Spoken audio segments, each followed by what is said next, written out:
Fabian Liberty, anarcho-capitalist. You can find me pretty much everywhere as Fabian Liberty. Fantastic. Kraut. Hey, morning. Dylan's editor just woke me up. I don't know what this is. Fantastic. Lecture fan. Yeah, I'm lecture fan. I'm a lawyer, practicing lawyer. I stream on Twitch at night. I do politics. I'm conservative. Find me on X, YouTube, you name it. Fantastic. And Vouch, I think. Yeah, I'm Vouch. I'm here to wrestle up some good discourse. Wrestle up them discourses. Anarchy, how's it going? G'day, it is a very tired Australian. I make history videos on YouTube and fight people on Twitter. Hello. Do you by chance have like a VTube avatar or something you can put up? No, unfortunately, I do not have a VTuber avatar. Okay, well, I'll forgive it because you're Australian and that's enough of a burden already. More Perfect Union. Hey everybody, I'm the More Perfect Union. I sometimes stream on Twitch and other channels. I'm a constitutional conservative, bane of all leftist existence, and glad to be here. By the way, it's nice to see that you managed to avoid getting shot. So far, at least. Okay, don't count me out yet. Well, so we've got don't, great show. Don't fucking jinx it. Yeah, as much as what the fuck? As much as I disagree. Knock on wood, jackass. I don't want to see anybody get hurt. I'll be fine. No one's ever got hurt in a war. So we're gonna get into the first topic. The first topic today, speaking of war, has to do with American aid to allies and whether the United States should continue to provide aid to allies. This, of course, is being talked about a lot because of the over $100 billion aid package to, while primarily Ukraine, also includes aid to Israel, also includes aid to Taiwan and some security investments in the Indo-Pacific region, primarily put there to counter Chinese naval expansion. And my question to all of you guys is foreign aid a worthy investment from the United States? And you can talk about any of these aid packages or any parts of the recent aid packages that you want to in talking about it. But of course, remember, we have short amounts of time, so try to keep things punchy, okay? And we're going to leave it to the room. Who wants to go first? I'll do it, fuck it. Okay, Sparky. Alrighty, plain and simple. We concern ourselves more with other countries' borders than our own. Until we take care of our own borders, no one should get a dime. Okay, well there you go. Anybody wants to take that? I think foreign aid is where it meets, where you can make a clearly defined alignment with our objectives and goals as a nation, protecting and projecting peace or democracies or fair trade, reasonable fair trade. I think that you can make a case for that. I think the Ukraine issue, while I'm generally supportive of anybody who is against Russia, I think the problem that a lot of people are starting to feel with Ukraine aid is that there's not enough oversight. The chances of the amount of corruption that exists within their government structure is still pretty significant, and there hasn't been a good accounting for it. So I think we need to have good controls over the audit process, regardless of whoever we provide aid to. And we need to make sure that we have a very finite, defined mission objective before we give anybody money. Okay. Can we throw it to somebody who maybe takes a different perspective than these two? I don't want to just have all the same people agree. Oh, it would be my pleasure. Okay. No country is an island. We all benefit from global stability. International relations and diplomacy are a preferable substitute to war. There is no way to wall yourself off from the rest of the world, and so long as the rest of the world is a part of the one that we're on, we need to be concerned with its stability. Foreign aid is a great idea. We should do it. We should do lots of it. We should ingratiate countries to ourselves, make ourselves look strong, the shining city on the hill. It's good for America. It's good for everyone. Of course, you got to do it for the right reasons. I think Israel is making particularly poor use of our money right now. But generally speaking, yeah, there's no way to just wall yourself off. The world comes crumbling down due to instability. That hits us too. So we got to be responsible stewards of the power we have, which is, at this moment, quite a bit. Okay, it's very interesting. It's very interesting to see how socialists always have this same notion where conservatives or libertarians or limited government types don't want the government to do something. And so the claim always becomes that And this goes back, Hayek noticed this, right? It's like, it's as if the socialist believes that we don't want to produce grain, right? The idea is a false dichotomy. It's a fallacious argument that Vosh is making. This idea that there is either we wall ourselves off from the world, or we spend money that is completely wasted in inefficacious ways towards foreign aid, which can be done better via charity and private industry, and by, as More Perfect Union stated, if you're going to have a minimalistic state, you can protect your trade routes and certain things of that nature. But this idea that we're going to spend hundreds of billions on corrupt nations that don't feed their people, and we just kind of do it year over year over year, or we're going to fund never-ending wars without any accountability, or almost a complete lack of oversight, to the tune of $500,000 for every upper middle class family, is absurd and stupid.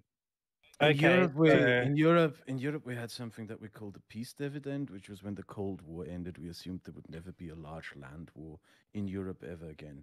As a consequence, almost all countries here cut their military budgets, and then we either invested the surplus money into social development, social programs, or we cut taxes. And now we all have egg on our face.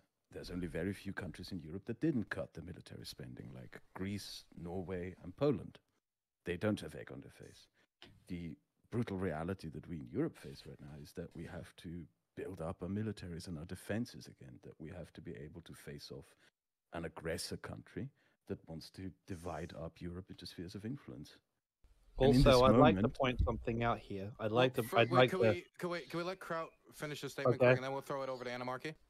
Okay. In this moment of crisis, we have no choice but to ask the Americans to send us weapons, because we don't even have enough of our own, because we neglected defense industry to such a point that it's proving difficult to gear up the factories again to make basic ammunitions. We're not just taking aid from the Americans, we're also taking from the Canadians, the Australians, the Japanese, the Koreans. The Koreans have been especially gracious, giving us 1 million artillery shells for the Ukrainians, and I want to point this out, the aid isn't money, it's literally physical shells, it's guns, it's tanks, stuff like that. And the only counter proposal that I can make to those who criticize it is, yes, we're currently taking your aid, but we will be gearing up our own defense again. We will be coming back up under our 2 feet, because it is very clear to us here now that the peace dividend is over. Right, I'd like to jump in quickly into this. Quickly though, Anarchy, I did say Anarchy would go next, and then we'll see what he says, and then maybe you. Okay, go. Okay, rather, I'm going to sort of be a bit testy. Maybe it's just because I got it's first thing in the morning, but I find it ironic about being lectured on the deliberate reliance on the government to do things, and how self-proclaimed anarcho-capitalists can't recognize what's called a good investment. You've completely defanged the largest geopolitical threat in Europe, or at least heavily damaged it. You've rendered it completely incapable of challenging the United States in the world hegemon game, if you want to use the term, without a single American citizen who didn't volunteer for Ukraine directly dying, not a single active duty US military person beyond special operations who we don't know about being deployed. And you've spent what amounts to just under 2% of your entire budget for 1 year. You've spent less than 20% of your discretionary defense budget to destroy something like 3,000 tanks, 5,000 APCs, kill 100,000 Russians, and you've done basically nothing. You've done nothing. In fact, you've saved money. The other big issue for me is when you're talking about aid to Ukraine in terms of material aid, a lot of the weapons and stuff that the United States has sent have been from their reserves and stockpiles. You are paying people to maintain these. You are paying private companies to maintain these using government money. They are no longer needed to be maintained in those boneyards and those storage facilities, because guess what? They're out doing what they were built to do, which is kill Russians. Now, on the next side of things, you're going to need to replace that. Europe is going to need to replace all the aid they've spent. I do want to say, just do try to tend to wrap it up, because we only have so many people. Okay. In which case, let me put it this way. Long story short, all that money is going back to the private sector. Lockheed Martin, Raytheon, they're going to make a killing. They're going to employ Americans. And those Americans are going to pay taxes. They're going to spend money. They're going to buy shit. And that's going to stimulate the American economy. This is a net benefit on every level for the Americans, even if you take out all the other factors. It's just just a win. After Adam something, may I respond to this absurd retard attempting to explain economics? Adam, I'm gonna ask to you wait a moment. Have Fabian just directly respond sure. to make it easier. Okay. Have fun. Yeah. Super quick, right? So the idea that you attack the idea of an ANCAP being anti-war to be pro-war for Lockheed Martin really shows that you don't know what ANCAP is. But setting all of that aside, the idea that it is a good investment, that we can look at how much money is spent and then calculate it afterwards is, a very poor misunderstanding of economic theory. The market is the best way to allocate resources. The market is the one that has price control. The state cannot solve the economic calculation problem. The state is incapable of solving the local knowledge problem. And so that money is going to be wasted. And of course, it's going to end up in the coffers of fucking Lockheed Martin, and no ANCAP or most Americans fucking want that. And the idea that, oh, well, don't worry, it'll create jobs. I mean, that might work. Job creation might work on fucking, 1980s and 1990s conservatives that would vote for this dumb idea of like, it'll create jobs, but it doesn't work on me, buddy. Like, no, fuck war. Private corporations make profits. Okay, so Anamarchy, if you wanted to respond to that, we can give you an opportunity to respond to that, or we can just throw it straight over to Adam. With state money, like, shut up. Like, so stupid. No, it's a straightforward calculation. The United States is spending, proportion to what it has, nothing. Absolutely nothing. It's barely spending anything compared out of its total budget. And what it's generating in terms of a geopolitical result, you're getting your money's worth easily. And yeah, sure, you can talk about the geopoliticality. It's so it's on. We've got photographs. We've got photographs of columns that turned out. That's not how basic economics works. Wait a second. Okay. Adam, something. I love you, but I'm gonna have Bosch quickly comment. Then I'm throwing it to you. It's just a bunch of my hands. Right. My hands. Dylan. To my seed every moment, but this one. If we're going to center the discussion, it should be on reality, not fantasy. Every country on the world has a state. Every country in the world's state manages its own resources, including war. The idea that the argument here would be about, oh, what if the private sector did for it? What if the market decided? Shut up. The market decided. The system exists. We live in a global economy. Turns out corporations benefit from a state that protects them. That's not an argument. Like, make an actual argument. The argument that I'm making is that you don't have one. What is this? Like, can you point to any place in the world? I didn't. Hold on. Pause. Hey, dumbass. I didn't bring it to that. Make an argument. Wait. We only have so much time. Just make an argument. Finish his question. And then I'll give you Fabian, and I'm sorry, like 10, 50 seconds to respond. Then I have to throw it to Adam. And then me, Dylan, and then me. I'm feeling up my crystal ball right now, and I'm foreseeing 57 questions that are answered. But what if we let the private market do more in some abstract, nebulous way that's never been done because it doesn't work? I cede everything to Adam somebody with something interesting to say on the subject. Well, thank you. All right. Of course. I ceded. Of course. Adam. Wait. I said I would give Fabian 10 seconds to respond. He gets 10 seconds to respond, then Adam. Yeah, of course the socialist wants us to have more government. Of course the ANCAP wants us to have less government. Except I didn't make the argument from a non-government anarchist perspective. You just randomly said dumb shit to attack ANCAP because you have no fucking argument. That was point number 3 of 7. All right, so Fabian sounds a bit like those like Twitter tanky lefties who, but he just uses market instead of like a communist manifesto or something. It's very funny. Anyway, so make a fucking argument. I'm on it. Okay, so just be patient. So the arguments for supporting Ukraine, for example, from the pure business perspective, I mean, I think it's a no-brainer, right? So one of the main export materials of the U.S. is security and stability, which the U.S. accomplishes through its military, and this, of course, has a number of easy to see positive business effects. Peace and stability, turns out, is good for a business. It is good for investment, right? This is a no-brainer. Also, the Ukraine war just happens to be a great advertisement for the U.S. weapons industry. You know, when you see those thousands of Russian hardware burning, just like torched by not even top-notch U.S. hardware, but like just like 20, 30-year-old stuff.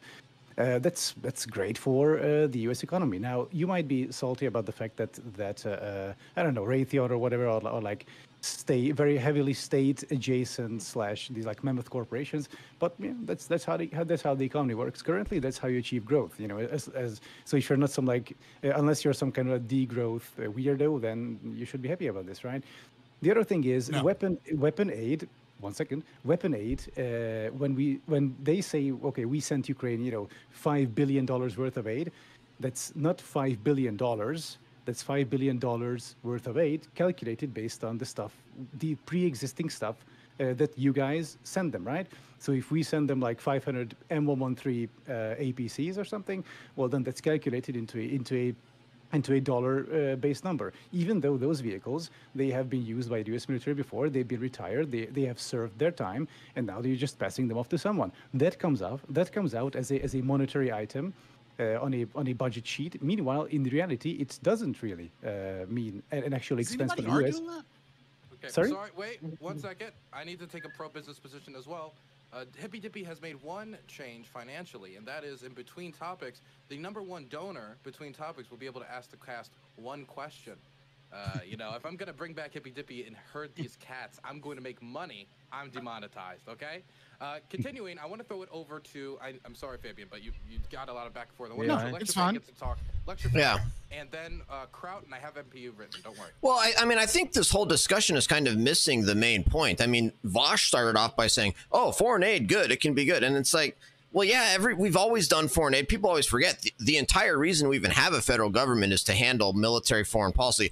But of course, nobody addressed aircraft Sparky's perfectly reasonable point, more perfect union's perfectly reasonable point. And so you're just glossing over these points where it's like, oh yeah, foreign aid good, but it's like we're broke for one, we don't have any money. Number two, everybody sort of agrees with that, and the Australian guy, Anna Markey, was perfectly correct to say it's a drop in the bucket. We spent $100 billion on Ukraine. We spend over $6 trillion on a federal budget. So it is a drop in the bucket. But you've got a problem here where we're broke. There's inflation out of control. We don't have our own border secure. So you can say that foreign aid is good. And I support foreign aid when it can be afforded, when we can pay for it, when it benefits United States national security, when foreign aid can be used to establish and prolong American military dominance, economic dominance, cultural dominance. So foreign aid can absolutely be good. But you're simply not going to get it with a GOP Congress, which we have right now, if you guys don't address the border. And you left this, oh yeah, great, yeah, more foreign aid, and let's just leave the border open and let's not do anything to try to balance the budget. That's a loser argument.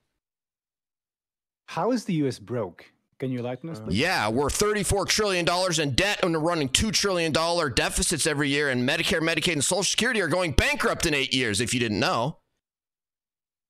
I just wanted to comment on the idea that we should let the markets decide which country deserves military aid and which one doesn't.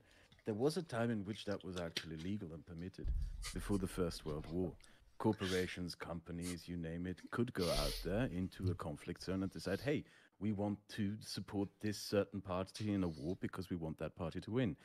There's a very famous example of this. The British textile and cotton weaving industry bought a warship for the Confederacy, wanted the Confederacy to win the Civil War because slavery was very profitable for their industry and they wanted to keep the profits of that.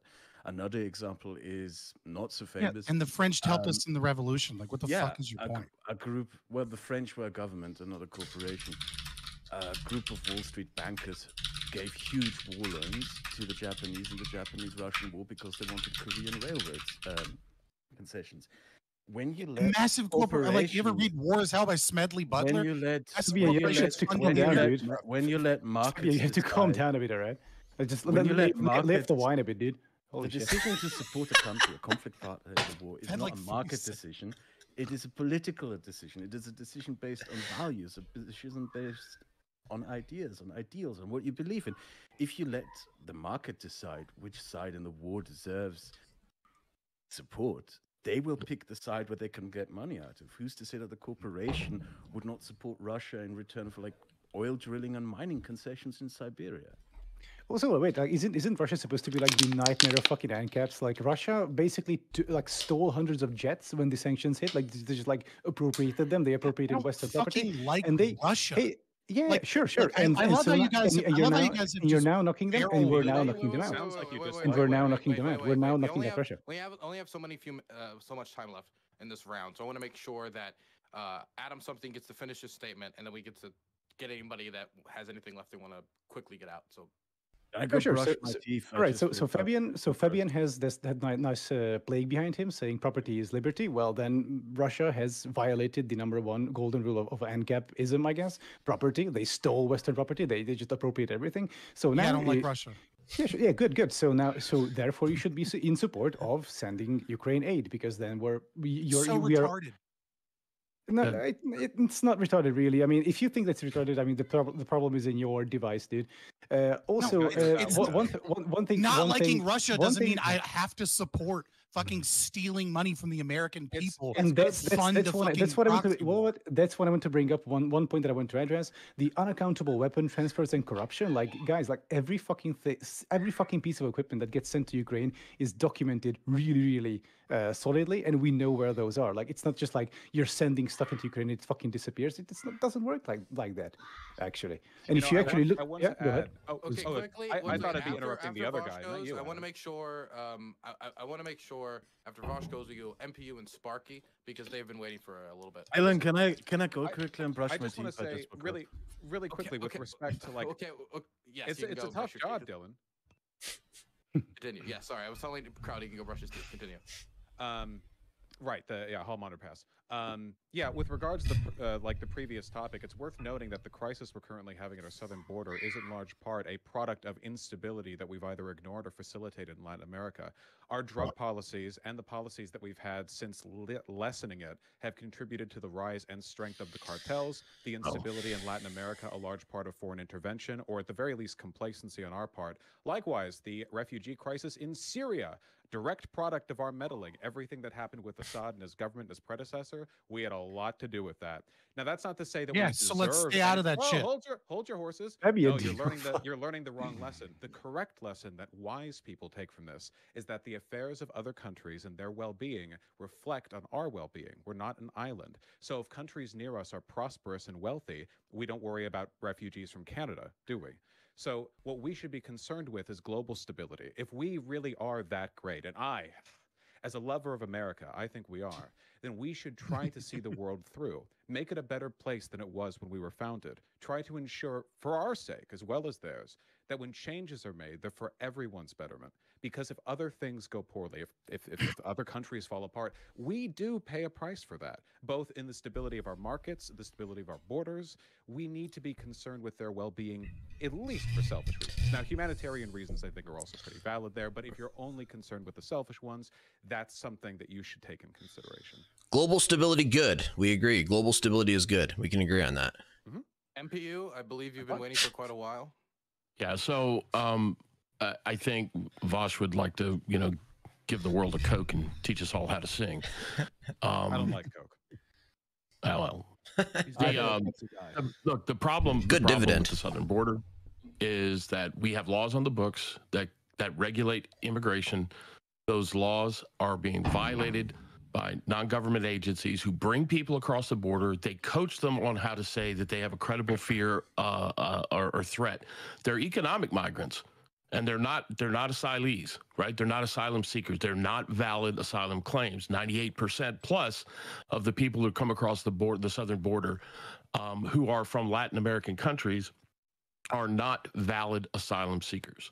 And then on top of that, we have hundreds, if not thousands, of people who have come across the border who are known. They're known to be affiliated with terror organizations.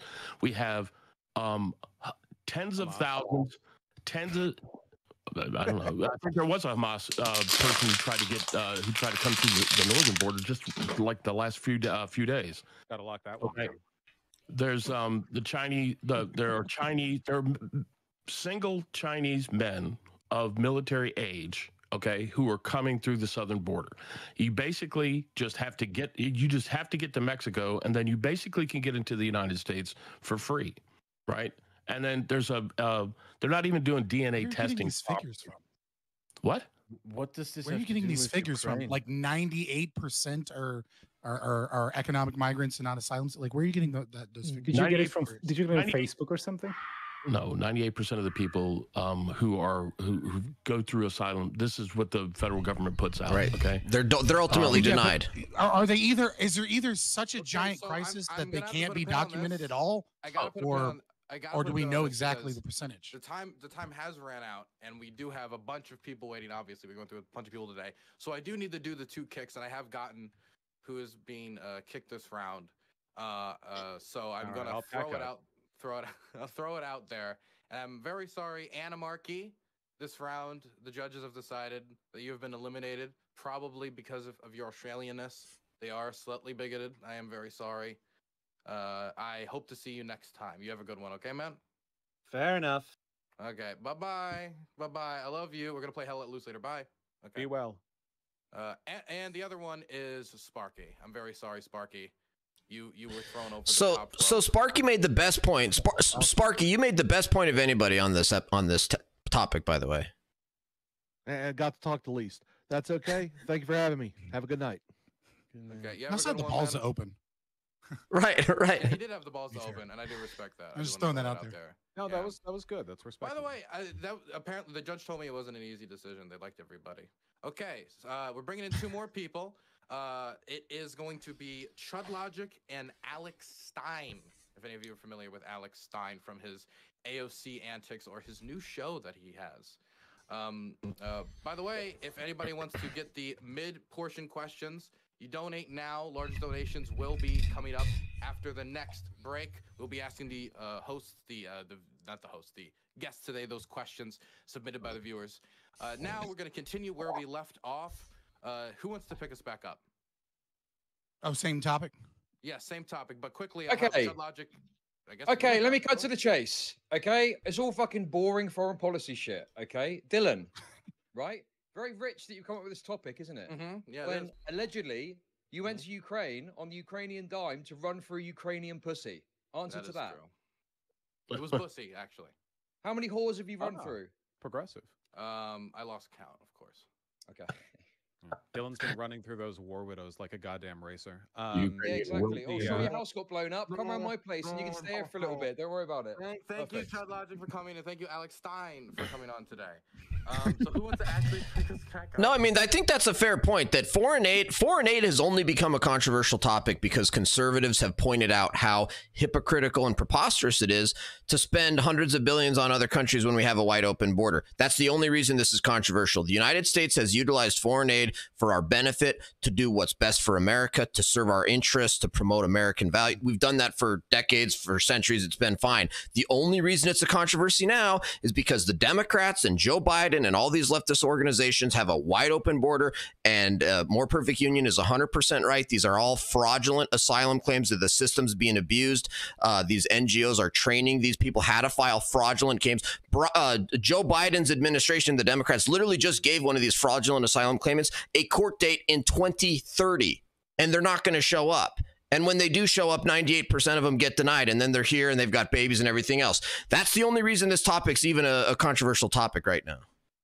Hey, I've got Okay, a quick question, by okay. the way, Lecture. No, sincere question. Lecture, if it was possible, so we spend a lot of money protecting our southern border as it is. If it was possible to spend that amount of money investing in a variety of Latin American countries, Mexico, Colombia, whatever else, and in the long term, say in 5 to 10 years, the money that we invest in foreign aid, that we give them in foreign aid, could contribute to the betterment of conditions in those countries to the point where they don't really have that many migrant trains coming up on north. You know, we could make them want to live in their countries. If that could be done, would you prefer that? Do you think that'd be a good run forward? Sure. I just don't think that can be done.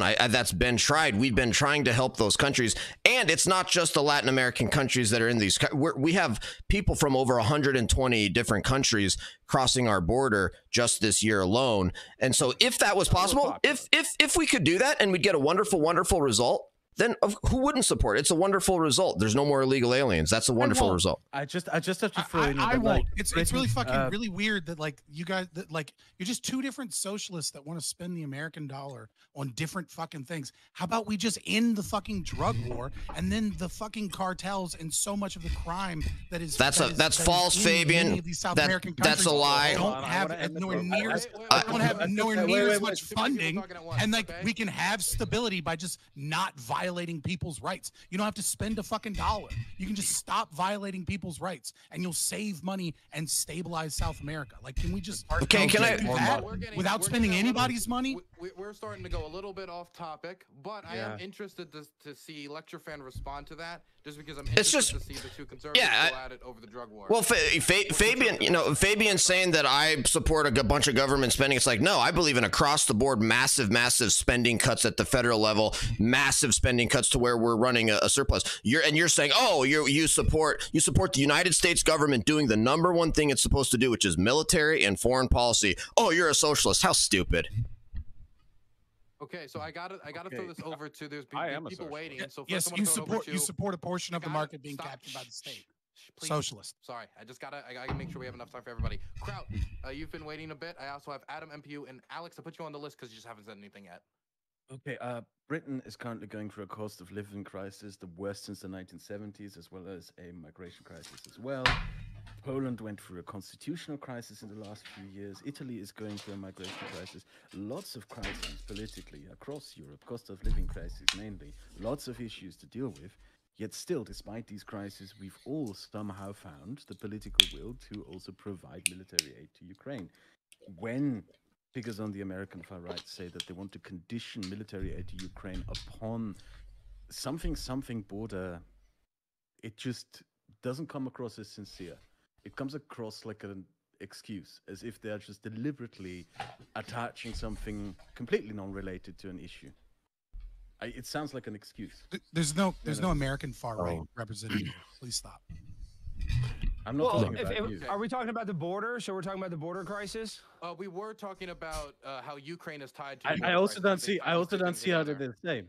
Is there like a Mexican army invading Texas, annexing people? No, guys, listen. I live in Dallas.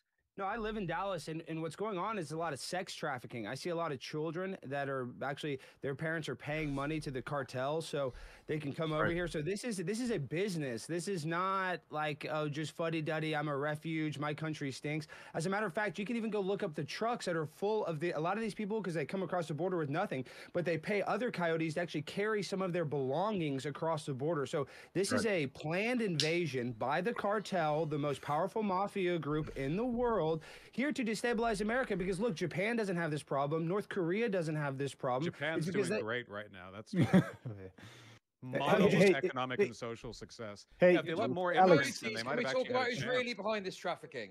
Okay, Alex, let's hey, go, Alex. I know you probably don't want to talk about who's really behind the coyotes. We need everybody. Japanese. They're trying to.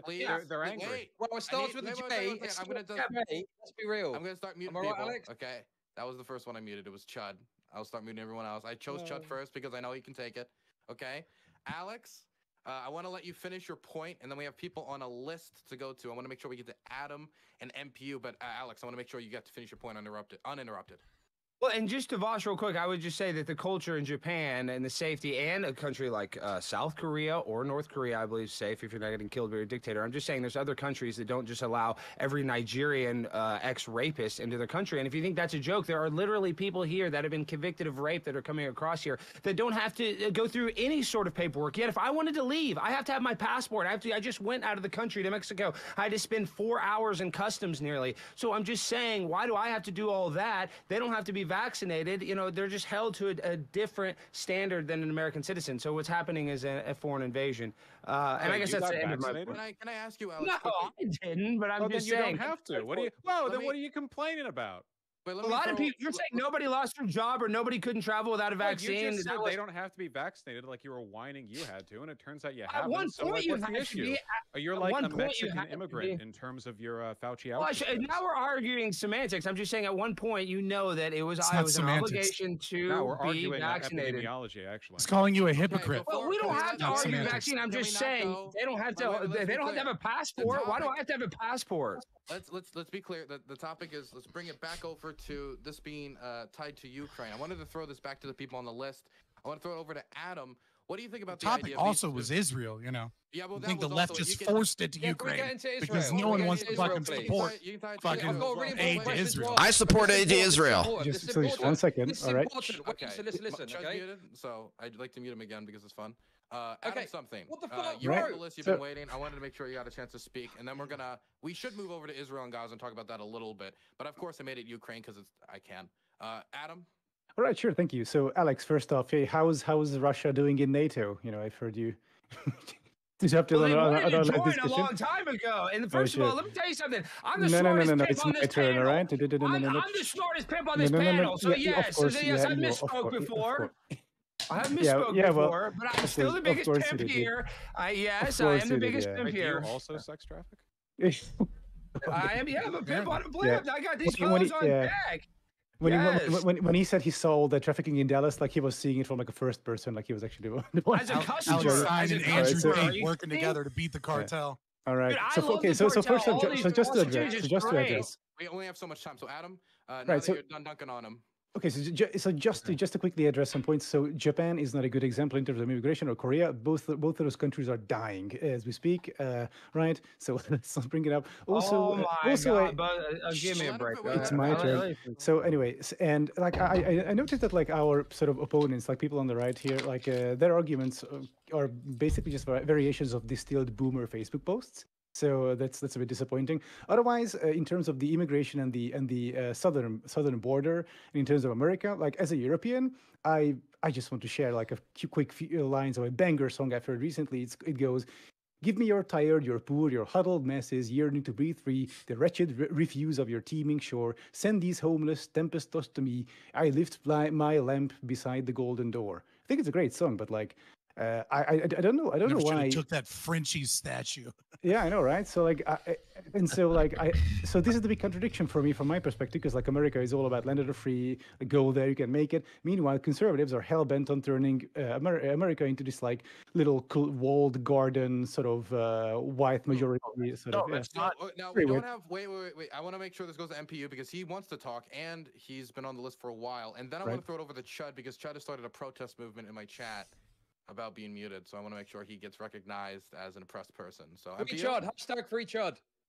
Yeah, how have I not been muted, but Chud has twice? Like that's just not fair. So yeah, to kind of get to your point, America has probably the most generous immigration policy of any country on the world. If you step across the border without permission in Mexico, they lock you up. Okay, that's it. You get locked up. Okay, we have over 1 million people enter this country through a legal process, and we have under the Biden administration close to 8 million thus far illegals that have crossed, many of whom are convicted felons. They've been deported once, twice, 3 or more times. Okay, and they're still coming across, and the president or the current administration has done nothing to quell that tide. They just simply make it easier. They made an app making it easier for people to come in, and then they just simply changed the terminology around so these people can have quote unquote legal status while they're waiting for up to 10 years, as Lecture Fan put out a few minutes ago. The cartels, this is not about the war on drugs, Fabian, with all due respect. I get where you come from as a libertarian, that there's no real federal rule or federal control for drug policy, or they shouldn't. That's your take, right? But the problem is that the cartels are making as much or more money. Univariate analysis. I'm not a boomer con. I don't care. Okay. The point is that the cartels are making as much or more money trafficking in human bodies, okay, than they do in drug sales, right? So let's just put it out there. We don't. If we build up South America, it's not going to keep. Do you deny that the problem would be lessened? Do you deny that the problem would be lessened if we stop the war on drugs? Yes or no? No, I don't think it will. Okay. You believe that the cartel will make the exact same amount of money? I just wanted to say. Will the cartel make more? Will the cartel have more or less power? Before we delve into the war on drugs, the cartels have shipped. Wait. I'm asking you both to wait. We're delving into a totally separate topic now, and I want to make sure we pull it back a little bit. And Shud has been waiting.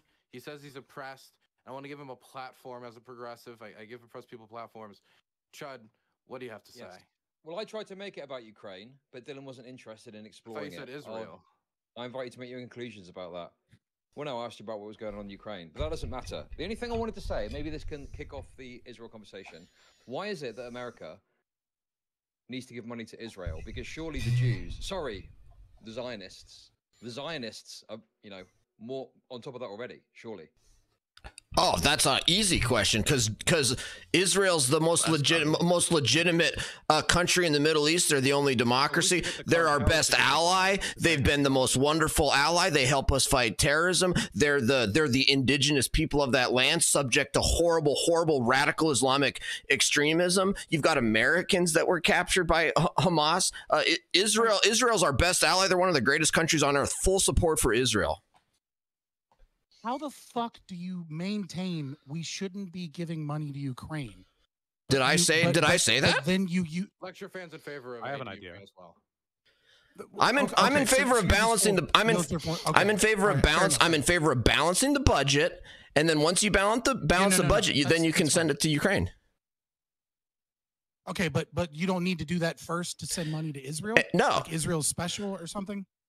I do think Israel's different from Ukraine, and I'm so proud of the Republicans and conservative movement. The conservative movement has come out strong in support of Israel, despite the non-support for Ukraine. And I think there is a difference between Israel and Ukraine, and I'm so happy to see the Republicans and the conservatives full support for Ukraine, for Israel. What is that money being used to immigration thing was actually not an issue, and it's just a way of avoiding the actual topic, That's the reality. It's the reality in Congress. If you don't know what's going on in Congress, that's the reality. Proxy issue. It's like when they say we need to. Can I ask that around the room? Do people think that the tying of immigration to the foreign aid bill is about solving immigration, or is it about killing the Ukraine-Israel? Killing the Ukraine bill. Killing the aid. I can start with that, actually. Yeah. It's about neither. It's about fucking politicians and dumb fucking conservatives that follow their fucking coattails on Twitter instead of actually thinking for a goddamn moment. And politicians just want something to browbeat and beat their fucking chest about. Like the idea that these two things are the same in this giant complex fucking budget is ludicrous. It's a way to get to go, why are we spending money over there when we should be spending money at home? And it's like, or we could just stop spending money on shit that makes the problem worse. But I have actually a nice theory about this, by the way. I have actually a nice, neatly packaged theory. Let's see what you think. So the GOP seems to support aid to Israel unconditionally, basically. Yep. And they seem to drag their feet on Ukraine, right? They're tying it to the border stuff. So since the GOP has been getting more and more far right, so on one hand we have Israel, which is which is led by a far right government, aiming to ethnically cleanse the Gaza Strip and create an ethno state, and inside Israel, as it's been happening on the West Bank, for example. And on the other hand, we have Ukraine, a liberal democracy fighting against a similarly far right invasion force, a traditional sort of very far-right, traditional conservative, etc., Christian fascist almost government, Russia, right? And the GOP is not really in favor of supporting the Ukrainians against that, right? So I see a kind of strange pattern here that like fascist invasion done by against the liberal democracy, we don't support liberal democracy, and then invasion and ethnic cleansing by a far-right country, we do support. Can you define far-right? Doesn't want to give money to Russia. That would be the equivalent. Can you define far-right? You used far-right 4 times as a term. Yes, right. So wait. Of course. So Russia. Can we have one? So first, can I quickly respond to the? Oh, sorry. Do you want to do that question instead? Okay. No, just like the random journalism slur. Like, what the fuck is far-right? Just a quick response. Yes, so far-right would be Russia, for example, a hyper-nationalist, sort of a very traditional Christian. That's an example. Can you give a definition? Far right, sure. So the far right is a sort of also on the is characterized. I can give you characteristics. So it's characterized by sort of hyper nationalism, sort of a very sort of hyper masculinized culture and state ethos. Is sort of looking back to a great future and sort of eulogizing a great future, and generally thinking that degeneracy from certain sources, certain ethnic groups or geographical regions is ruining our. Over the last 100 years. Is far right. I am. I'm far right. Oh, well, I mean, the only one here. he's a meaningless definition. I mean, he's Well, I he's don't famous. think to either of them. Patriot, from what I've heard. Yeah. 100%. But He first of all, let me just say he this. supports cartel business. He can't be an American chauvinist. Oh, yeah. Exactly right, because I have to tip the strippers. I mean, and that's one thing that everybody needs to realize.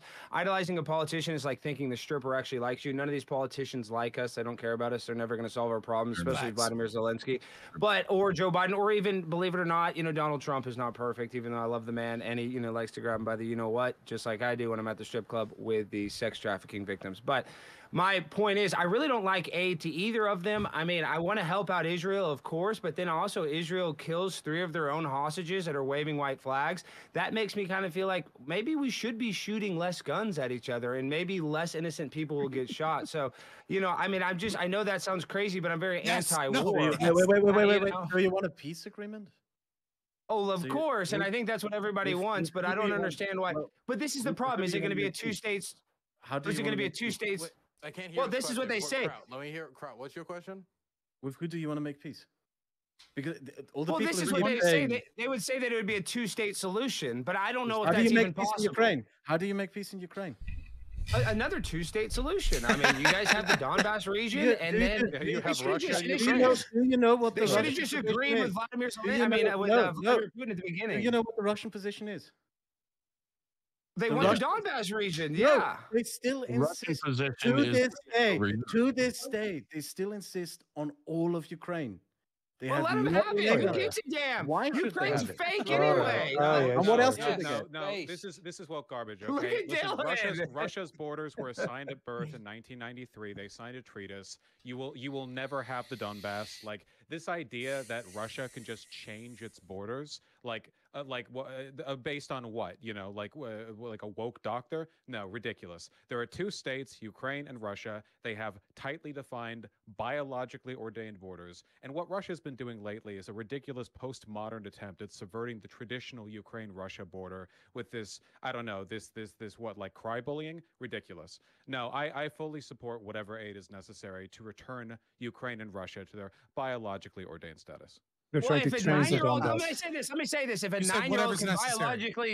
9-year-old can biologically change their sex, then I think Russia can biologically change their borders. So when does the country get to? So how does the country get to? How do you get to decide which country does get to exist and which one doesn't? Well, it's simple. You played a video game. Have you ever played a video game before or a board game? So you want to live in a world of like.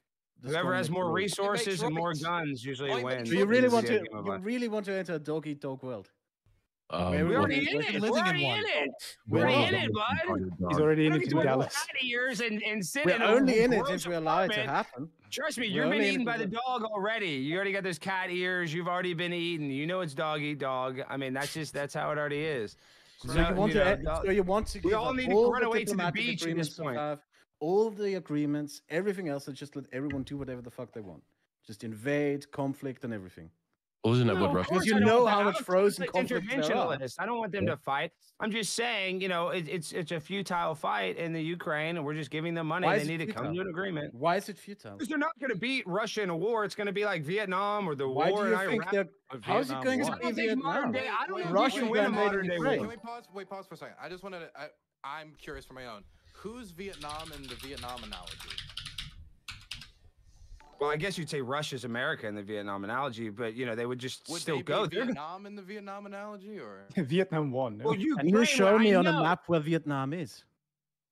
When I'm sitting there, probably not. Honestly, I mean, what do I look like? You probably couldn't either, dude. I'm telling you, you get a map of 50 states. It takes you a couple tries to probably name them all. You can tell because famously America annexed the Donbass portion of Vietnam back in '73. I'm just saying, regardless, guys, a modern day war doesn't have winners and losers. I mean, I guess you could say the Taliban beat America, but I guess that's just what it has losers. losers. They're just going to stay there. It's Well, the they'll people just that stay there die. and fight forever, but it's just, it That's seems. so true, Fabian. As America People and Russia dying in just war keep is funding bad, and I can fueling agree. war. It's right. It's the people that keep No dying. war It's never the happened, Russian others. soldiers that get conscripted to go die in Ukraine, and it's the Ukrainians that are dying as we continuously fund it because we have some fucking ego about this vague notion of stability, as if America is this paragon of fucking stability, as if they haven't been able to destabilize half the fucking war in the last 70 fucking years. Okay, wait. If you all talk at the same time, I can't hear anything. I know Vosh wanted to Can I get in? Can I get in, Dylan? And lecturer, I'll write your name down, okay? Now, I just want to say it's always weird to me how what start out as like measured conversations on budgetary allowances for support of Ukraine turn into stuff like this nebulous notion of peace.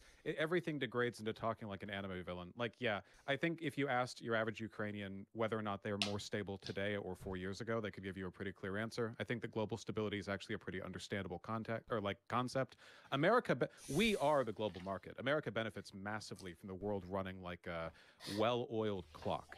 As much as some corporations in America benefit from war, and to be sure they do, I'm not suggesting otherwise, for the most part, we benefit from the world being stable. So does Russia, by the way. It's not like the average Russian citizen is doing fantastically right now. Ideally, they would eventually, upgrade to a liberal democracy or, God willing, a socialist one. But, that's one step at a time. But in order for us to, facilitate that process, we have to get our hands dirty with making difficult decisions when it comes to what we do or don't want to support. The idea of, fully abdicating ourselves from global responsibility, it's a child's fantasy. It's like a kid not wanting to get involved in schoolyard drama. We can't help it, and we're the biggest country in the world in terms of power. There's no escaping the responsibility that comes with that. Again, you set up these false dichotomies of where the idea that we shouldn't be continuously funding a proxy war means that America is this 1910s isolationist country nation before the progressive era. Right? It's very simple to say, you don't have to advocate one extreme over the other. You can very easily say America should be doing everything it can to try and strong arm Ukraine and Russia into peace agreements. And you could be saying the exact same thing about Israel and Hamas or any other conflict in which, for whatever fucking reason, we're funding multiple different sides and we're bleeding money that we shouldn't be spending. And yeah, you say, well, we're all about stability. Well, if we're all about stability, then we should be using that power to bring peace, to get stability. Is this magic fucking concept that you get to have when it benefits you, and then you get to throw away when it isn't. Okay. Ukraine war is not a proxy war. The Ukraine war is not a proxy war. The Ukrainians are going to continue fighting even if you cut aid. It would be nice if you gave aid. It would be the right thing to do. But if you cut it, the Ukrainians will keep fighting. And the Europeans will keep shipping their aid to Ukraine. It is not a proxy war. I don't know why that always has to be fished. I can't hear the end of. I couldn't hear the end of Kraut's sentence. Could you say that one more time?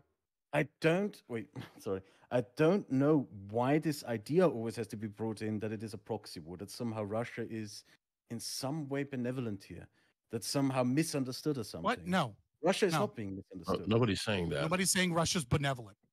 Okay. Well, it's not a proxy war. It seems like these positions always kind of come adjacent. Because again, it's like you could say this isn't our business or whatever, but then a bunch of other stuff slips out, like vague notion of stability or proxy war. Look, us funding an ally is not crazy. That's not some wild new overextension of state power. Nations have been doing this since before the nation state even existed. The idea of our ally is under attack, we should help them, goes back as far as organized human civilization. I mean, this is pre-language. So it's not just about alliance. It's not just about alliance. In the last 20 years, Russia has started 9 wars or been involved in 9 wars, all of them of aggression. All of them, in Moldova, Russia's a naughty boy.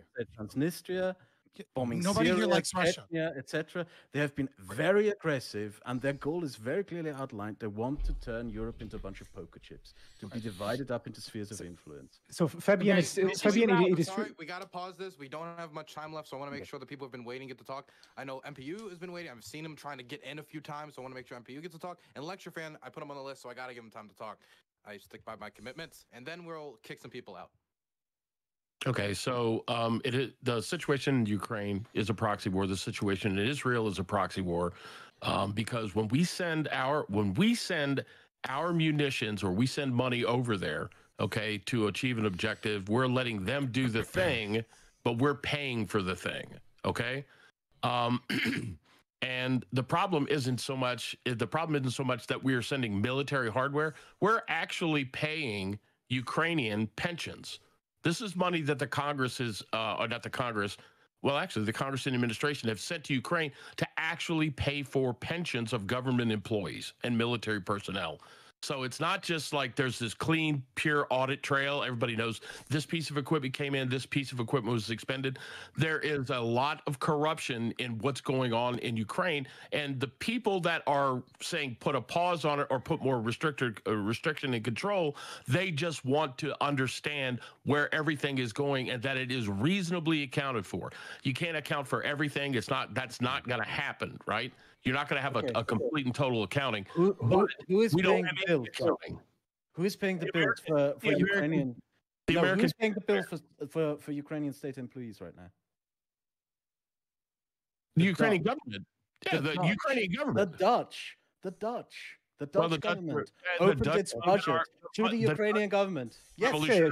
So the Dutch are literally expenses. paying right now for all the state employees. When we send billions of dollars of hardware, material, or money over there, yes, hardware. The American taxpayer. In hardware mostly, but so most of the money transfers are done by the coming from the EU. So the functioning of the Ukrainian state is held up by the EU taxpayers who support this, by the way, not the American taxpayers. America mostly sends hardware, which is calculated as money, but it's hardware. Money is sent mostly by the EU. Right, we're sending. Let me say this point. It is money. Let me answer that. Let me rebut that. Alex, you have to wait because we're already hit the time, and Lecture Fan is sitting there waiting like a very. I want to hear what Alex has got to say. No, I was. Well, I just want to say it Go is ahead. money because the biggest industries in America are Raytheon and Halliburton is our military industrial complex. So we get to give them our old equipment so we can. Yes, I think a lot of what you see amongst the isolationists on the panel is a result of Americans being wonderfully secure. We've had total security. We've had a great economy. I love that Kraut started out this conversation by basically saying that Trump was right, that Europe was never paying for their own defenses enough, and now Europe is having to ramp up. Trump was right. More Perfect Union brings up a great point about the reason that Ukraine is different from Israel is because Ukraine is corrupt, and the Bidens themselves were involved in corruption in Ukraine, and so that's why there's a whole bunch of questions about sending all of this money there. That's the big issue. Here, Zelensky is actually related to Biden. It's like a long con, you know?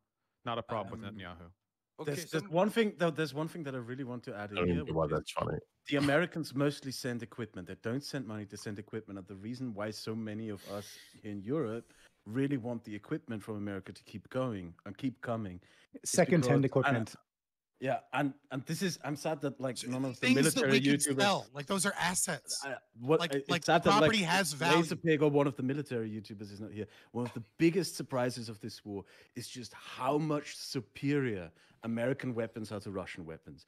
It's insane. Like Adam probably saw the videos himself. One single Bradley taking out an entire column of 12 Russian armored vehicles and tanks. It's pretty insane. Crazy. It's insane how much superior that equipment is. And actually, in terms of selling, though, fucking Twitter might get really mad if you use the in word terms of selling, though, like those things have been sitting in storage for like 20, 30 years with no buyers. Yes, but they're still very useful against Russian hardware, which is shit. So if there were buyers for that, I mean, there aren't really any buyers, at least not trustworthy buyers. You don't want like geopolitical enemies or untrustworthy countries buying your stuff because then they'll know their weakness, etc. Right? So what's being transferred to Ukraine has been sitting in storage for 20, 30 years. And one point I quickly want to bring up, when Ukraine hit one of the... Yes. People off. I already got the people.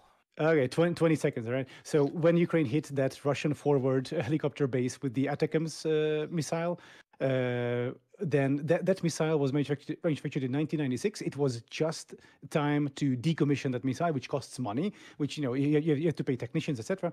And instead of decommissioning it, you just ship it to Ukraine, have fun, use it, good luck, and then a bunch of Russian hardware gets smashed. Right, And then the U.S. turns around, right? And then the military-industrial complex says, well, we have to replenish all of this hardware that we gave away. And then the taxpayers of the United States end up having to pay the bill down the road again with... It was going to be decommissioned anyway. It was going to be decommissioned in months. It's the same thing. So I got a, we're going to be kicking people out. But first, I got a $100 donation. So they get to ask a question because they donated money. And I'm a capitalist now, so I make the money. So this is a $100 question, than a socialist and it's for, streamer. and it seems to be for lecture fan Alex Stein and NPU. Do you think that General Alden's plan would have been able to reduce loss of life and increase efficiency in the Ukraine-Russia war? Not familiar with General Alden's plan, whatever the hell that is. Alex? No. NPU? No. It's very detailed, but it's a very good plan. Well, I guess we'll have to do more research. It won't work. That was a great use of your money. You could have, I don't know, saved like a few like very poor children in a third world country, but you did this instead. And I appreciate it. Thank you. Anyway, let's kick the people that are going to get kicked today. The people that are going to get kicked, and this was... Oh, here's the list. I'm very sorry. Adam Kraut, Europeans kicked out of the conversation. Finally, sleep. Kicked out. Thrown over the top rope. I'm very sorry. You guys go to bed now. Bye-bye. I love you both. Bye-bye. I had fun. Farewell, Adam. Good luck. The next two that are kicked is Fabian and... Oh, is this true? I can't believe it. Chud. I'm very sorry. One round. Gutting. More people are getting kicked. It's a fucking massacre. Oh, no. Doing, like, All right, you'll have a good one. The Jays, clearly. But it's all good. Thanks for having me on. Appreciate it. Bye-bye. Bye-bye, everybody. It's an uneven round this time because we have some people made cancellations, so we're, you know, we have to change the voting system. We have a very transparent system here when we choose who gets kicked and who doesn't get kicked, based upon my interests and my interests alone. Yeah, it's very DNC style. It's a very good. It's a very behind good the system. scenes. Yeah, it's a very good system. It's like we have, this we like have a those central committee times that works with a board. It's that very mail-in democratic. voting It's happened. very democratic. All of our votes are digital, and I have them all on a hard drive that I keep around my my neck. All of the votes are digital. You vote only by TikTok. Okay. The voting drops appeared at the last moment. You know, completely Yes. changed the Now we're gonna get into some serious topics. Now we just talked about a war, so we need to get into something actually serious. Okay, and that's the war. Taylor on Swift. Christmas. The war on Christmas. I It's think been we should have a resumed. different war, and it's the war on this topic. The war on Christmas is intense. It's deadly. It's awful, and they're going after the good faith. So the question is for the room: is there actually a war on Christmas, or is it a blown out proportion just by like Fox News hosts? Is it not? There's just a massive amount of religious bigotry on the left. Tons of religious bigotry and hatred on the left in America, for sure. I agree. Not enough, though. Not enough. Okay. So if I can, I'd like to say that, you know what, I do agree. There is a war on Christmas, and I think it's fucking based. All right. I think we should I think we should continue the war on Christmas. In fact, I think we should actually bring in like heavy artillery, shoot down any Christmas trees that we see. We need to make this like a true secular utopia. Okay, on a serious To link it back to the previous topic, you're already funding the Iron Dome, so why the fuck didn't that shoot Santa down? That's what I want to know. What's it fucking there for? Because bad boys and girls don't get presents, so he never had to visit there. My fucking contention here, and the thing that drives me up the wall, okay, is that there's a very clear way of handling this, okay, and it's that you should say Merry Christmas on Christmas. And when it's not Christmas, you say Happy Holidays. I don't get like this. This seems so straightforward. What, like, I guess conservatives want us to live in a world where it's like December 17th and you go to the store and someone says Merry Christmas. No, the fuck it isn't. What are you talking about? That's not for a week or more. That it's insane to me. Happy Holidays isn't even like, you know, oh, you're replacing Christmas or whatever. It's just not fucking Christmas yet. Anyway, yeah, the war on Christmas fucking talking point is really dialed down now. I guess it's just all trans people or whatever conservatives are obsessed with, trans cock, I don't know. Because this like Rush Limbaugh era of like American good old boy folksy town hero shit is dying because people won't say Merry Christmas on December 1st. I just haven't heard it in a while. Maybe it's because Tucker Carlson's not currently with Fox. Maybe he'd be doing that bit if he was still with them. Well, I just want to say this point. I was just in New York City, and I was so surprised by the hotel rooms were so much more expensive in December because I'd been there multiple times this year.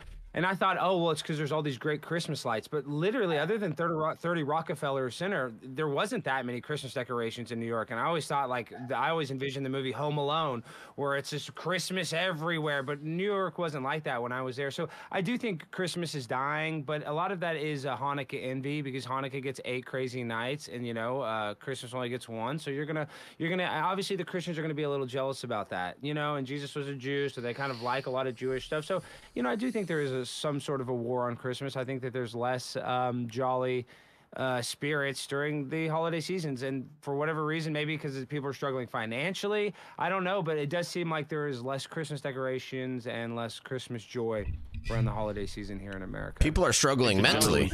Protestants are godless, and this is also a big issue. Like, Catholics know how to throw a party, and Protestants, the only thing they can do to celebrate Christ is to, like, play the same 3 songs in every department store in America for 1.5 months. You say that, Bosh, but the Protestants are acting very much like the Catholics in their need to feel oppressed. They need to be downtrodden by this. Certainly, this and they've taken nothing but the best outrage. qualities, to be sure. I can't stand the department store music, you know? Like, does anyone really think we're honoring Christ with the fucking the Gaudi, like the nanosecond Thanksgiving ends, or before? They don't even care. They'll do it before fucking Halloween these days, you know? Ridiculous. Jesus Christ would have wanted us to celebrate Halloween with everything decorated in black and orange. The idea of introducing Christmas stuff before then is just ungodly. Fair point. Yeah, I know. I mean, look, I agree. I like Halloween. You know, it's very spooky. You know, and you know, I like the spooky holidays. But as far as like Christmas goes, like maybe everybody realized that, like, you know, a fat dude sliding down your chimney, you know, ruin your fucking chimney is bringing down your property value. Maybe people don't like to encourage that amongst their children. I don't know. Breaking and entering, you mean? Yeah. I don't celebrate Halloween, by the way. Who even has a chimney anymore? That's what the green agenda is all about. Getting rid of fireplaces was to stop Christmas. It was the ultimate war. You know what's hilarious? Flex. It's half you motherfuckers bitch about Christmas. You don't even believe in Christmas. But then you want to try to make the right or the conservatives the cuck in the matter about Christmas. First off, I could give a fuck too less about any Zionist ideology about what Christmas is and their marketing ploy to keep making me spend my fucking hard-earned money. But you fucks, especially you socialist fucks, how about you guys explain to me what Christmas means to you? No, because I mean everything. Spend your money. No.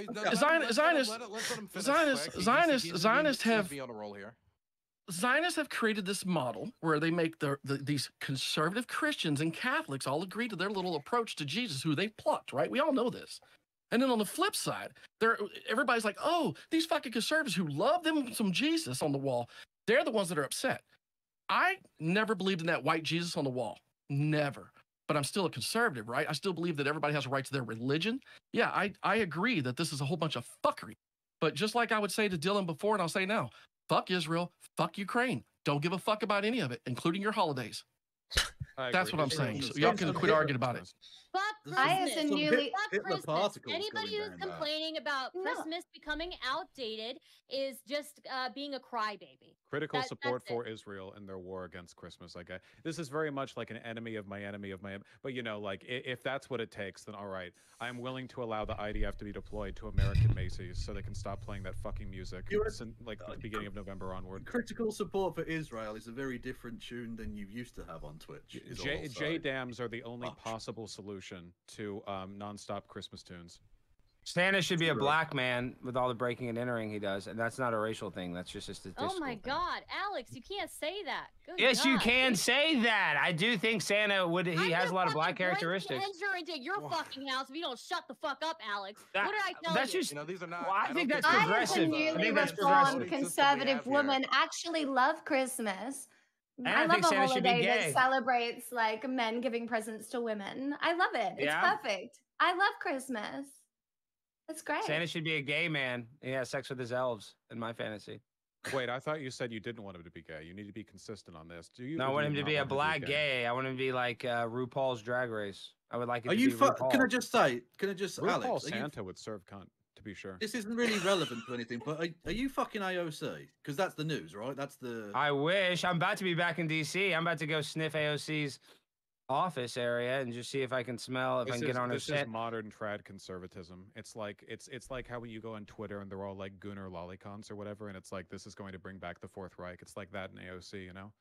It's Why do you always bring up Lovely, Vosh? What is your deal with Lovely? Why do you bring up Lovely? Isn't that like your? Was correctly criticized for hyperfixating on AOC for years, so now it's like, all right, well, we might as well own it. That's modern Fucking Vouch and Alex Stein, two white boys privileged talking all this shit. What the fuck? Both of you cucks. Both of you. You are fucking retarded. Both of you. You motherfuckers. You both are fucking retarded. Wait, I don't wait. Jesus fucking Christ. This guy's cooking. Hold on. I'm asking everybody. He is please. cooking. Let him go. Help me moderate. I'm asking you guys to help me I'm right not now. prepared for this job. I'm asking you guys to help me moderate by quieting down. I love helping. Okay? Everybody Help shut me up. Redneck help is you. speaking. Thank you. Yeah. Okay, so this topic was supposed to be about Christmas and the holiday season. This is supposed to be the soft Yeah, but it's a topic dumb where topic. It's a dumb topic, Dylan. Dylan, it's a stupid fucking topic. What? Yeah, It's a a dumb topic. brilliant topic. We're talking about the war on Christmas. It's an important issue. I actually think there's a lot of Yeah, but it's interesting stuff to talk not about real. with regard to, like, I don't know, culture of family Okay, homes, wait. Let parentage. me poll the room. Who believes the war on Christmas is real? Raise your hand. It's a proxy war. Okay, why is it real for the people who think it's real? And Because how they're is it real? How fucking is it brain true? dead. Wait, Because hey, they're Kevin. brain dead. Kevin, I want to examine I want to examine other opinions, Kevin. Who the fuck believes in it? Who the fuck believes in it, Dylan? This is one of those asking them. stupid ass takes you put up. You put that shit up for you some. Just said, wait, redneck. I said just fuck asked it the all. room. I Redneck, said fuck I Israel asked and the fuck room Ukraine who believes- completely. Okay, I'm gonna ask you to. Wait, Dylan, did you do the Orthodox Christmas? Yeah, I only meant Orthodox Christmas, of course. Yes. No, I'm Only actually Orthodox. like, well, you were in Ukraine. Did you do Orthodox Christmas or did I didn't do Orthodox. No, I celebrated Passover when I was in Ukraine. Really? Yeah, Oh, I nice. met Wow. a nice some Ukrainian Jews, and they invited me over for Passover. This supports the Israel is destroying Christmas theory that we were examining. Exactly. earlier. Look, Wait, you Zelensky distracted takes me. over. My I'm gonna point- fly a Can we plane stop? into Let me Alex lead the Stein's show here for a Christmas moment. tree. I'm gonna do it. How do I do a server mute? Everybody. Okay. Alex Stein and Lecture Fan, you guys believe the war on Christmas is real to some capacity. I think MPU also semi-raised a hand. Can you explain that? Because it seems like the rest of the room doesn't understand. It Well, really. Yeah, you go ahead. Go ahead. I think what it is it's a stand-in for like just attacking Christianity generally, right? The left can't stand the fact that people believe in a non-secular power that is greater than themselves, right? And so they come at anything that is Christian, whatever. And to Redneck's point, right? It doesn't matter whether you support the Christmas holiday, the commercialism and stuff like that, it's way fucking overdone. I get that. But really the message for Christians is it's about the birth of who they believe is the savior, right? And you can't attack anybody else's religion the way you can attack Christianity in this country, and it's fucked up, right? You know, Donald Trump literally just called again for a ban on Muslims, right? You can't go. You can't. Oh, for fuck's sakes! Fuck Donald Trump! Jesus fucking Christ! Get him out of your head, you bitches! You Oh can't. yeah, he's I only mean, I running just to be made a joke president. about Muslims Wait, just let a me second ago, right? let's MPU finish his thought, right? Let him Alright. finish his thought quick. Okay. Then let Yeah. Redneck Have a talk. thought first. 10 seconds. 10 seconds. If you went after Ramadan, okay, which is the Muslim high holy month, right? If you went at it with the same kind of verve that they go after Christmas or anything that's Christian related, there'd be a fucking uproar. And I think the hypocrisy of the left is just fucking insane over it. Yeah. So yeah. You're also a fan of Jesus. Could you chime in on Well, that? first of all, I do think that Vosh was correct when he said that the war on Christmas is not really a big political issue right now. I think that's largely because Trump was so successful in bringing it back, and people started saying Merry Christmas again. More Perfect Union's right that, and Vosh admitted, yeah, pretty much. He pretty much did, yeah. Vosh admitted though that he's a religious bigot, and so this does come from not only a release of religious hatred and religious bigotry from the atheist left, but and it's not just Christmas. There's a war on all of our holidays. The Democrats and the left are trying to replace July 4th with Juneteenth. They're trying to replace Christmas with Kwanzaa, which is a completely made up thing. So and that's all designed to try to collapse the. Hold on, let me finish. That's all designed to try to destroy the foundations of our country and our holidays, whether it's July 4th or Christmas. Then you collapse the society and try to replace it with socialism. And screw Halloween. I won't celebrate Halloween. What did Trump actually do? The war on Halloween now too? Slow down. I love international relations theory, and so I wanted to ask it from that perspective. So would you say that the war on Christmas is a proxy war in the wider left's cultural crusade against the holiday season generally, July, all the other holidays, Thanksgiving as well? Oh, I think it's absolutely part of the globalist left. Absolutely. Globalist left, guys. Globalist, there we go. Can I say something? I feel like for how much the right likes to talk about freedom of speech, I should be able to say happy holidays whenever the fuck I want to. Why the fuck is the right of all people trying to police my fucking words coming out of my mouth? You can't do that shit. Don't ever think that you can talk to me and stop me from saying happy holidays. I will say happy holidays. You can say Merry Christmas back, and I won't fucking stop you. I'm not gonna put fucking tape over your mouth. It's only conservatives and you know, fucking right wingers who are having a fucking meltdown over me saying happy holidays. So now Stardust. Hold on. So now Star cares about. Let's have one. I don't fucking care. Okay, wait. Who wanted to respond to Star? I did. Cogent points. Okay, I'll let lecture fans. I was just gonna say real quick, hilarious to hear Stardust and the left pretending to care about free speech. Ha! Do you know who you're talking to? I'm literally the person who is like the most like I will talk to anybody and let them say, you know, crazy shit. And talk There's an OnlyFans. No, Stardust has an OnlyFans, so she's free speech. I do not have an OnlyFans. Okay, Star. But I've been on Alex Stein's show. Star. Alex knows I'm pro free speech. So She is. I know. Star. Stardust is. This is strictly for Star. I'm so fucking proud of you. You were so good on that one. Keep yelling louder. I really appreciate it. Thanks. Okay, go ahead. Are you simping for Stardust like that, redneck? Look No. That was a It's a little big man, so he has to like patronize a woman to make his dick hard. Being real. I don't know if anybody else saw Pixel's fantastic edit of the promo for the show. It had all of your names replaced with the word men and then her face plastered on the front. It was brilliant. It was beautiful. And so I want to throw it over to her because you haven't had much time to talk. I'm just so happy to be here today so that you don't get cancelled for not having enough, you know, representation. Like, yes, I'm thank just you. so happy. Please help me, please. Among esteemed intellectuals. Like, I love talking about this shit. I'm so happy you brought it back, and I'm just, really proud to be here. Do I not count as a woman now, Pixel? Is Oh, it because no. of Brown? Oh, Is it no. because of Brown? Your name's still on there. so Your name's still on there. I Your don't name's still count as on a there. woman. I didn't take your name off. Patty Cake's name on there too, I think. Okay. Yeah. No. Oh my God, no. I'll lift us all up. Are you kidding me? Absolutely not. Goddamn, I'm so proud to see Star stepping up. There's two of them, and they start It's fighting. about time you put the balls on the table. We have so much female representation on the show. Yes, Stardust and I are friends. So yeah, I love my girl Star. She's looking good. She's got the right camera angle, trying to get a few more clicks on the tits. I know what she's trying to do there. And then Pixie. Come on, seriously, I barely. Star, you're going cleavage. I've never seen you this cleaved out. Okay, dude, I dress more conservatively than all of the female Star, conservatives. you can't win. here. This guy's a can't gooner. even. There's nothing Star, you can wear. you're showing it off tonight. I know what you're trying to. You knew I was on the debate. You knew I was on the debate. Winning the points in the point system. That's a fair fucking point, Alex. I'll give you that one. You got her on that one. So classy. Star, this guy is a king for clothed women. You can't win. There's nothing you can wear. I dress more conservatively 100% than most conservative women, and I guarantee you I probably live more conservatively than most conservative women. This guy has to wear a condom on the subway, so he doesn't. What about Calendar Gate? Wait, Dylan, what about Calendar Gate? Are all those Republican women whores now because did you guys hear about Calendar Gate? Never catch me on a calendar, by the way. like that, okay? Dylan, are you familiar with what I'm talking about? Calendargate, the conservative calendar that's making all the conservatives fight? That sounds like something I need to buy.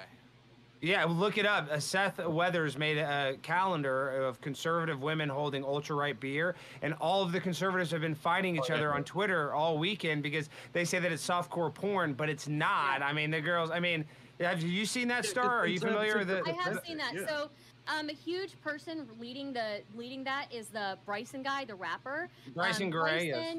Bryson Gray, and then a few other people are basically saying, "Oh, this is sacrilegious. This is satanic. They're softcore porn. Softcore porn." And then there's a bunch of other women who are like, "Well, I'm just gonna dress how I want to dress. We're just having fun with this, So, yeah.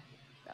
Yeah, but conservatives don't want women to dress how they want to dress. They've no interest in that. It depends on the conservative. It depends on which white women you talk to. All conservatives want women to dress slutty. They just want to complain about it. That's not true. No, Vosh, that's not true. How is it that you have that perception? Why do you push so many perceptions? Like, that's the issue, right? That's why I told you, you and fucking Alex are both the same motherfuckers. You're both motherfuckers are the same. You just need to look at the mirror. You motherfuckers are exact same. You claim for different reasons. That bullshit. You guys both sit online and talk out your asses without you just say the stupidest of shit without ever actually thinking about how it applies to the actual people on the ground. Wait, what did I say? What are you talking about? What the hell are you talking about? I mean, I am a comedian. I'd say a lot of stupid shit. But yeah, what are you? Alex, first off, wait. Everybody, quiet down. I'll give you a minute to do this. But then we only have 6 minutes left in a round, everybody. I only need a minute to cook. Listen, Alex, I like your jokes. I think some of your shit's some of the most hilarious shit in the world. But you do say some racist shit. You come out of pocket from your mouth. And I'm telling you, from someone that's been on the streets, you better be careful, because when you pop your mouth off the way you do online and some of the racist shit you do say, I'm surprised you were still walking with a solid grill. Just being firm and telling you from a transracial racist here. And you vouch all this socialist bullshit that you talk and spouse. You never actually address who's in charge, though. You never address who's in power.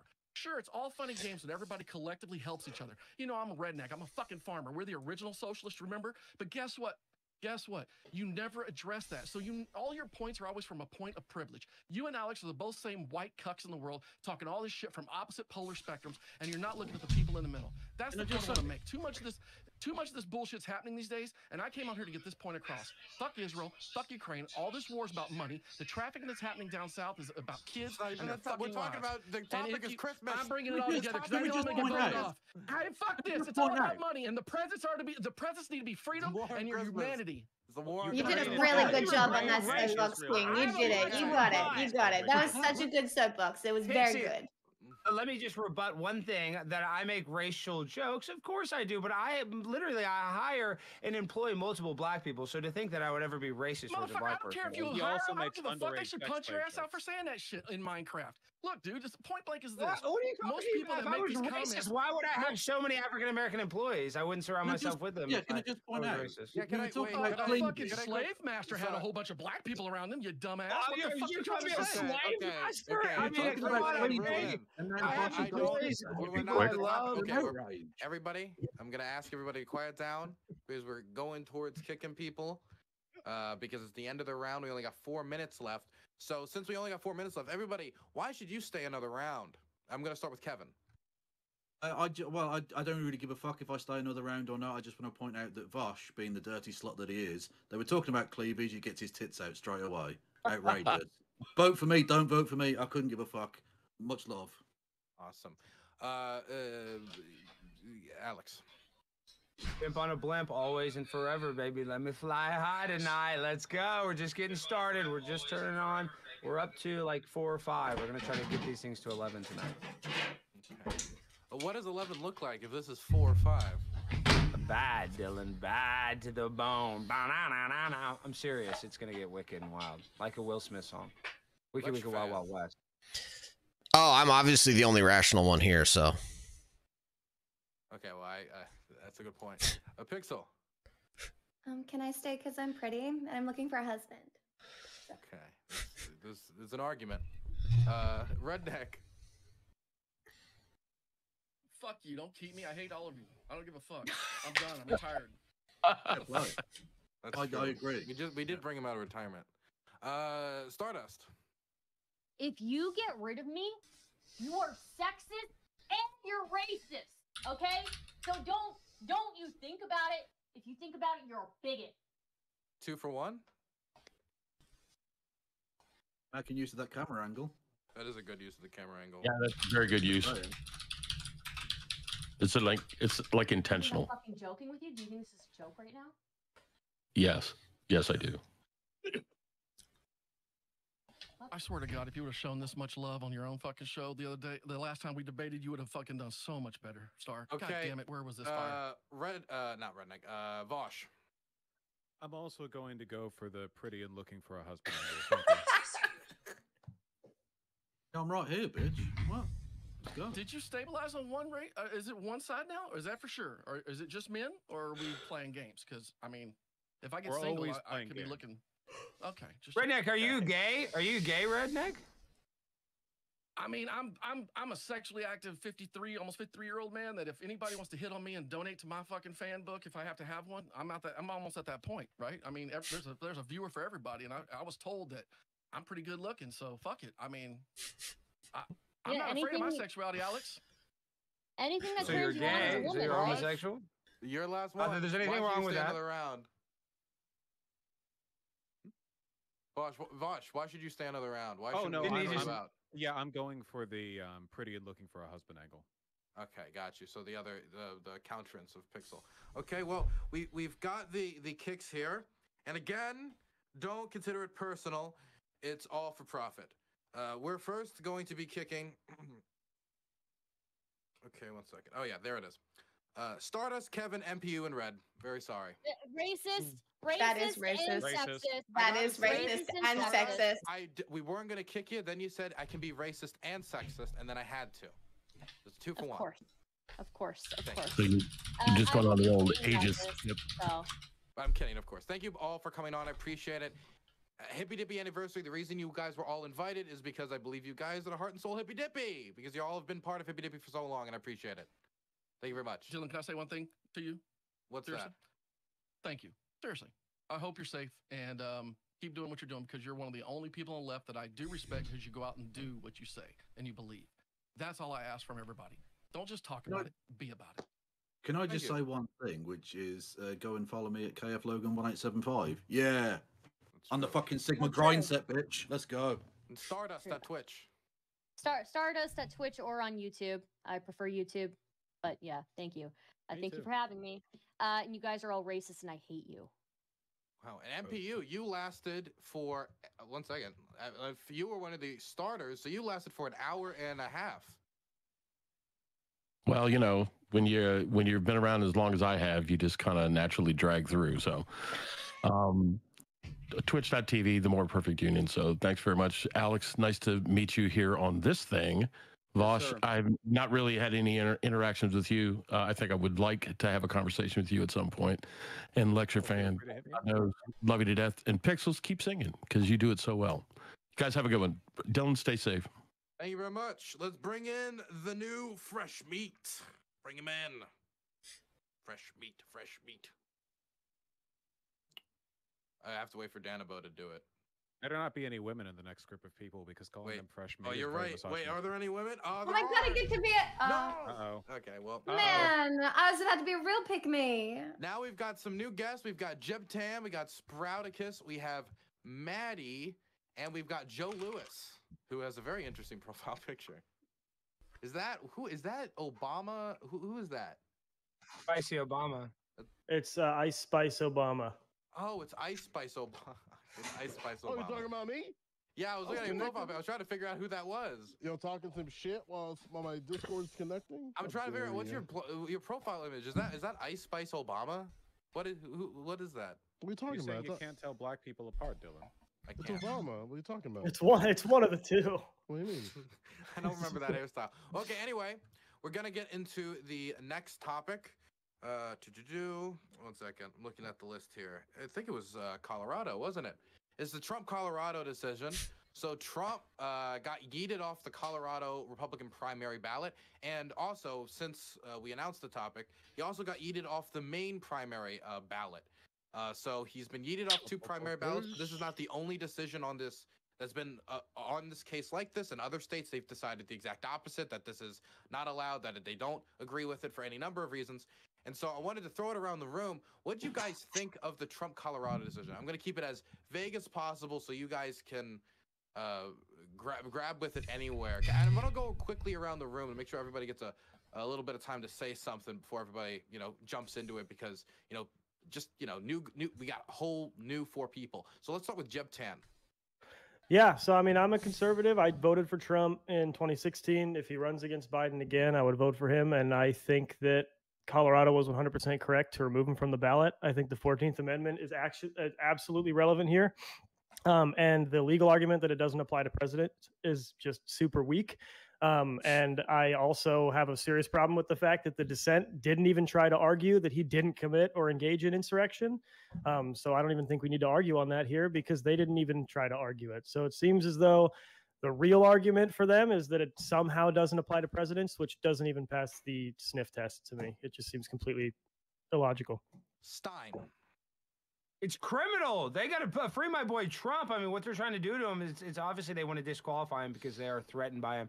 So, yeah, no, it's a total work. It's a criminal. I mean, everybody wants to say it was an insurrection, yet they are able to reconvene within 3 hours and still certify the election. So I don't know. I mean, I really do not consider it an insurrection. So, yeah, I think it's absolutely criminal.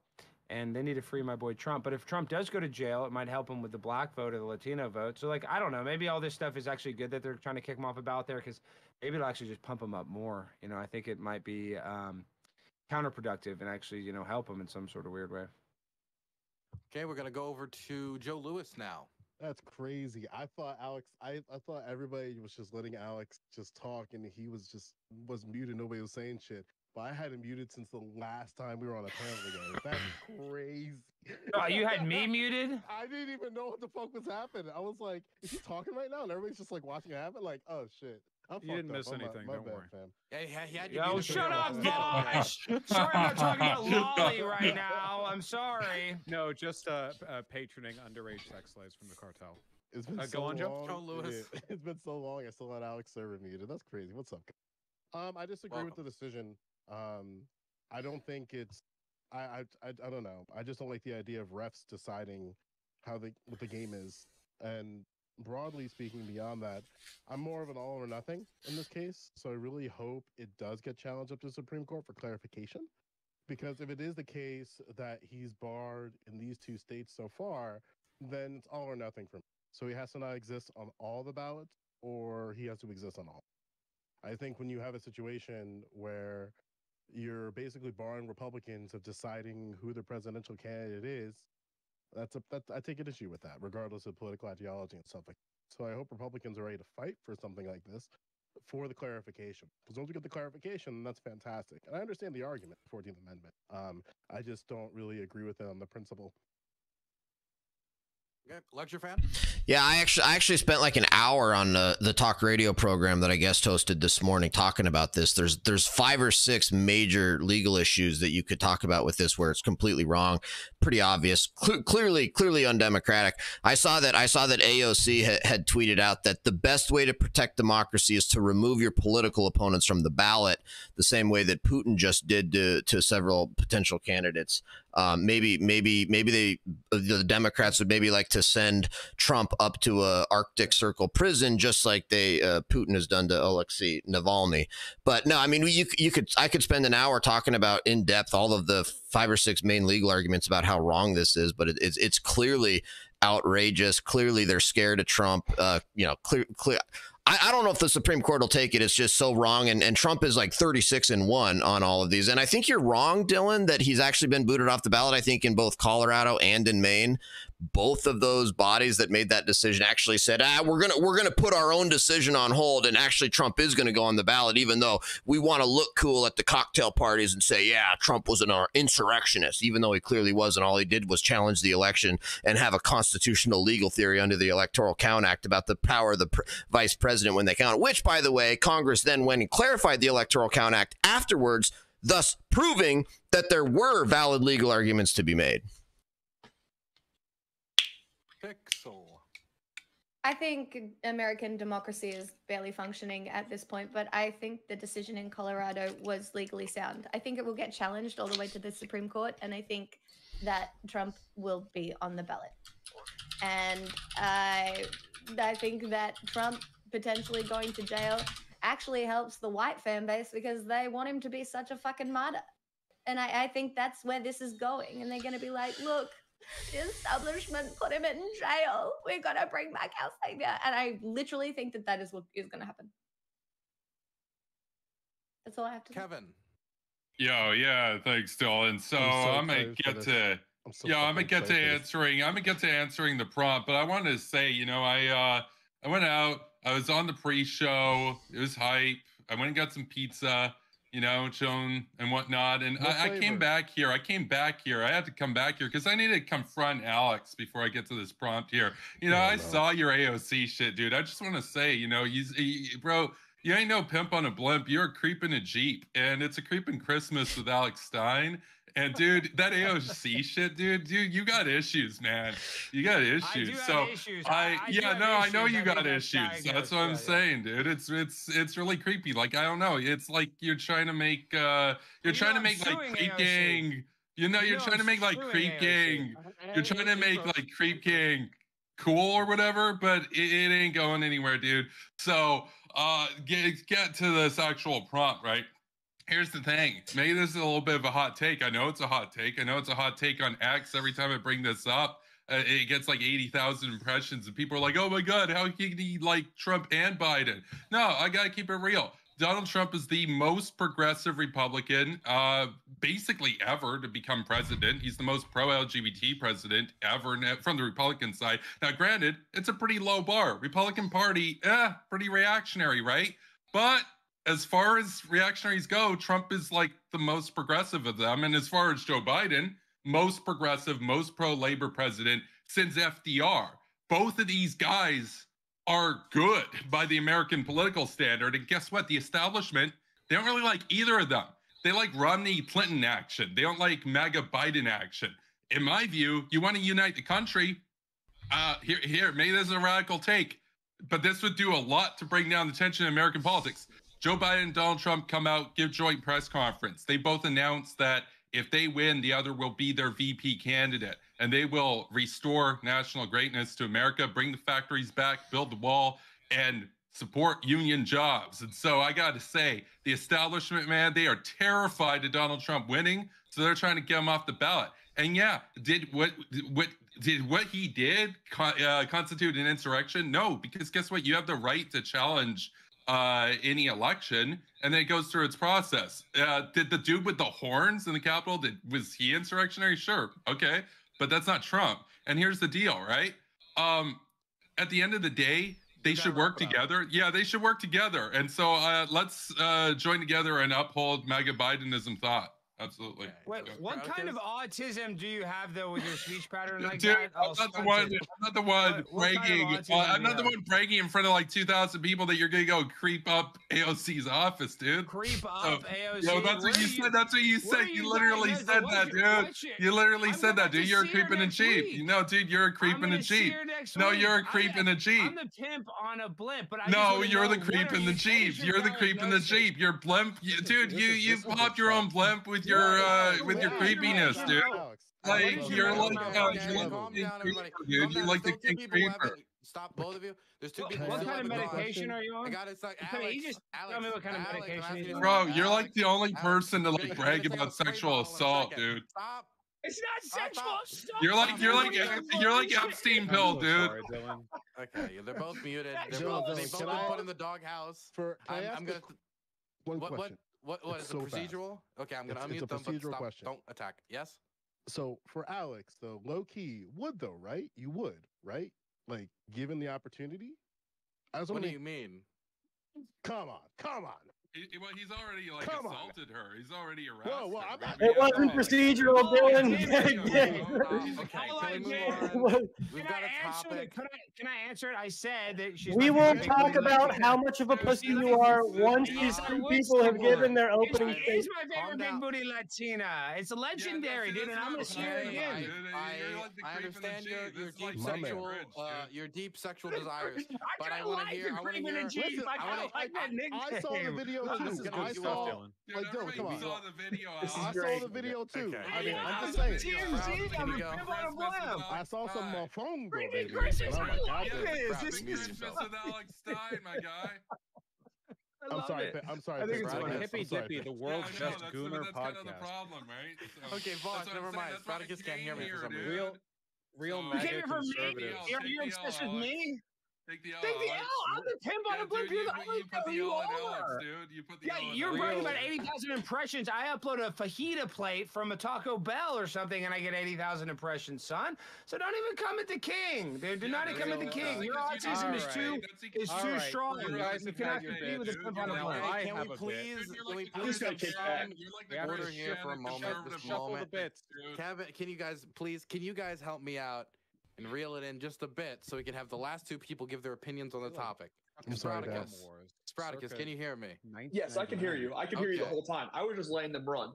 Because if I was going to try and talk behind them, you were hurting me. You were helping them, and you were enabling them. So if I was just going to talk behind them, if I was going to talk behind them, you enabled their behavior. That's negative 50 points in our DNC system. You enabled their behavior. Anyway, continue. It's a good thing I'm not part of the. It's a good thing I'm not. Wait 1 second. It's a good thing I'm not a part of the DNC. But I voted for Trump in 2016. I voted for Trump in 2020. And I agree with Joe Lewis. It has to be all or nothing. This does not hurt Trump at all to be kicked off the ballot in Colorado and in Maine. Trump was not going to win Colorado. Trump was not going to win Maine. The only states he's going to be kicked off the ballot in are the states he was for sure not going to win. Michigan and I believe Minnesota are two of the states that put this up to try and enact this and kick Trump off the ballot, but it was denied by both states. Those are the states that would have mattered. These two states that have done it don't truly matter in the long term, in the long run of things. But ultimately, it has to be all of them or none of them, and ultimately, it's going to go to Supreme Court. The way the Supreme Court's leaning right now is they're going to side with Trump, and that's how procedurally it's going to work. Now, do I agree that Trump should be kicked off the ballot? Potentially, yes, but it would take a guilty verdict by the court, and anyone inside the United States is considered innocent until proven guilty. It would take a guilty verdict by the court of something that would allude to insurrection or the harboring of such insurrectionists. Now the last person is Vosh. Yeah, I think I agree with that and with what Joe said to an extent. So Donald Trump did it. He deserves to be kicked off the ballot, but it needs to be done at a national level. I mean, ideally, this should be a criminal thing. He should die in prison. But, we don't live in a perfect world, and there's no such thing as impartial judicial activity. So, the only states that are actually going to rule correctly on this, even if they decided to make a national issue of it, would be blue states. He wasn't going to win anyway. In a fair system, this would be a fair and fine ruling. But in the current one, I think it's just going to fuel the persecution complex of, Trump supporters, though that hasn't really been working out that well for them. Like Donald Trump is currently saddled with half a dozen, trial cases he's running between. And I mean, conservative media is barely even picking up on them anymore. I mean, that fully like 50 to 70% of Donald Trump's waking days are spent listening to lawyers tell him how fucked he is or how he's out of money. And given that environment, I don't know if another railing from the criminal justice system is going to lead to that much of a persecution complex. Like, how much can you oversaturate that pot? Eventually, you run out of shits to give. I don't know. I guess I don't really care that much. The Supreme Court's going to overturn it unless for some reason they do a wacky gamer move and don't, in which case I care about it very much. I got a question. I got a question for all the Orange Man bad people here, though. I just got a quick question. Would you rather Ron DeSantis then come in and do all of his reactionary BS and basically wage, transgenocide, etc., or would you rather have Donald Trump, who is, as I said, the most Now I would stop for a moment. Stop. I'm asking you guys to stop for a moment because this is actually a later subtopic. It's are there better candidates in the Republican primary? Who's the best of the bunch? Right. So that is actually a question later. So I'm going to put that on hold. Okay. Yeah. All right. So Somebody anyway, else? one of the things I want to touch on is this idea of like it being sort of morally wrong, regardless of the law. We should probably just not do it because it's going to fuel his success. It's bullshit. It shouldn't matter. As conservatives, we should agree it shouldn't matter. Because guess what? Trump's bitching and whining about how it's undemocratic. Who are the guys for the past decade we've been telling people we don't live in a democracy, we live in a constitutional republic. The purpose of the Constitution is to provide limitations and a foundation for democracy. If Donald Trump broke the Constitution, you conservatives should step the fuck up, get his cock out of your mouth, and say he shouldn't be able to run for president. He didn't break the If Constitution. Democrats were found out tomorrow to have colluded against Donald Trump in a court of law, you would immediately be crying, none of these fuckers should be able to run for president. But all of a sudden, because it's Trump, well, maybe the presidency doesn't count, and maybe this little subtext, officers of the state, it's a little bit of, I don't know. Stop being a pussy. He's not a conservative. He did the thing that the Constitution says not to do, and if you're a constitutional conservative, that should outrage you quite a bit. So He did nothing. Should we let Ron DeSantis do transgenocide? I don't give a fuck. It should not matter about anything other than did Donald Trump break the law? He didn't. Institutional I'm so dude. This is not. It's not institutional cringe. Wait. One at a time, please, Kevin. Yeah. Mm-hmm. Yeah, like conservatism it's pretty cringe. And as I said, Donald Trump is, again, as far as Republican politicians go, elected to presidency, most progressive in history for the U.S. Now, granted, you're right. Yeah, he spent way more money you than can say in it's a history low bar, and but what I'm passed more saying gun is control than any all president in history against the progressive-minded people Okay, should have one at a time. I can't hear anything.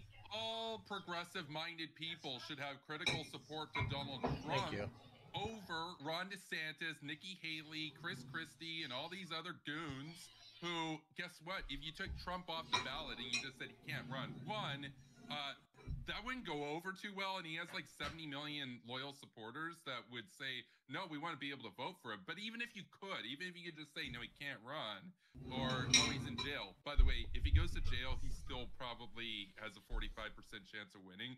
But let's just say he can't run. Okay, so then what do you wind up with? You wind up with the dude from Florida who wants to basically genocide all the trans people in the country. You wind up with Nikki Haley. You wind up with Trump didn't break it. Who basically wants to go and wait. Let him finish. Let him finish. No, dude, it's my turn to speak right now, dude. You gotta calm down. I've waited 2 years for this. Or you wind up with Chris Christie, who's the biggest shill for the dismantling and national dilapidation of the United States in the interest of the corporate establishment. Okay, Kevin, I gotta ask you. Yeah. You said that if Trump goes to prison, I don't know, let's say he went to prison all for the classified documents thing, or who knows what. Yeah, whatever. It If doesn't matter. if he went to prison, you said that he has basically like a 50% chance of winning. No, I don't. I think Biden has the advantage, and I think if he went to jail, Biden would still have the advantage. But what I'm saying is, I wouldn't be. Do you think that would help or hurt him with independence if he went to prison? I wouldn't be surprised if 9 times out of 20 you ran that simulation and Donald Trump gets inaugurated, but from prison. So Run he has it to get then. inaugurated via 9 proxy. times out of 10, he could get inaugurated out of prison. I said 45. Out of 20. I said 45%. I think Biden has the advantage. By the way, if you ask me, who would I rather have, Biden or Trump? I'd rather have Biden. But I also rather have Trump as his VP. Trump as his VP than Kamala Harris. Got you. So you're he's got to get rid of Harris, man. So you're like Kevin, that what Batman guy, happened to you, Two-Face, right Kevin? now. Is that's what's Kevin, going what on? happened, No. They're very similar. They're fundamentally both. Kevin, how much is Jackson crazy. This is absolutely insane. Very similar. Very similar. Both progressive-minded people. They're both for the self-reliance of the Do you American. think two alphas could share the platform like that? Like, come on. Said conservatism is cringe and that Trump is the same as Biden. So enjoy your comrade. Boys. Yeah, well, I'm not a conservative. I'm a progressive nationalist, dude. Jeff, he even stated it doesn't matter. It doesn't matter what crime Trump goes to jail for, which is absolutely insane. Yeah. If Trump goes to jail for wait, stop. I'll let you talk the entire time. if Trump goes to jail for an insurrection-related charge, the 14th Amendment is directly implied. If he goes to jail for an insurrection-related charge, then he is disqualified for running for office. Point blank. There's no questions about that. It's a political thing, right? It's No, it's not a political thing. It says that they did this, and if he's been found guilty of it, then he is not allowed to run for office. He's not eligible for office. He hasn't been charged with insurrection, though. You look at his opponents. You look at his opponents. God, you look at Clinton, so stupid. For example, guess what? They weren't even prosecuted. You know why? Because it's a fundamentally political prosecution, even if he's guilty. Does that woman want to join? Yeah, No? the reason why I say it's political isn't even a statement about guilt or innocence. I think you would have to make a really good case that he personally did the insurrection there. I think you could make. You don't have to argue he personally did the insurrection. Osama bin Laden didn't personally attack the United States. Yes, he did. That it's him, and none of the establishment figures that they're investigating goes to show that even if he's guilty, that doesn't change the fact that the system is still set out against outsiders and reformists. And the fact of the matter is, I've got a question. And we agreed that it would be funny if he went to jail. So underneath that logic, though. You've got like 10-minute talking points, and I would love for you to be the only person that talks, but there's other people here. I do have to ask you so there is this, right? So you stated that it doesn't matter if Trump goes to jail for an insurrection-related charge because they'd have to prove that it's him. So underneath that logic, you would then Osama bin Laden would be innocent of attacking the United States because he personally didn't attack the United States. He just sent people to do it. Like you would have to then follow forth with that. Yes. No. Yes. No, that's crazy. You're missing the point of my argument. My argument is that Trump's voters don't care whatever you find him guilty of. They don't care. And they're still going to go out and vote for him. Actually, I would agree with you. Trump's voters do not care about the Constitution. I think that's been proven. I would agree with you on that. Yeah, but the Constitution is aloof to the struggles of the masses, dude. Your Constitution's largely problematic. I mean, you had to amend it like what, however many dozen times already. That's a feature, not a bug. That's a good thing. A reminder to everyone. Wait, stop. Are you a constitutional progressive? What? For anyone who's confused, Kevin is Canadian, so he's a little slow when it comes to our Constitution. You need to respect that. Wait, okay. None of y'all. Oh my God. Lecture fan, I saw you were shaking your head when you were hearing Sprout talk. Did you? Oh, there's just. Want to express a disagreement with that? Well, there's just tons of obviously uninformed and ignorant people talking about things they really haven't looked into and really haven't researched here, and so I've just kind of been sitting here listening to the nonsense. I don't know who the guy in the Steelers hat is that said Trump violated the Constitution. I'd ask him, what the hell are you talking about, dude? What provision of the Constitution and how and what court found? By the way, Trump has never been charged with an insurrection. Just throwing that out there. Let me answer. Yeah, we really got to get on that. In fairness. Yeah, the 14th Amendment, Section 3 says anybody who is engaged in insurrection. Oh, okay. Yeah, that's just not true. Hold on. Stop. Or provided aid or comfort is ineligible to serve as an officer of the United States, and it does not require a criminal conviction, just like impeachment doesn't require a criminal conviction. The Supreme Court could tomorrow say Congress gets to decide, and Congress could get to decide. I agree the Supreme Court should clarify exactly by what means he could be ruled ineligible, but I agree in essence that he did give aid and comfort. Okay, I thought you were talking about something else. I thought you were talking about something else. If you're actually saying he engaged in insurrection, that's laughable. All right, got it. No, I don't. Lecture fan, I don't think it's necessarily laughable. Can I ask you, Lecture fan, why is it laughable? Because it's absurd. Because challenging an election result is not an insurrection. Donald Trump had a legal theory about what Mike Pence could do under the Electoral Count Act and under the Constitution. Again, that's not an insurrection. If simply objecting to electors or sending separate electors or objecting to electors or then lots of Democrats would be guilty of that too. I mean, I could go on and on. There's a whole bunch of different reasons. Is purposefully interrupting a legal process that, if delayed or interrupted, like completely and not able to happen, would violate multiple state and federal laws. No, it wouldn't. In regard to the peaceful transfer of power, is that not insurrection? No, that's not. Purposefully delaying. No, here's the other thing that you know nothings, don't know anything about. When you're Dr. Lecter Yeah, fan, yeah. we're gonna have Joe Lewis. Okay, He's been waiting.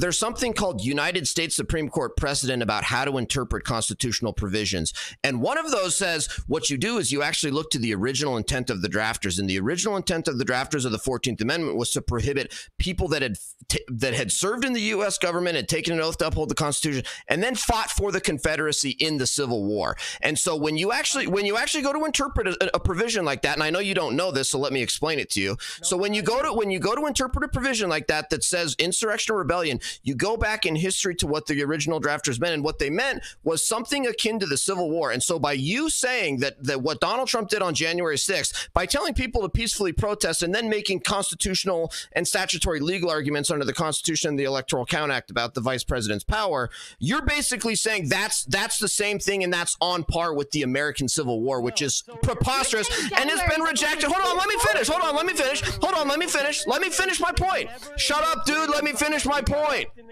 Can I please finish my point? Okay, we only have a few more minutes left.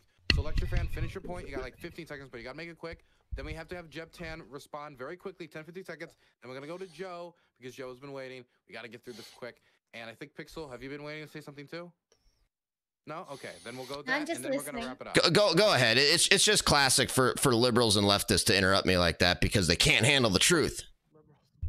Was that me? Yeah, no, the guy in the Steelers hat, whoever that leftist is. I'm not a leftist. I'm actually a conservative. So I want. Doesn't sound like it, man. Doesn't sound like it. Yeah, and this is what I'm trying to point out. So you're saying the 14th Amendment has never been invoked in times other than the Civil War. It had to rise to another Civil War, or has it been used since in cases where they just committed a rebellion against the United States? The insurrection clause has never been used to disqualify somebody from the ballot. And Congress. We used to build things in this country. We used to do new things in this country. Now it's all, oh, we can't do this. Oh, we can't do that. If we can get Trump on this, you know what? I say we can. Why do you doubt America? But my base here is your idea. Wrap it up though. We gotta go to the Joe, okay? Yeah, what's the consequence of getting Trump on? Your idea that it can only be used in literally the Civil War, lecture fan. No, something similar. No, something analogous. I know you. Let him finish. We don't have any time. You gave up your time, dude. Is the same logic progressives have been using. You're misquoting me, so. Protects muskets. We say that if the Constitution leaves something vague, you need to assume that it is protected, not that it isn't, or is included, not that it isn't. So when the officers of the United States are included, or insurrection or rebellion is included in the language, and they don't specify it needs to be as bad as the Civil War, then we need to assume that it includes things that aren't as bad as the Civil War, not that it excludes things, just like we need to assume that the Second Amendment includes AR-15s and doesn't exclude them, because we assume that the Constitution is broad, not narrow, in its protection. You don't know what you're talking about, but all right. Okay, Joe Lewis, wrap us up. Yeah, I mean, I think it's fair to say if we bar Jefferson Davis, we should probably bar Donald Trump. But I think that's the argument for the lawyers to make in this case, right? Like, I kind of agree with what Lecture fans kind of saying a little bit, but I do think that, again, and Jeb agrees with this too, that should probably be clarified by the Supreme Court so they can kind of squash this in the bud. I think it's a beholden of Republicans to bring forth that argument, though. I think they should advocate for the Supreme Court. It's a matter of, like, clarifying that it's a social and political institution. But yeah, that's it. I mean, this should be clarified. But again, also too, I just want to say, fuck Jimmy Carter, that piece of shit cuck, for actually pardoning that nigga. It's crazy to think that Jimmy fucking Carter pardoned Jefferson Davis. It's fucking ridiculous. But anyway, Joe, look, this is my Joe Lewis haircut. My Joe Lewis haircut. You like this? It's too white for me. I'm sorry. It's not, I like your hair. I'm not even hating. Everybody, hold on, wait. It's an Alex moment. Is it gooning or racism? Wait, I'm not looking at the screen. The is it gooning or racism? The Reaper calls. The Reaper calls. I don't know. I didn't take my DEI pills today, so it's hard to tell. I have the people that were kicking. Well, I have to go. Kick me. Are you kicking me? I have to go. Yeah, you're on the list actually, Stein. You just said that. Yeah. No, I can show you the list. You want to see the list? Well, first of all, you're lucky to have me. I'm the pimp on a blimp. Everybody needs to watch my Blaze TV show on Tuesday, Wednesday, Thursdays at 6 p.m. to 7 p.m. Central Time. And it's always a blast. I hope we do this more. You know, if I didn't have such a busy schedule, because, you know, oftentimes I'm about to go on the campaign trail with Vivek Ramaswamy. I'm about to go on Tim Pool January 8th. You're campaigning with Vivek? Yes, I am in Iowa, and so damn. Yeah, room on the so Trump campaign, I guess. well, actually, I just was the keynote speaker and MC at the New York Young Republicans Club, where Trump was the, whatever, the person of honor. So I was just with Trump. I love Trump, but I mean, I'm going to go help my boy Vivek. He's a 9/11 truther like me, so him and I are vibing on a lot of different levels. But that's neither here nor there. I just want to say thank you. I'm on the rise. I'm the pimp on a blimp. Bosch, I know you brought up Lolly a bunch. That's kind of a weird deal, but I'm going to let you just do you because, you All right, do give you. back to Everybody. your second Mondern, whatever you have on there, man. Go for it. Well, I'm about to go No eat some one's stopping Chinese you. food. But I just want to say I love you all, Joe Lewis. I think you got the most swag on the panel. I hope you stay all night. The guy at the Hell yeah, brother. bottom. I actually like your autism, and I am the creep in the Jeep Cherokee with the Bose system, 22-inch rims. I love Jeep. It's a great car brand. It's been one of the best, most popular car brands. So if I'm the creep in the Jeep, as long as I'm getting some dome, I'm causing pain in the turning lane. That's just how I am on the pimp on a blimp. So I love you guys. This has been a pleasure, and I'll speak to you again very soon, I'm sure, Dylan. And stay safe. You're in Maryland. You're not in Ukraine anymore. I got back for a bit. I'm going to be here for a few months. I think Baltimore's more dangerous than the Ukraine. All right, I love you guys. Tomorrow, actually. Damn, this man is really just Bring hitting your niggas like bulletproof that. vest, God damn. We'll be fine. Oh man. See you later, man. You have a good one. Peace. Next is Kevin, man. Sorry, people didn't What the vibe fuck? with your Marxism. Your Bidenism, Trumpism. I liked it. Well, they'll come around in time. So let's uphold MAGA Bidenism. Institutionalism is aloof to the struggles of the masses. And go follow me over on X at Kevin Castley, YouTube Superpower Broadcasting, and Twitch Superpower Broadcasting. Peace. Okay, Sprout, you were thrown out. I'm very sorry, my good Damn, friend. what the fuck? You are old soul Hippy Dippy, and I'm happy that you came here, and I'm really happy I got to get you on. Oh, you're good. Feels like a cheap shot. I don't know if it's the same judges as last time, but someone has my the name. DNC, Someone the has DNC, my name the in their Dylan Burns shit. TV judge system is very fair. I can assure you. Okay, well, as long as the system says the system is fair, I think that's beneficial. But no, I appreciate the invite. Look forward to the next conversation. I apologize to chat. This conversation was kind of short. But yeah, look forward to next time. Appreciate it. Yeah, appreciate you coming on, man. Thank you. Yeah, no problem. Okay. I tell you, our judge system is great. The judge system is fantastic. It's wonderful. Oh, also, before I kick the last two people, someone donated $25, and as everybody knows now, I take money to ask people questions because I exploit my guests viciously. What do you guys think of the new Argentinian president? That was a question. Oh, Thumbs up he's or thumbs awesome. down from the crowd? He's awesome. Like him, lecture fan? Oh, love him, Javier Milei. Didn't that nigga backpedal on like half the shit he advocated for? I'm very When he- excited to see what happens. Is all I'll say. You're very excited to see what I'm happens. enthused about him. I lean toward liking him. I just want to make sure he, like Joe Lewis said, I want to make sure he does things before I. Yeah, I say, agree. well, Considering libertarianism isn't a real ideology, it will be very fun to get an actual real life example of everything immediately crumbling to dust the moment one of them gets their hands on power. Which What is did always what does started God happening. say? Does Argentina have fair? Well, Vosh, all of the South Americans are fleeing the socialist governments. You realize that, right? Look at Venezuela. They're all trying to flee because that's what happens with socialism. Yeah, and people are pouring into Argentina right now. That's true. It's pretty wild. I actually feel really bad. I have I have fans everywhere, but Argentinian fans or whatever, and I feel like Damn. I feel like I feel like their chat messages are like the last gasps of a man drowning as his face bubbles above water for a second. It's pretty rough out there. Okay, well that's a dreary image. Sorry for the last two, Joe and Pixel. I'm very sorry. You've been booted out by our Oh, no. democracy. That's all good. Hey, listen. That's if so you replace sad. me, I was listen, I'm just gonna enjoying say this, listening Dylan, to the okay? men. If you replace me with an Asian person, I'm gonna be really pissed at you, okay? I'm gonna write It's that on Kenny Twitter. Zoo. No, I'm kidding. It's not. God Kenny. damn It's not Kenny. He's running for Congress now, actually. I know. Really? Oh wait, Yeah, Yes. which Kenny state? Zoo was. I only know one way to explain to people who he is, and I don't know if I want to bring That's it the up. white guy, right? Yeah, it's the white guy. Yeah. You get it. See, everybody's been saying it except me. I just want to say I've been dodging the allegations very well for 2 years, okay? Well, I hope this But I called him continues white, on so a we lot talk to him. after this panel, Dylan, because You like listening to men. Oh yeah, listening to men talk over each other fulfills a very specific need of mine. So I can't ever tell if Pixel has a good time on my show or not. I do. I have a wonderful time. Yeah, it's absolutely That's good. great, and yeah, I hope it keeps going because yeah, it's great. Thank Thanks you. for So having you me. like the one-off? You like the comeback? You want it more? I mean, I mean, for sure, I want it more, and it would be really good to actually like, get to say a few more things on a. We should have this Rumble, except with just women. I know it would just be Stardust and Pixel talking, Does, but I think does it's very yeah, does Dylan know any more women? Well, actually, no. How about this? You try to see how much money you can throw at Aristocracy's Patreon till she shows her face. I think you should do that.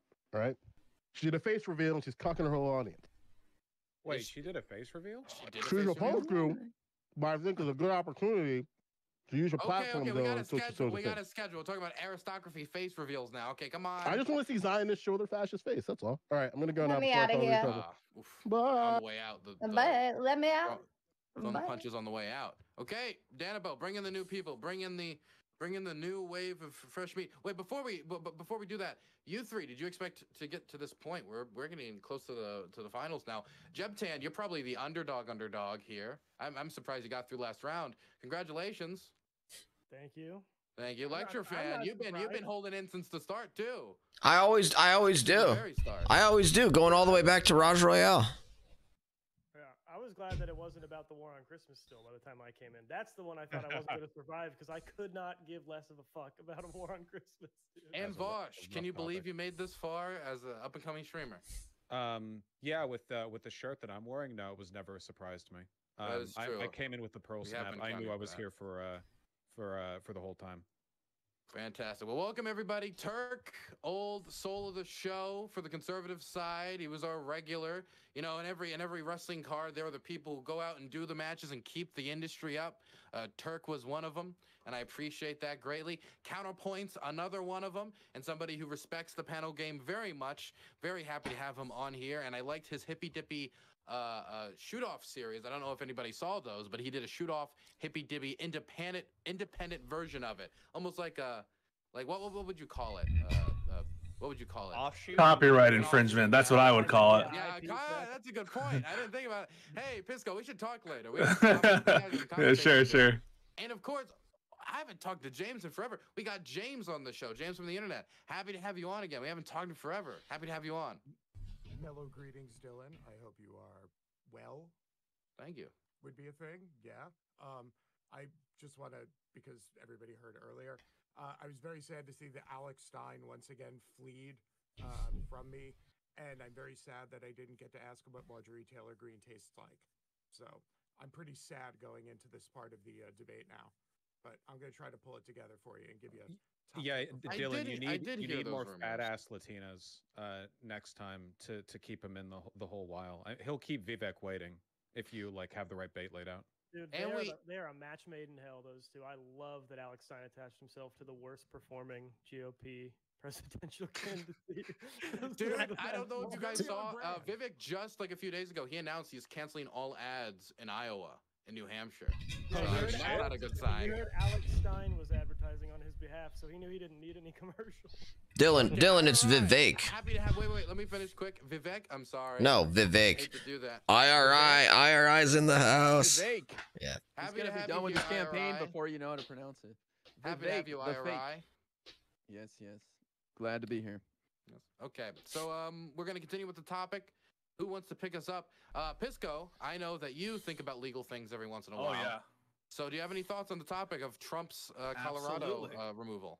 Yeah, so I think that the opinion by the Colorado Supreme Court was absolutely well executed and correct on the law and correct on application of the facts. And I think that we should all agree that regardless of how uncomfortable it makes us, we need to enforce the Constitution. If the Constitution requires that Trump is disqualified, we have to follow that. And so the arguments about, is it prudent? Will it lead to bad results? Will it lead to good results? Those are almost not relevant, right? We would never say that of the Second Amendment. We would never say, will it lead to good results or bad results if we protect the individual right to have firearms? And the same thing for the First Amendment or any other provision of the Constitution that's mandatory. The only question should be, does the law require it? And so I'm sure Lecture Fan will have a lot of reasons why he disagrees about what Section 3 means. But we shouldn't be sort of tied down in these arguments about outcomes and is it good for the country, is it good for the Democrats? Because those, in my opinion, are totally irrelevant. Well, I like what you say here, Pisco, because you're actually wanting us to follow through the law and go through the proper process, as opposed to Jeb. You have no room to talk here, dude. You're saying we just need to go for it. Have the risk and just throw them out, dude. We are a nation of laws. The Supreme Court needs to clarify a process for disqualifying. I didn't hear him say that. He did say it, and I mentioned it in the chat, dude. You totally wanted us to risk it as Republicans and not follow the letter of the law and go through the due process, dude. What do So, you mean? Jeb, you're talking out of both sides of your mouth, man. I said the Supreme Court needs to clarify the method for disqualifying him and the method for and then you determining said he as committed Republicans, insurrection. we need to just risk it and go for it. No, go all in or all out. That's what you were saying earlier. No, I was not the going one saying it's sicko all or nothing. No, that was the two dudes here and here that were saying it's all or nothing. I was saying the Supreme Court needs to clarify how they're determining he committed insurrection, and if he did, the Supreme Court needs to uphold the fact that he's not eligible to be president. It's not the job. It's literally. I've heard him. Go ahead, sorry. No, I was just gonna say it's literally not the job of the Supreme Court to do that. What the 14th Amendment says is that Congress has the power to implement that provision. It's not up to the Supreme. It's certainly not up to the state Supreme Court. How preposterous is it to think that, let's say it's 1870. And you're gonna ask the Alabama Supreme Court to make a decision about whether somebody's qualified for the. How stupid! They never intended this to be done by a state Supreme Court. The amendment specifically said. Hold on, can you guys shut up for a second? Can you shut up for a second? Can they shut up and let me finish? It's literally the dumbest idea ever to think that the drafters of the 14th wanted the Alabama Supreme Court to make a decision on insurrectionists in 1870s, which is why they put in there that it's Congress has the power to implement that legislation, which they have not done. If Congress wanted to, they could have set forth an entire framework for how you criminally convict somebody of an insurrection. They get a jury trial. They get full due process. They can be sentenced. They can be removed from the ballot after that type of process. Congress hasn't done that. And the idea that you just let any random Supreme Court or any random, unitary, solitary Secretary of State is preposterous. Lecture fan is just dead wrong on the law. No, I'm dead right.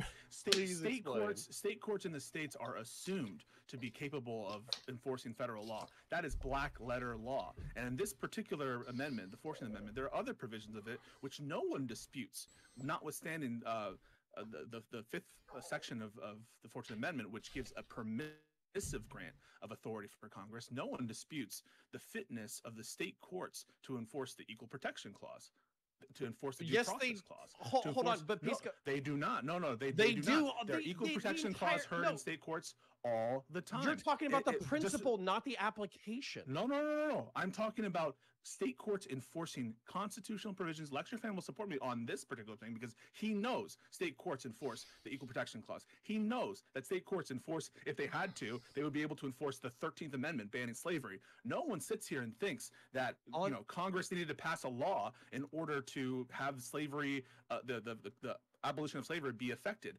The 13th Amendment also gives a permissive grant of additional authority for Congress to enact legislation pursuant to the 13th Amendment. But the 13th Amendment, I just want to finish this. The 13th Amendment is self-executing, and everyone understood it to be at the time. Lecture fans' point about it's so ridiculous that they could have thought that state courts enforce this. It's not ridiculous at all. It's an assumed part of the structure of our government. None of the federal courts are assumed to be in existence. They're all a matter of grace of Congress. And what's more is, as just a matter of practicality, Republicans were implemented in a lot of these positions by the conquering armies of the Union, and so just as a matter of practicality in the immediate aftermath, that's what occurred.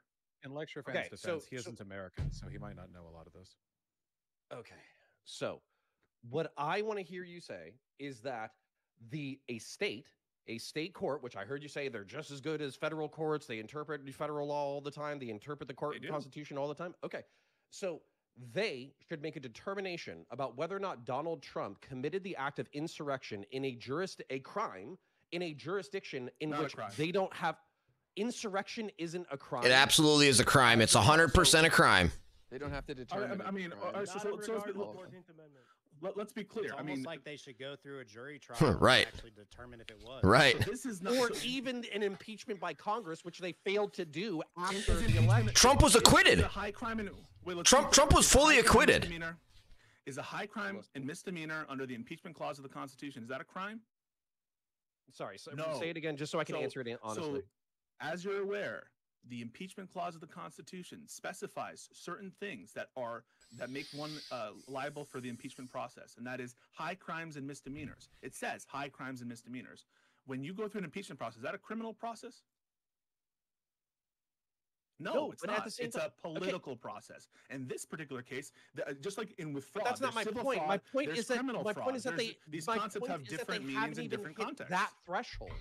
My point is they haven't even hit that threshold. Okay, so first you're just right now, and I don't know if you want to do this. You are right now currently saying and agreeing with me that criminal process is not required. So can we all agree on that? The criminal process is not required. No, we cannot. Okay, so that's okay. So I want some textual basis to support the contention that this is a criminal process. The penalty here is disqualification. It's not incarceration. It's not a criminal fine. It's disqualification.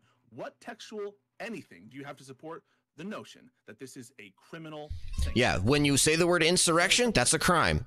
Insurrection was a crime then, and it is now. Look in Title 18 of the U.S. Code, Pisco.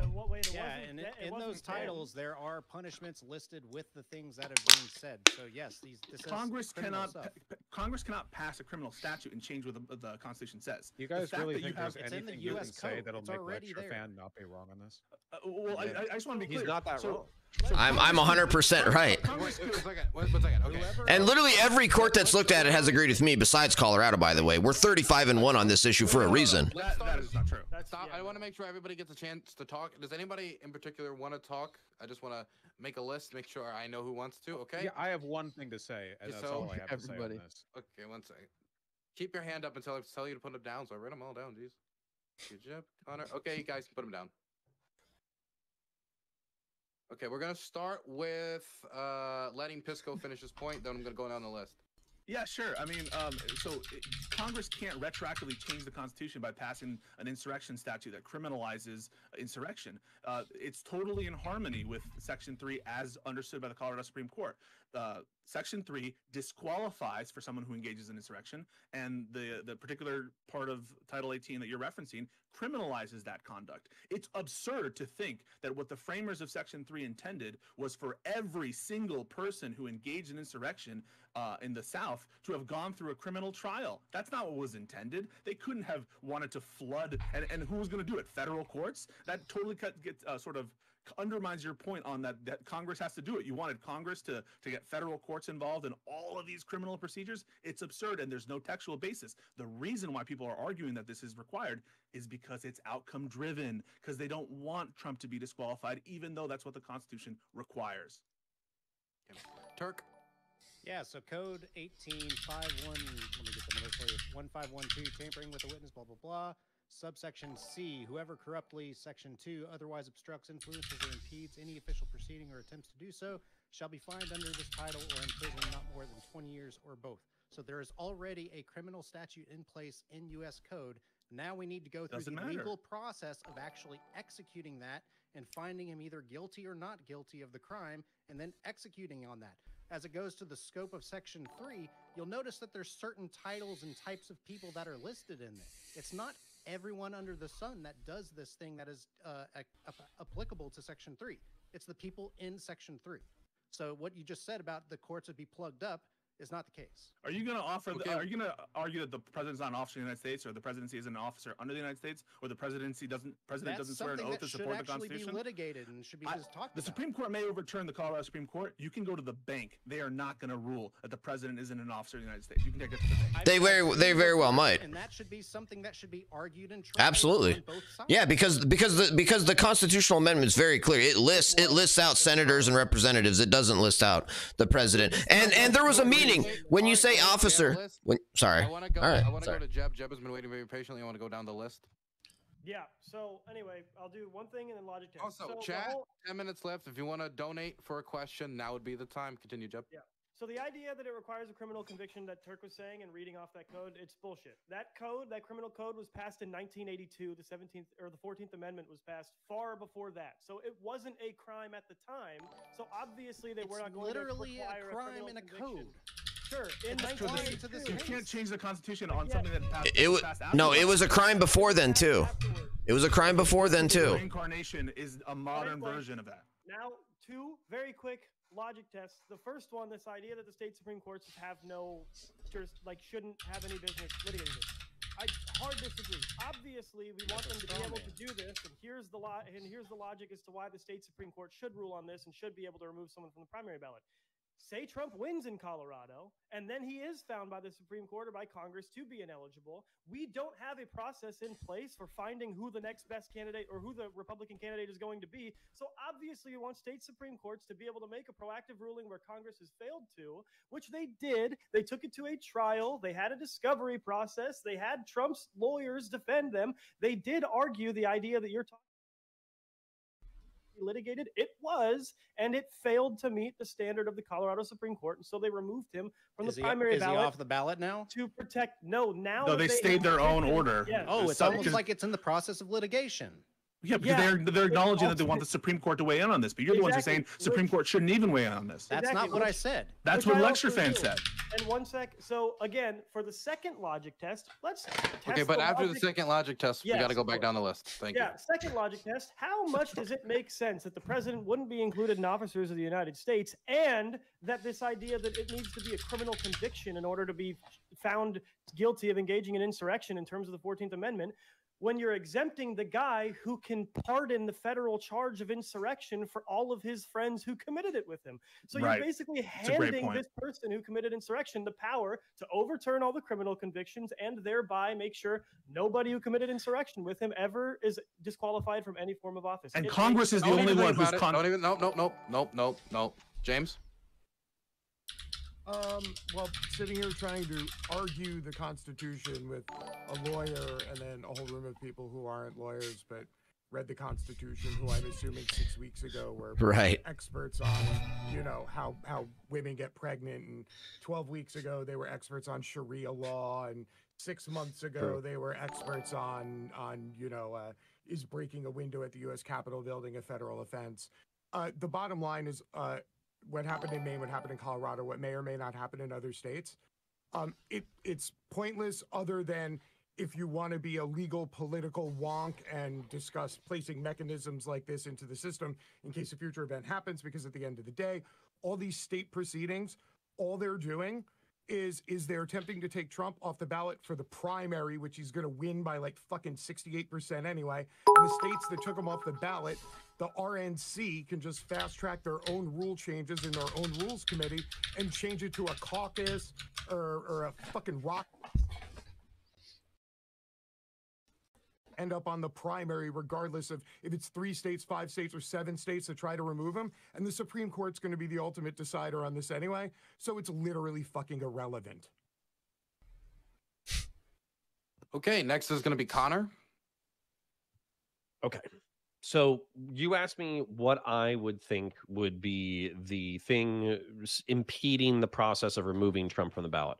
I would say due process. You're saying that the state of Colorado walked through this entire thing. They had Trump's lawyers there, et cetera, et cetera. I'm saying that they're investigating something that they don't have jurisdiction or holding or whatever the fuck it is in order to go ahead and take a look at. So that's kind of bullshit off of the gate. Second, the other one was a hearing from a Democrat state attorney in a different state, like I think it was Maine, where you had a single point of contact who was able to remove that person from the ballot. Is that the kind of precedent that we want to set, where we say, so for instance, we could do this to all the BLM people? Like as a matter of fact, let's go ahead and do that. Right. Let's go ahead and find a bunch of state level people who went into BLM protests. Let's say that this was a de facto level of insurrection. It doesn't require a criminal trial. It doesn't require a civil trial. We think that they're in contempt of the government of the United States in violation of their previous oaths. Therefore, they're prohibited from taking state office. Let's go ahead and set this precedent. Seems like a beautiful road to walk down. Now, here's the, hold on, Pisco. I would like to finish. I'll be happy to hear you get it or address it in a second. So I said that he hasn't been convicted of a crime. You said that he doesn't need to meet that threshold. Then we talked about the impeachment process. I'll concede that that's not a criminal process either. But my whole point there is that he hasn't even been through a civil process yet to establish the fact that he did an insurrection. By the way, real quick, I think that Donald Trump has a lot to lose in that civil and criminal process. I think he could be convicted or could be found guilty of insurrection. What I'm saying is you need to go through that process first. And by the way, the only time that this law has ever been invoked was against a socialist who was convicted of previous crimes and who was voted by a greater than 2/3 margin in Congress for his seat to be vacated. That is the only previous time that this part of the Constitution has ever been used. And now you're trying to use it against the former president of the United States in a way that's way more loose. This is not true on the facts of the history you just cited. The Section 3 has been Hold on, don't you need to go to IRI here? Don't you need to go to IRI here? Because I got shut down last time I tried to talk. I wasn't trying to do an unfair system. I just wanted to give him an opportunity to respond to that. I'll be happy to hear the other times that Section 3 was invoked. Yeah, so in directly after the Civil War. Well, listen. I'll defer to the but nobody was moderator. barred from Congress as a result because they passed legislation to allow them to go and seek office. Okay, we have 3 minutes left, so I guess if we're diverting to me, then I'm just going to keep going, and I'm going to throw it over to IRI. Well, actually, 8 people have been disqualified due to that, and none of them were charged with the crime of insurrection. So I guess, Lecture Fan, you would have an issue with all 8 of those people being disqualified. And also, you mentioned that Congress should be the one who determines if someone is disqualified, but then why do they have the waiver rule there that they get to overturn it? So they can overturn themselves? I don't know. I must have missed that. No, Congress. That no, earlier. Congress isn't the one that gets to decide in an individual case whether somebody's cannot be on the ballot. What Congress is supposed to do is do implementing legislation, which is typically what you see when you have an amendment like this that has a provision, and then it'll say Congress can implement this if they want. Congress hasn't done it. And the issue of some other, clearly obviously like Confederates, the Confederate people that fought for the Confederate Army, they weren't allowed on the ballot. It's like, okay, obviously the whole thing about the criminal conviction is literally one. Was it lawful or not? Was it lawful or not? That's literally. Is there an obviousness exception for insurrection in Section 3? Well, I'm just saying that's one argument of like 5 or 6 that totally destroy this, which is why almost every court and lawyer and judge that's looked at this has rejected it. Pisco, give me a second to talk about this. There's a whole bunch of unanswered questions on this issue, and you've got this has happened 1 time before, 8 times before. Look, there's about 5 or 6 major legal flaws with this. No congressional implementing legislation doesn't apply to the president. He was never convicted of an insurrection. There's not a state. This is not supposed to be a state Supreme Court decision or state secretary's state decision for good reason. There was nothing akin to a civil war that Donald Trump did. Donald Trump never did an insurrection by telling people to go peacefully. That's the marriage. By going to the jurisdiction here, and then again, you're questioning even jurisdiction. So again, there's a whole bunch of arguments, and there's a reason that they've all lost. You guys have lost almost every time. You've got one caller. I just listed them all off. Okay, so let's talk about them. I was trying to respond to Connor, and I'll respond. You were trying to interrupt, is what you were doing. So Connor said that there's no procedure. Last time I checked, a trial is a civil procedure. You say there's no procedure. A trial is a procedure. Let's separate in our heads due process and jurisdiction. On the due process front, Trump had access to absolutely for cross-examination of witnesses. If he wanted to, he could have put on whoever witness he wanted. He had expert testimony there. It was a trial that lasted a week. He rested early. He has never put on the record anyone else he would have deposed or anything else. He just these nebulous ideas about who he wants to depose. What, all the FBI and all the people who stoked the actual insurrection or like Antifa or something. That's on the due process front. Plenty of due process here. Election cases are by their necessity faster than other cases. Everyone understands this. In Bush v. Gore, we all understood. It was like a month to decide that case, but no one's here sitting and being like, were due process rights vindicated? Well, in a certain case, you have to speed things up. There's an election coming, and due process recognizes that. On the question of jurisdiction, it's not even close. And I'll ask Lecture Fan just straight up: does the 13th Amendment require congressional implementing legislation? Yes or no? I haven't read the 13th Amendment in a while. You haven't read the 13th Amendment?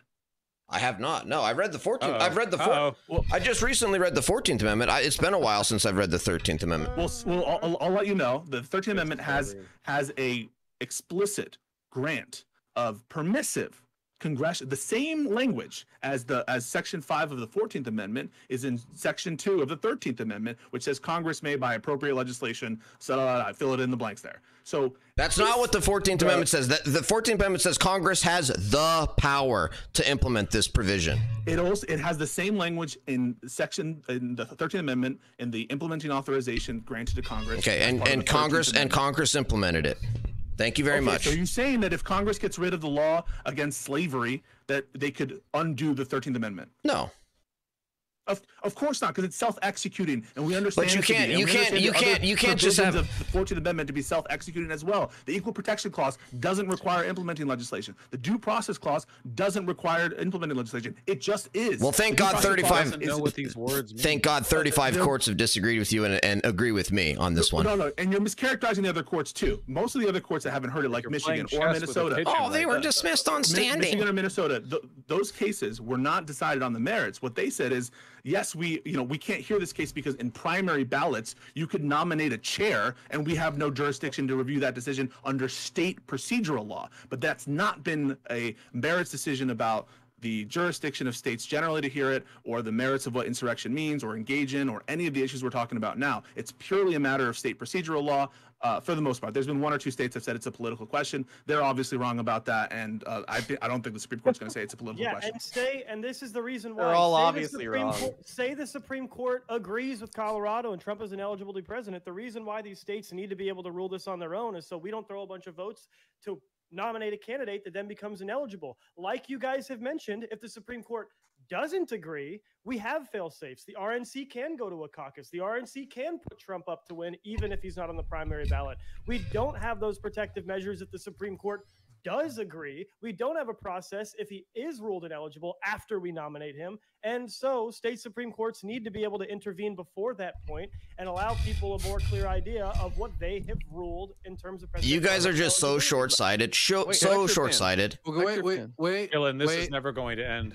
I know this is never going to end. Yeah. Vosh, you are actually the last person on my list that raised his hand to talk.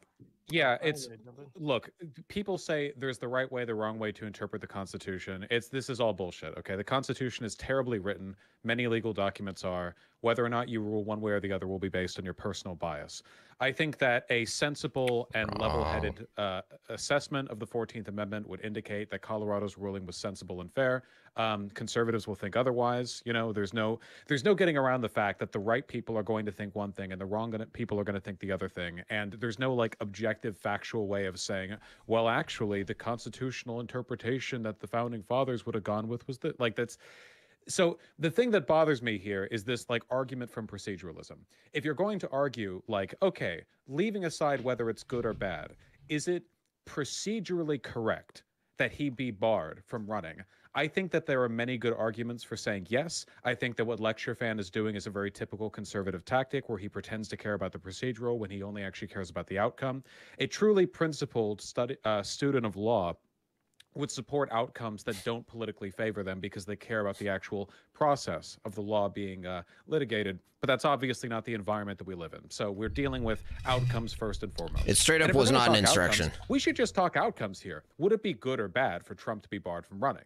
That earlier was what we were talking about. But this proceduralist stuff, it's not like it matters, That is a topic for another day, though. It's not, and to be clear, it's not like people like fucking Thomas or Scalia are being lawyers when they rule on these decisions, or judges or whatever. It's not like they're taking from their decades of studious examination of the law. This is bullshit. They have their biases, they have their donors. They're justices, they have by their the way. biases, they have their donors. There's a reason why conservative appointed judges consistently rule what conservatives want, and the other way around, in fairness. Not true. This is a classic tenet of something that you all need to read up a little bit more on, which is critical race theory. Rejection of the idea that law can be imposed impartially or without bias. There will always be bias in its interpretation and its execution.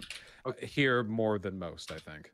Okay, so I'm gonna let Connor said he wanted to respond to it, and I know we're supposed to move on, but out of respect for the fact that Connor did a shoot-off show and he asked my permission to do it and my advice, he gets to respond. I give him special permission. Thank This you. is a bias system. Okay, no, this is bullshit. Acting like this is all words and wind, and it doesn't really matter who says what, when, where, why, or whatever. This is bullshit as well. The rules that we write down absolutely impact people's lives, and not only impact people's lives, social constructions, this is like the lefty fucking thing, is just because it's created doesn't mean that it doesn't have impact or objective resonance with some level of reality. And whether or not people pretend or try to be as objective as possible is important. So when you're saying that everybody in this situation, Lecture Fan, me, Pisco, IRI, yourself, we're all just biased towards our own outcomes and all that kind of bullshit, what you're saying is that we're just primitive fucking apes who should ignore every single basis of a foundational republic. And by the way, the reason why into my statement that wasn't present there. We do all act out of bias, though, of course, especially when it comes down to interpretation. Of course we all act out of bias, but at the same time, like, you can't tell me that, like, you basically say that, like, oh, everybody is biased in a certain direction, as a result this doesn't matter, which, by the way, I'm talking your points right back to you. I'm not Please saying it explain to doesn't me. matter. Okay, so then explain to me how we can make sense of the morass of biases in the situation to arrive at a relatively correct conclusion. Relatively correct is the sort of name of the game there. There's no objectively correct way to interpret the Constitution. I think you can make arguments of probability. If or I like start what you have to flaying stretch people your- alive with a potato peeler, am I following the Constitution or am I breaking the Constitution? I don't know if you're engaging with what I'm saying in good faith there. Okay, so I'll repeat it. I mean, if you want, I guess you could contrive an example where that could be allowed, but it would take some pretty big stretches. Yeah. Okay, in what scenario would I be allowed to torture human beings to death with a I don't know, potato and I'm not peeler under interested the? in your weird impromptu example. I'd rather just talk about what we are talking about, which is Okay, you know, I'm the taking 14th your Amendment. statement and I'm putting it to the extreme. There So are do definitions, you- there are objections. Do you Yeah, go ahead. agree that the Constitution was deliberately written vaguely so it could be a living document that could be interpreted in new ways moving forward? Depending on which clause and sentence, but there's plenty of ones that are actually very specific, and that there's tens of thousands of words written on after the fact by the people who wrote those sentences on how it should be interpreted by the people coming You after guys are both them. right to some extent. I mean, it's true that what Vash is saying is that there's some values inherent in the Constitution, like cruel and unusual, that are subject to change in society, and that's been a held position of the Supreme Court. But Connor is always, Connor is also correct that there are some things which, among reasonable, like every term, right? Like any gender term, political, whatever you want to say, they're always subject to human interpretation. I mean, Vash's point, There's I not guess, an to some extent, infinite true, amount but of that. there's reasonable interpretations and there's unreasonable I interpretations. don't disagree with that. The The procedural problem- process in jurisprudence is to make sure and limit the idea of the living Exactly, from constitutional judges just right. doing whatever they want. So again, Yeah, because to, not Judges, broad- you say. wait, I don't Somebody- wait, understand sorry, what's I heard happened the to word my judges. I heard the word no, judges wait, in wait, there. wait. I'm heard- being I heard the- misinterpreted here in a way that I find very confusing. Do you? I have never said it doesn't Well, if matter. you get, well, then I want you to pray that you don't get voted out, so you'll be able to respond to this undue attack on Vash's character. a clever gambit. This is a gambit you have to make, okay? A gambit. So let's see who the judges have decided to kick. Apparently, it's only one person from each side. Oh boy. It's going to be Jeb. I'm very sorry. Jeb. Thrown over the top rope. And the other one is...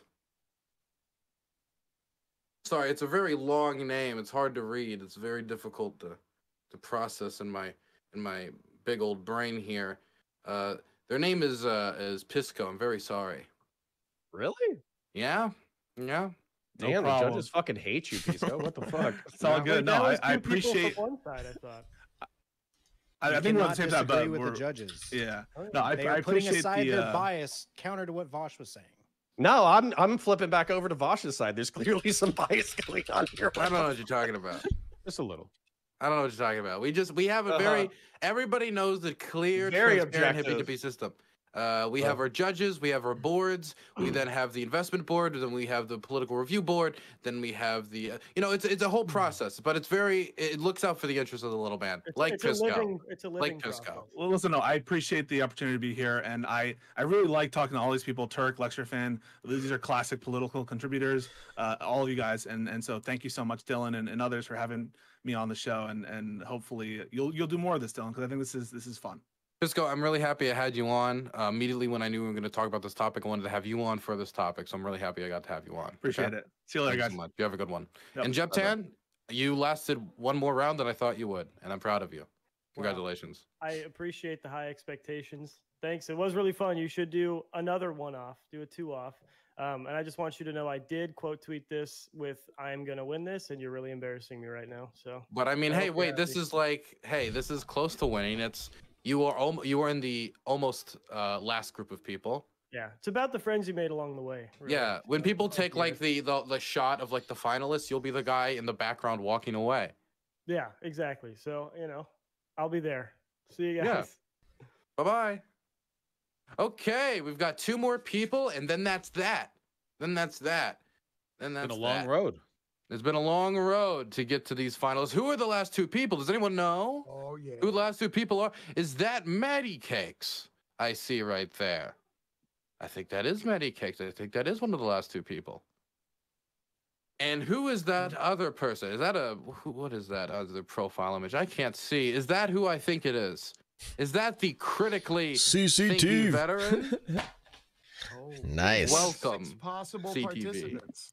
Dylan Burns, it is great to see you and this beautiful audience we have. I don't know why the fuck Voss showed up tonight looking like fucking Saturday Night Fever, but how are you doing, buddy? Right? Always good. We got Much lecture better now that fans. you're here. Of course you are. The fucking champion is reigning. That is right? true. Yeah. He was the Hippy Dippy champion. Was, still is. He Correct beat your Destiny, language. remember? You heard me. Is. Yeah. Is. Let's go. So we've been having a good conversation so far, and we're waiting on Maddie here. Yeah, we are waiting on Maddie here, but we can extend the conversation because we're gonna stop talking about the legalese now that Pisco's gone. Who cares about? No, now I got to Pisco's clarify my point. You promised. I will let you clarify your point, but let me pitch the next topic. The next topic is quickly. It's going to be out of all of the Republican candidates, right? Who's the best and who's the worst of the bunch of the ones that are still there and could become president if Trump just was decided to be a criminal and thrown in a cell, which is a real conversation we have to have. But Vosh, what was your thing you wanted to clarify? Oh, just to be clear, I'm not down on proceduralism as a concept. We need it for rule of law to function. The issue is that the Constitution is so goddamn vague that oftentimes it really does seem like where a person settles on an issue will just be a byproduct of what their political bias is going into it. And I think sometimes it's important to accept that and argue the merits morally of the outcome rather than to because it's like, is the president an officer? A, yes. B, can this be done without any previous judicial, without going through a criminal procedure? Probably yes, but that's the only issue at hand, right? Like that, with very few exceptions, that's what people are talking about when it comes to whether or not this is valid. So past that, it's like, okay, what are we really talking about? Do people care about procedure this much, or are people using it as a proxy? And if they are, we probably should also talk about what people actually care about. People don't really care about matters of constitutional fact in their day to day, but then all of a sudden it, affects them in some way and they come out for it. We got to know why. I mean, it's obvious why in this case, but may I respond?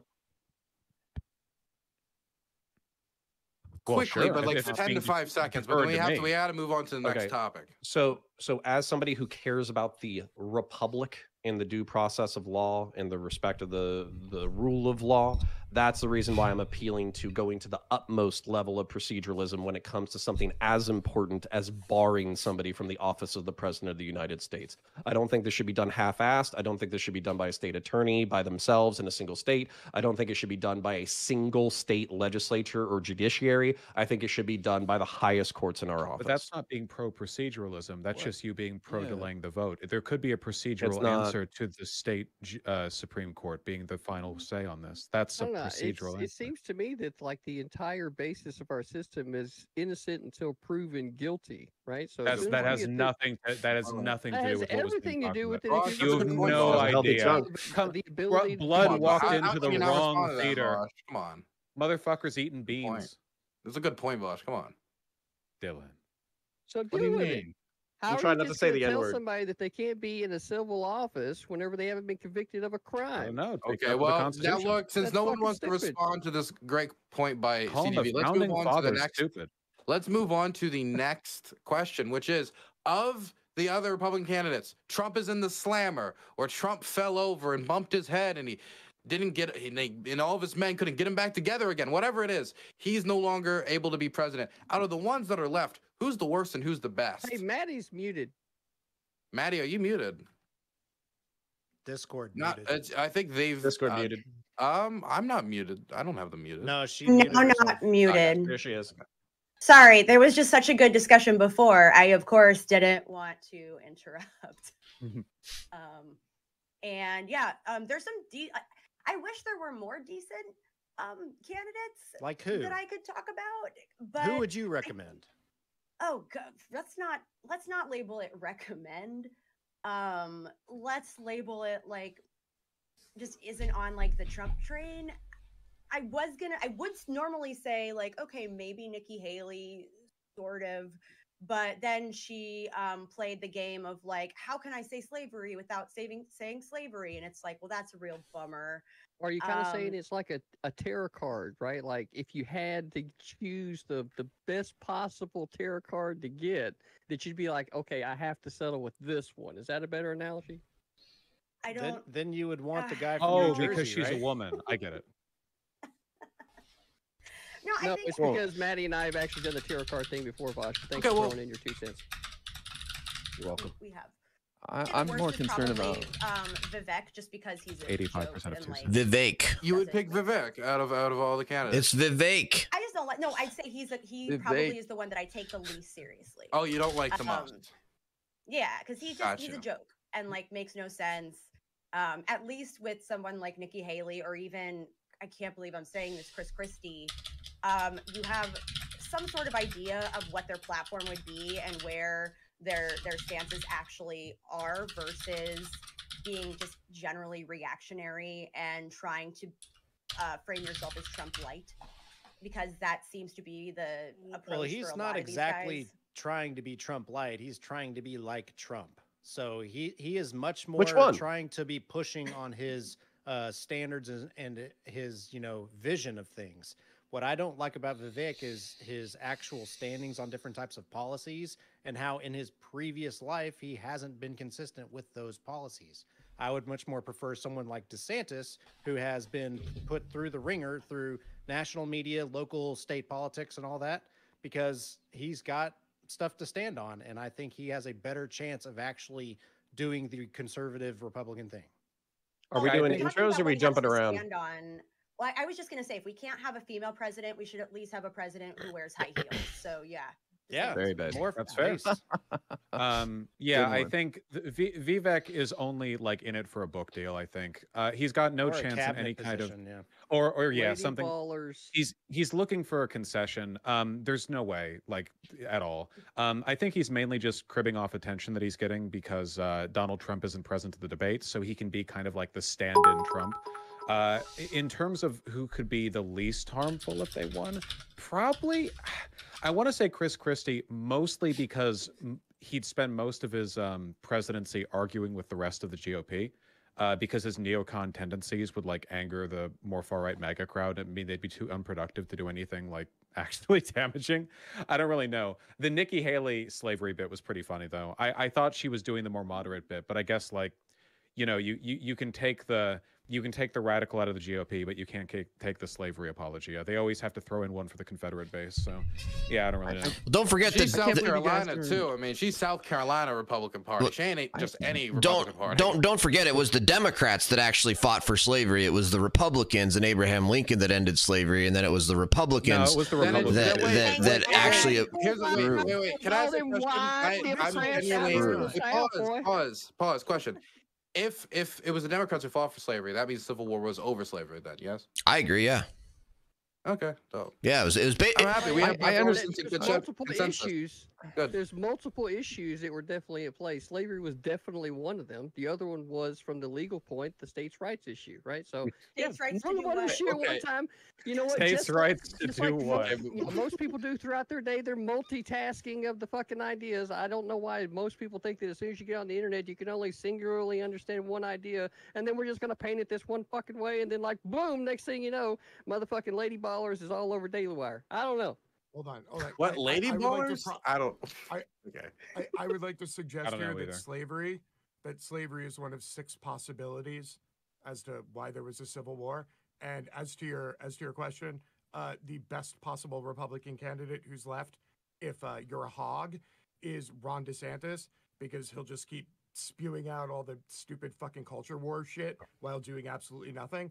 And if you're a Democrat, then I would definitely say that Ron DeSantis is also your best candidate, because if you're a Democrat, you don't have to worry about Ron DeSantis actually enacting any kind of legislation at a federal level that'll have any meaningful fucking problems with your life, because everything that he's done in Florida, he's only been able to do because he uses weird ass localized hillbilly strong arm tactics with motherfucking heads of HOAs and like the chief of school boards in the middle of Sewanee. And once he got into a federal position, he literally has nobody who's going to back his play, and he's going to be alone on an island just getting martyred for 4 years with everybody screaming, "Why aren't you Trump?"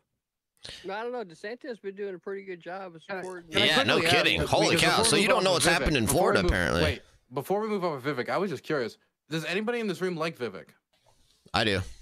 I like him a lot. What he says, but I just he's not consistent enough in what he actually does for me. I was supporting Vivek for a while there. I'm just supporting DeSantis now. The only two I don't like are Nikki Haley, because she said she believes in man-made global warming. How stupid. You cannot be a presidential candidate in this country if you believe in man-made global warming. Man-made global warming is one of the biggest hoaxes of all time. The fact that anybody would say they believes in that is the dumbest thing ever. So she disqualified herself when she said that in my mind. For lecture fan here. I mean, lecture fan is basically like the median voter, right? For the GOP. So if anything, it's kind of like representative. Over half the country, over half of America doesn't believe in that we're all going to die in 10 years from global warming, like Al Gore said 20 years ago. But that doesn't also reinforce your claim that man-made global warming isn't real. It's a complete political movement. It has been from the very beginning when Margaret Thatcher started it. Anything. He manufactures these points live to disagree with whoever's right. Nice coping mechanism, Vaush. Nice coping mechanism. I've done a fair number of these, and I think it really is like he's like the ultimate Dark Souls boss. You know, where you like ram your head against a wall. No, it's and you like keep losing. Matrix. Keep coping. Right, exactly. I just watched that fucking yesterday. Okay, we're on fucking repeat here. It's the same shit. We were talking about Trump 4 years ago, right? We were talking about Trump 4 years before that. We're going into the same shit this time, except this time we're trying to move on. TV. We're trying to say Ron DeSantis is our best bet. It's like Lady Ballers. Is no, what it's like, it really is like. What needs to happen is that first we need to get 4 more years of Trump to get shit heading in the right direction, and then we need 8 more years of fucking DeSantis to bedrock the shit in. That's what we fucking need. Amen. Because there's a whole bunch of dumbasses in government that don't understand legislation and legal procedural fucking law, right? The very simplest bedrocks of the American fucking value, which is innocent until proven fucking guilty. It's like the bedrock. If you ain't got that, then it ain't fucking America. Well, let me ask you, CTV. Do you think Biden is committed corruption?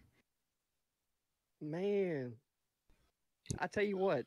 No question. It's like whenever you are looking at somebody that. Oh my God! The answer is yes. Yeah. It's definitely right. I was going to tell you a clever story, but if you want to hear the clever fucking story, we can skip on through to the next shit, right? And we don't even have to worry about a special fucking story. So what's right? more true? I gotta apologize. Excuse the fuck out of me for trying to entertain you sons of bitches for a few fucking minutes. Damn it! You're fucking excused. So what's more true? Biden's corruption or man-made global warming? All right. Biden's corruption by a long shot. Definitely Biden's corruption. Well, I hear. Okay, I've been waiting for a while in order to do my little 2 cents, so I'm going to do my 2 cents on the topic. Manufacture pro-global warming. True, it was with the natural gas company, absolutely. So anyways, so who is the best Republican standing? It's going to be, if you're a centrist, it's going to be Chris Christie. He's from the Northeast. He's kind of progressive on some issues, et cetera, et cetera. But I think that my boy autist Ron is the best Republican out of all that's left standing. I think he needs to lean into the Homelander memes. I think he needs to have a whole bunch of Zoomers photoshopping him as Homelander, chewing his teeth in a very weird way, as if he's on stimulants. I think he needs to lean into the fact that he's autistic and just be a policy wonk. I think he needs to lean into that. So that is who I think is the best Republican. Really? Oh, I think we could talk about that. We could go back and forth to it. Well, I We mean, can he'd have, go- so right now he's leaning away from it. He'd have to like move towards it in any fashion. All he does is culture war shit. He like they got trounced in the midterms. Ron DeSantis dominated in the midterms. He won by 20 points in a swing state. No, the Republican Party got trounced in the midterms. Yeah, DeSantis in large didn't, though. part because all they had was culture war talking points. They did like exit polls afterwards. Republican voters don't give a shit about the whole trans, non-binary, school, this, that, the other. But that's all Ron DeSantis has marketed himself as on a national level. So you're saying that all the other Republican parents don't give a fuck about that agenda. You are not paying fucking Hey, listen. attention. Well, hey, then Put your get fan get mad at them. They're the one who filled out the exit poll. They're the one who showed that they don't care as much about it as other issues. That like the was economy. that was I literally flipped that was districts direct. based, That based was on that, showing like this is what your leaders actually are like running on, and people are fucking horrified. That's why we were able to flip as many districts as we all have in battleground states. The Republicans retook the House. Lived experience of the American. I'm going to voter. start doing the fanatic thing real quick. Yeah, okay. So that was during my intro, so I'm going to continue. And basically, I disagree. I think that his policies during COVID made him popular in Florida based off of that. I think that he can lean into that. His policy of genociding the old people was very popular in the state of Florida. Also, when it comes to education, prohibiting like giga progressive education and all that kind of stuff is also popular in the state of Florida, which leans purple, not blue. And then I would say that my least favorite, and I think probably the most incompetent, would have been Vivek Ramaswamy. I think he has a tech bro solution to public issues where he's like, let's just withdraw from, NATO, and let's withdraw from, the Far East, and let's give Taiwan to, China. That way they like us more, and blah, and let's just manufacture microchips at home. And so he has like a very like tech bro analysis of the world, but I think that would be disastrous as international policy. And so as a result, he is my least favorite Republican. I'll shut up now. I will say Wow. though, How can none of you guys pronounce his fucking name, for the love of God? I know. I said Vivek Ramaswamy. It's Vivek. For the love of fuck his last name. None of you can pronounce his first name. This It's is incredible. America. We're Republicans. We're racist. Who gives a shit? It's Vivek. I just think it was his name. Me and I got it. Tech bro's name. Hold on. If hold on, he hold on, wanted hold to be on, hold called Vivek, he should have put an A and an E in there instead of just the E. It's on. very Which clearly one of these Vivek. guys are we talking about? Tell me which one we're talking about here. The Indian one. Vivek. Oh, that one. It's not Okay, yeah, I didn't Vivek even bother either. learning his name. I'm gonna be honest. I'm a The- Swami. All right. Why don't you have a Vivek sticker in your background, man, with the right These are all- pronunciation? These are all Democrats. I would not put you that gotta disgusting propagate the Republican on wall. pronunciations, right? You got to propagate that information, man. Now, look, I'm going to be honest. I didn't bother learning any of the rest of them because Trump's going to get reelected. That's what's going to happen. True. Right? I want you to fucking wrap your mind around this fucking idea. It's happening. Trump's going to be president. It's happening. It doesn't matter what the fuck it is that any of these legislatures decide that they're, or these fucking corrupt judges are trying to do. Trump's going to be president. Okay? Amen. Get your hands around it. And I don't know what the fuck it is anybody else is going to be talking about because all it is just going to be what I'll tell you what. If they keep continuing down this course, you will actually have people pick up their fucking pitchforks and head down to buildings in a real fucking way. If they keep up this bullshit, Guys, we've been Trump watching didn't do this an insurrection. Now watch yourself, or we'll do an insurrection. Bullshit. What do you base this off? You guys have lost in the midterms. You lost the elections a month ago in Virginia, in Kentucky, Ohio. Everything is not on your side. Joe Biden. Economy's with booming. lecture on this one. Joe Biden. Trump. Joe Biden cannot even talk. Biden is going to kick ass. You guys are all going to be weeping. It's sad. Like Joe I don't Biden understand, cannot man. even function. He can't even talk. He literally can't Does the talk. president- It doesn't. Wait. It doesn't. It doesn't. You see that motherfucker Cognitive. trying to walk upstairs? It's like. Do we need a president to make Cognitive speeches? levels are irrelevant here. Joe I don't even Biden did need- better but in the damn, it's 2022 rough. midterm in large part because of mobilized young people, and no young people are going to come out for a fucking genocide supporter. Oh He my God, killed his Vosh, no support. one's going to care about Gaza That in is, a that is year. a People have already genuinely given up. They racist. don't care. All right, like unironically, like who gives a fuck Why if is the that minorities racist? die in the This tens is of reality. thousands? No, I'm not saying me. I'll still If- care. wait, you but think I'm it's- saying you- the American you think people are it's- not going to care over abortion, over the economy, over the southern border. Let's be honest. Let's just deal with reality. It's got Young nothing to do people- with my Republicans- personal opinion. Republicans, Young be quiet. people 100% going to be dampened prior to Okay, sorry, I can't hear anything. I would like. Wait. Israel is going to end like tomorrow. I want to. Wait. Okay. I want to have this back and forth just for a moment, and then we're going to wrap it up because it feels like we're going to another topic unless you guys want to carry this on. I want to have IRI be able to clearly state his position because there was a few people talking over him. Well, I'm just saying that people have short memories, and the Israel story is not going to be in the news as it is today, which is just normal. People have it's already started to fade from the news. I'm sure, Vosh, you're not covering it as much as like everybody is. And so let's just be honest. The reality is that this is not going to be a big issue, and young people are going to care more about domestic issues, just like everybody: abortion, the economy, the southern border, and these issues are going to dominate. There may be a small impact from what happened in Gaza a year earlier, but it's going to be minimal. I'm not trying to be a dick. It's not my personal opinion. It's just the reality of politics. Well, most Americans support Israel. This isn't going away. Well, it kind of is your personal Wait, opinion. let's CDB for a second. I want to have Vosh respond to this quickly. He was trying to respond earlier. News coverage will decline, sure. That happens with everything, including Ukraine. But Ukraine's still a pretty big talking point in the current, political climate. The problem is like the average Democrat probably isn't going to remember or care that much. But two main groups will: Arabs, obviously, and also young people. And like young people don't even need a good reason to get perpetually angry at the DNC. But now enshrined in the minds of a bunch of people who were previously energized maybe by the success of the Bernie campaign or Biden doing better on unions is the knowledge that for all the good Biden did for the brief time that he had in his first term before this happened, then he just went ahead and supported the exact same genocidal shit that we imagined Trump would have in the same position. That will not genocide. Support for Biden. That's not genocide. I gotta agree. You can't even contest the. I don't think that, like, if you go back to the beginning of Biden's presidency, we have the botched pullout out of Afghanistan that kind of headed it up to begin with. We haven't really seen any like strong leader characteristics out of this guy. What we've seen is people around him giving him bad ideas, assuming he's even the one making the decision at all. I think from day fucking one, the guy's been getting handed a set of instructions and being told what to say, and he doesn't have any real ideas of his own. If he did, then he wouldn't have been caught lying back in the fucking 80s when he ran for president then. Why so am I it hearing doesn't really from this matter at the end of the day. half He's just IRI? a piece of shit and should be in fucking office, but we're sitting there having to deal with this shit. So get ready for Trump 2024, baby. That's all we got to say. This was like white noise when you're tuning a radio Raw station. time. Now I'm like retuning back to Great. the radio.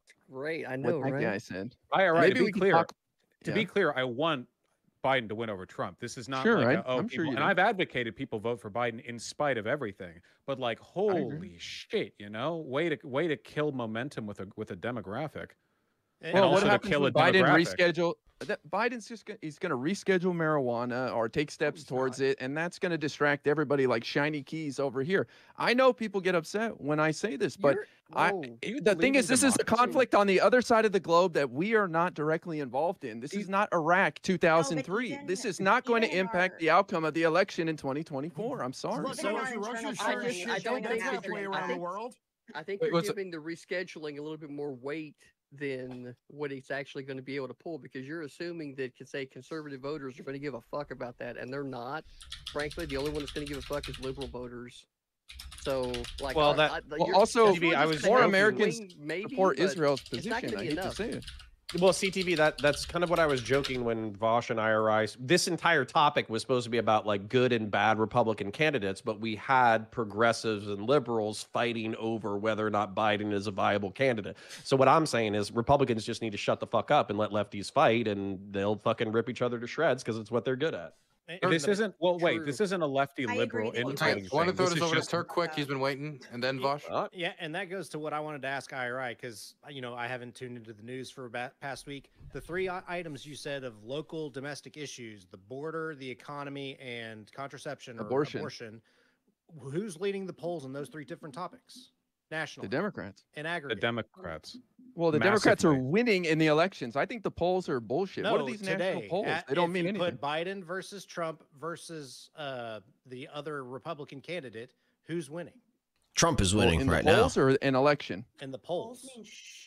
Trump Polls is don't leading mean in the jack polls. shit. You Ah, guys okay. keep losing with polls. Well, you guys keep losing with the But polls we're showing trying, Biden. we're trying midterm to, polling no, didn't we're- really work out So too we're well for trying you. to gauge the current sentiment of the nation, right? And you had 3 different topics. If you ask and your voters side's not even winning in those 3 different their sides opinion right now. on those issues, the Democrat version of those issues went out. Biden is unpopular for a number of reasons. It doesn't change the fact that the average American wants free and legal contraception, wants the right to an abortion. You know, How like about if you the border then? well, it depends on how you phrase the question. If you Okay, how ask about somebody the if they want to economy? wait, what? he's- we didn't even get to the border question. If you ask somebody like, do you think You the had a border really should good be answer, safe? sweet answer Then for the wait, wait, abortion shh. one. If You you, don't- ask you can't people, tell me to be quiet. if you ask people, yes, I mean, I he can. definitely If you ask can, people, right? And he definitely just Okay, did. if you, can we, if you okay, ask wait. This is people- what we're gonna do. We're gonna have Hey, Vosh. wait, Wait, this is like please, basic we're methodology. so close to the end, so let's keep I was it not talking to too rapid. IRI, Vosh. You didn't have to butt into conversation there, man. You have I no was right to asking dictate IRI. who you talk to. We're gonna you let. don't have any right to Can we interrupt me, please? man. Can we slow down? We're gonna let Turk finish the I want to conversation hear, with IRI. IRI's and then we're analysis of the gonna, polls. and then we'll have Vosh go, and then we're gonna wrap it up. James, did you want to go too? I just want to be the person to point out that IRI saying that this will just have a minimal impact, the whole like Biden thing, and him like actively supporting a genocide, how it's going to have a very minimal effect. I'd like to point out that like Donald Trump literally ran against this fucking gooey brain chuckle fuck 4 years ago and literally won by what, 42,000 votes. So when you turn around and say it's not going to have a whole lot of effect, he Yeah, literally we won ain't by got COVID this 42,000 time, votes asshole. So mail-in out of ballots ain't gonna be 280 happening. million registered voters. James, I'm just saying every it's a election shit is close, James. Every election is close and always comes down to a couple of thousand here or there. So it's not a great argument. Okay, You we're gonna said throw. it would have very little impact. 42,000 out of 280 Yes. million is very So what do you little think? impact. Okay, first of all, I could argue like Michigan, Biden won by 150,000, where most of the biggest Arab population is. 200,000 Arabs are registered to vote. Arab Americans are registered to vote in Michigan, if I recall. So not all those people are going to vote against Biden, right? These people are not a monolith. Most of them are Americans first, and they're going to vote for domestic issues, just like all of us. So it might Americans have a also small care about impact. genocide. Yeah, America. Well, Small okay. impact. Do care about it. First of all, I'm not going to debate the genocide thing. I'm just saying you should, IRI, because that's bullshit. The Arab American vote is not going to impact the outcome of the election in 2024. That might upset some people to hear that, and it's not saying we don't What do you care think, they're about not gonna what come they're out and saying. vote? Is that what you're saying? No, they will come out and vote, and most of them will vote for Democrats because they know they stand for Wait. Democratic You think policy. they're going to vote for I don't. Democrats? It just comes to wait. Hold on, really quickly. I just want to say, IRI, like you know I me think well. that the and- culture wait, that has please, women still please, wearing veils is probably hold more on. Humans are conservative. I'm just talking. saying. Please dial it down. Okay. You're not Let's the let's have moderator, a second. Vosh. Come on, man. Yeah, really not the moderator Saturday Night Fever, but when people criticize IRI, you know me well enough to know that I'm not like a crazy Twitter like I just say whatever. Like I try to think, like when you say that, you're reminding me of stereotypes of arrogant like East Coast Democrats. We don't care what they think. We don't need their vote. Like Then why did that guy sound like he's from England? winning in an He said environment East like Coast this. and he sounded like he's from England. Don't make no fucking sense. Winning in an environment, winning in an environment like this. I mean, we're not exactly dealing with really expansive margins. It matters that we get every vote. And when you say stuff like, "Well, who cares? There aren't that many Arab Americans," it really comes across like I don't know the worst possible stereotype of how a Democrat could act when they're doing something unpopular. Well, I appreciate your thoughts on it, but I'm just dealing out the reality of the situation. So if it's coming off as callous, then that's subjective and your interpretation of it. I'm just dealing with the facts of the situation. It's not my personal thoughts. I'm not saying who gives a shit about the Arab Americans. Their vote doesn't matter. I'm just saying the numbers aren't there. The math doesn't add up for this argument that, oh, well, he's going to lose because these demographics are going to take him down. That's all I'm pushing back on. Can I get in on this real quick? Okay, can we? Well, before you get on an election fan, Turk has been waiting very patiently. I want to give him a chance to speak. I already said my piece. Okay, I just Okay, then lecture fan, you're gonna then you go, and then we're gonna wrap it up because okay, just real quick. The Vosh's position is preposterous because I think 70-80% of Americans have very, very strong support for Israel. So Joe Biden actually right now is running the risk of losing more votes because he's not supporting Israel enough. He's trying to pressure Israel to finish their campaign. So I think Joe Biden is actually losing votes because he's not giving Israel enough support. That's his real problem. I agree. Well, More J-Dams. And with that agreement, we're now going to wrap it up. And now we're going to go around, and this is the last round, but only one of you will be named a winner by our independent voting system of democracy that everyone loves. And so I want to go around the room and give everybody a chance to say quickly why they're better than everyone else, and everybody else should be thrown in a volcano and they should win. So we're going to start with Connor. Yeah, I'm a Burkean centrist asshole. I try to see the worst and best in everybody. I try to describe that to you as quickly as possible. I respect and love the amount of effort that it takes to go into panels because I tried to follow in Dylan's footsteps and his shoes were too big to fill. It was tough out there trying to fucking herd cats. So yeah, I wish that the community was more like this. I wish we could have more fights like this. Please love me. And I'll love you back forever. And why should the other people not win? Because they're all smug assholes. You know, I'm definitely not a smug asshole. They're all smug assholes. They're all arrogant and narcissistic and egotistical, not me. I'm the least egotistical and the least arrogant out of all of these people. CTV, current reigning Hippy Dippy champion. What do you have to say about why you should win and other people should lose? I think that's, champion privilege to go last, but I'll definitely insert a good 15 seconds if you want in between. You know what? I'll give you the champion privilege. I'll allow CTV, the good, brilliant CTV, to go last. And let's move over to IRI then. What's the question? Why should I win and why should the others lose? Is that what it is? That is the good question. Well, I think I should win because I'm willing to tell people the truth, and I believe Joe Biden can win, and I've got the facts to back it up, and it seems to upset people very much to hear it. As far as why these guys should lose, I don't know. I hate to see anybody lose, but I don't know. I like all these guys. I don't want them to lose. Oh, okay. James?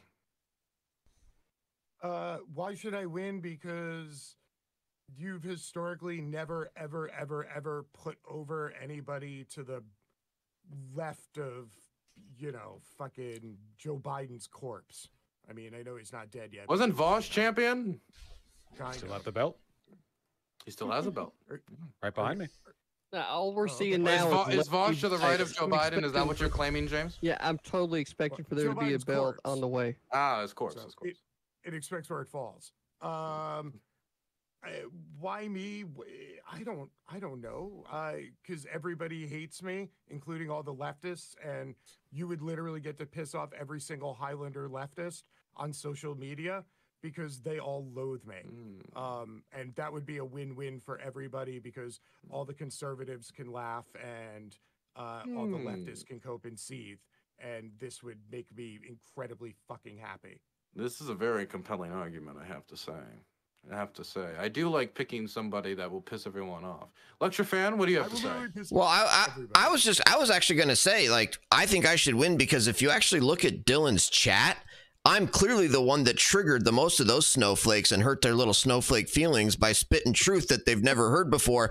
And then finally, they're exposed to it. And they see somebody that's smart and articulate spewing the truth on Dylan Burns' channel, and they can't handle it. And Dylan's chat just going off the chains, mad at Lecture Fan. It's classic.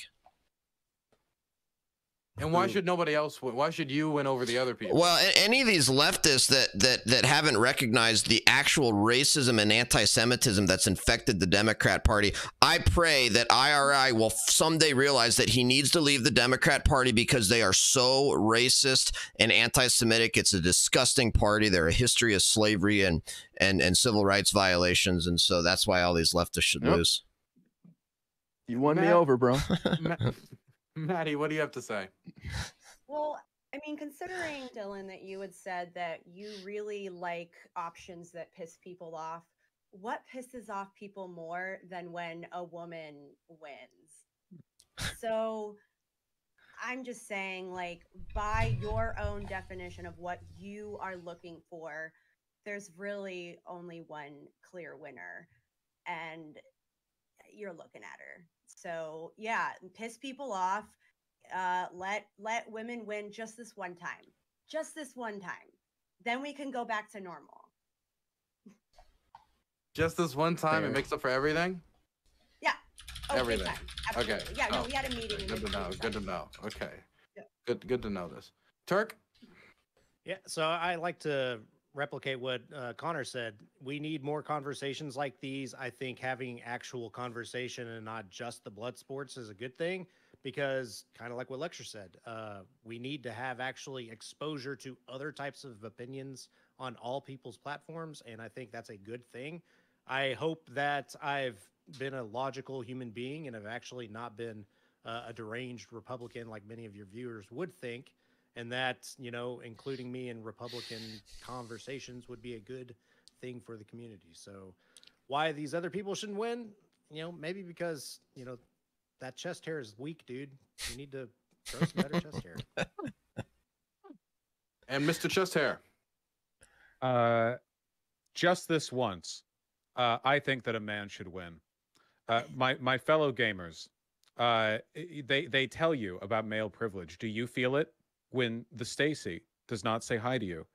I ask you, support me and finally let the guys have something for once.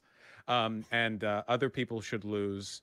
They won't lose. It's a false dichotomy. A man winning will make everyone win. Finally, a man in charge. That's my slogan. Finally. A man in charge. Now that's unusual. Okay.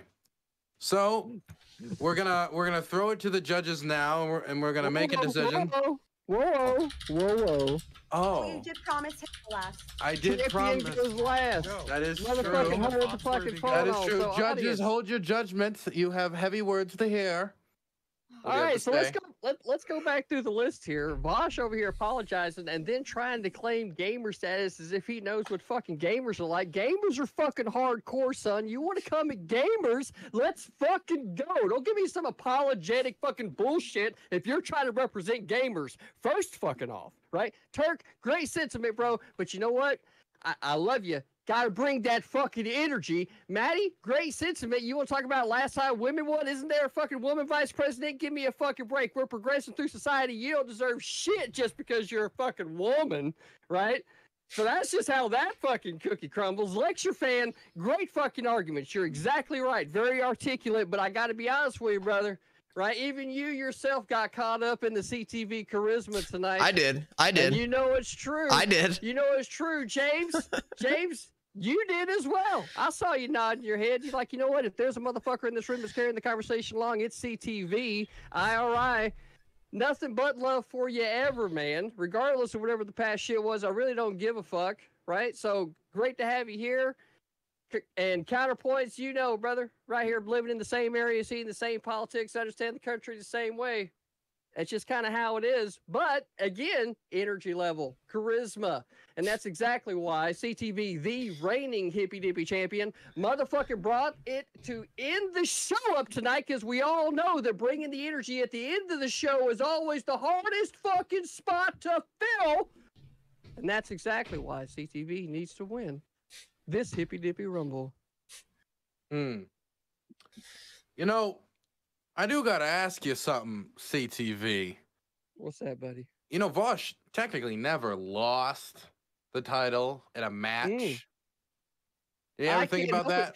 If you didn't count the one between him and Destiny as a match, then that only, I think, speaks to the quality of the characters interacting in that moment.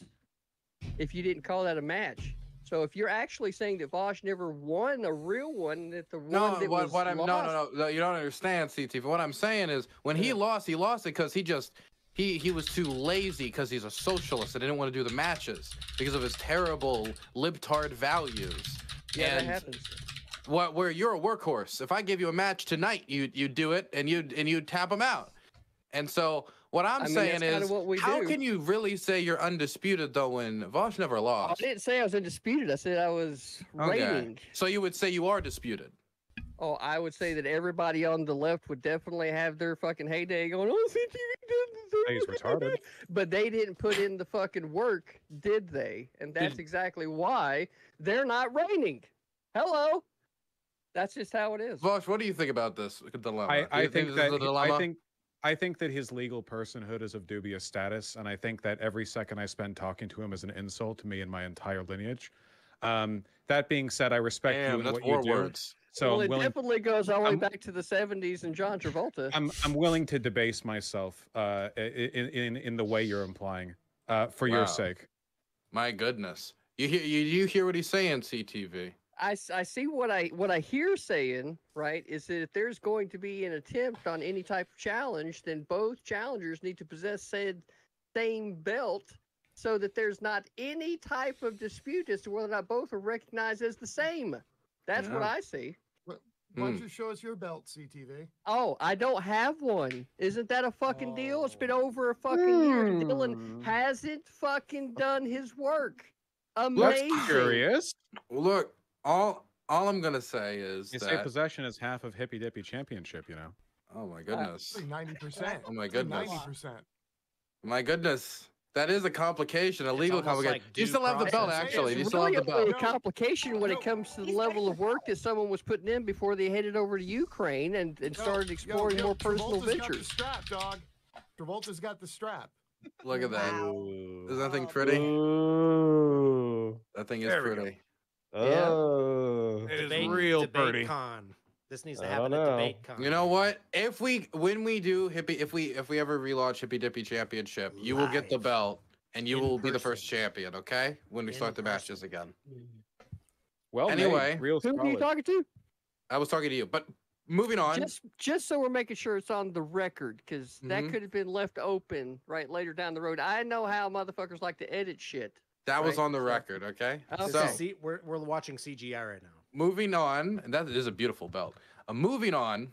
I don't know. It looks second gonna- rate considering it's the first edition, if I'm being honest. Well, doesn't that make it more valuable? No, it actually makes it less valuable because look at who's it actually on. Would you say right? a first edition, or would you say a the first guy edition, you're or saying that the guy didn't even like properly defend it? There's no respect there. Yeah, but then that makes it even more special. It's like a defective first edition. No, It's it like makes it less special because it was worth imagine defending. a defective first edition Superman comic. Oh my god, how valuable would that be? Moving on, the judges have come in with their decision, and I have to say that the decision surprised me. You know, sometimes I get lost in the bureaucratic mess here of the Hippy Dippy judging pool of 100 to 10,000 judges that review these types of debates and decide who wins and loses. But what I didn't expect was this victor. The victor is Lecture Fan, the lawyer from Montana. Boom, baby. Thank you, Dylan. Well deserved. Outdone yet again. Well deserved. Well deserved. Well deserved. Well deserved. Well Global deserved. warming doesn't exist. Global Confirmed. warming doesn't exist. For esteemed accomplishments in knowing the 13th Amendment. Yes. Lecture Fan, I concede to you. Thank you, Vaush. Brilliant. Brilliant. You truly Lecture have the Fan. thickest skull of the Just panel. so we're clear, that was Didn't have to never concede, actually we a lost. question, Vosh. Okay, never actually a question. Oh my god. So Lecture Fan, as Victor tonight, do you have any words you want to say? I would just like to thank my wife. I would like to thank my family, my mom and my dad. Thanks for raising me and teaching me the truth. And that's all I've got to say. Amen. Amen. Amen. Roll on, man. Roll on. Thank you very much, everybody, for tuning in and being a part of today's Hippy Dippy Rumble Anniversary Edition. It was really cool to have all these people on that, I haven't seen in a very long time. Been over in Ukraine, getting shot at a little bit, and it was really nice to do this. It felt like taking a chalice and dipping it into the pool of my youth, going back a little bit. It was fantastic. Anyway, thank you so much for coming on. I'll think about doing this again in the future. I'm really happy with how it went tonight. I think it went pretty well. Thank you so much for coming on, everybody. Thanks, Dylan. Dylan, one more thing. One more thing, Yeah. Dylan. Colors. Dylan, Yeah? love you, bro. Love you too. Okay. It's got Ukraine colors. All right. Thanks, Dylan. Oh, it does have Ukraine colors. See you, everybody. Bye, everybody. Bye-bye. Take care. Boom, baby. What's up? What's up, guys? Who pulls off the W? Who got the W in the house? Now I'm kind of curious what Dylan Burns is saying to his chat here. What a winner. What a winner. So what happened? I know a place. I don't even know what happened. Like, do I just get to call myself the winner? What did we just watch? I wasn't here long, but I missed the debate streams. Yeah, Nafaz. We're gonna start getting more into them here in 2024. This was I guess a little bit. I really want to know, like, wait, who voted on the winner? Who gets to decide the winner? USA. Like even if you don't like the decisions. Hey, look, we have an independent voting pool. Dylan, you Rob Bosch. I don't know what you're talking about. Site chat. Okay, maybe gutter chats on base here tonight. Lecture Fan is live. Is it just LECTR? Okay, what's this? LCTR lecture, right? Anyway, everybody, I'm still demonetized. So if you want to support the show and make me do more of this, because this is a one-off. I am right now still unconvinced if I should do this again. Because this is fun, but it was a one-off New Year's woohoo, right? It would be difficult because they're still hurting. These counts are difficult. Oh, we had 4 cancellations last second just today that we had to get replacements for, right? So just think about it. Think about donating to the show and making me reconsider, okay? So I'm going to throw you guys over to Lecture Fan. He is streaming. You guys send him my love. Yes. Getting the Dylan Burns potential raid as well for the... Yeah, I was there. I was there for the entire time. I was kind and respectful. I was well informed. I didn't interrupt people. I didn't swear. You know, it's interesting because in a lot of those early topics,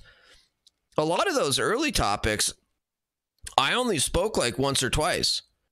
But the funny thing is when I did speak, when I did say something, that completely changed the topic. For example, that first topic about foreign aid, it was like, Aircraft Sparky brought up a great point. CTV's in the house. Dylan Burns rating with the party of 500. Thank you, Dylan Burns. Appreciate it. GG Gratz. Thank you, Spaniard. Appreciate it. You were the adult. And the better lawyer won. Thank you, guest. Welcome, everybody. Welcome, everybody, from the Dylan Burns channel. Thanks for the raid. Numb rating in with Dylan Burns now. That's funny to see. Ranger and Rogue, congrats. Thank you, Ranger and Rogue. OG Smirnoff, Degenerate Liberty, Vegcom, Lingering Drama. Holy cow. Deflux Streams dropping 5 tier 1 subs in the house. Stop the steal. Thank you, guys. Let's see. Putin Eats Poop. What's up? It was fun watching you chuds glaze each other. There was no chuds involved from the right. Congratulations, Lecture Fan. You deserve it, bro. Thank you, CTV. Thank you, man. Appreciate it. And CTV, I saw CTV. I was in Dylan's channel.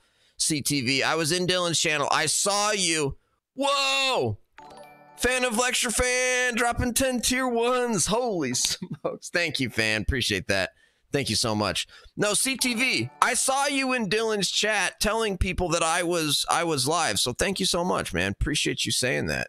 Welcome everybody from the Dylan Burns channel. Oh my goodness. Deflux dropping 5 tier 1s. Degenerate Liberty dropping 100 bits. You guys are incredible. Let's get those follows too. If you guys are new here, please hit the follow. I am going to be hitting it hard in 2024 with the political streams, with the just chatting streams. I have been doing a lot of gaming streams. It's been good to be back though. Great to be back on the Hippy Dippy. Wow. We actually have a hype train going. I just realized that. Look at all the follows. Thank you guys for the follows. Your alert sounds are smoking. Yeah, they are. Great performance, enjoyable show tonight. Thank you, Lingering Drama. Appreciate it.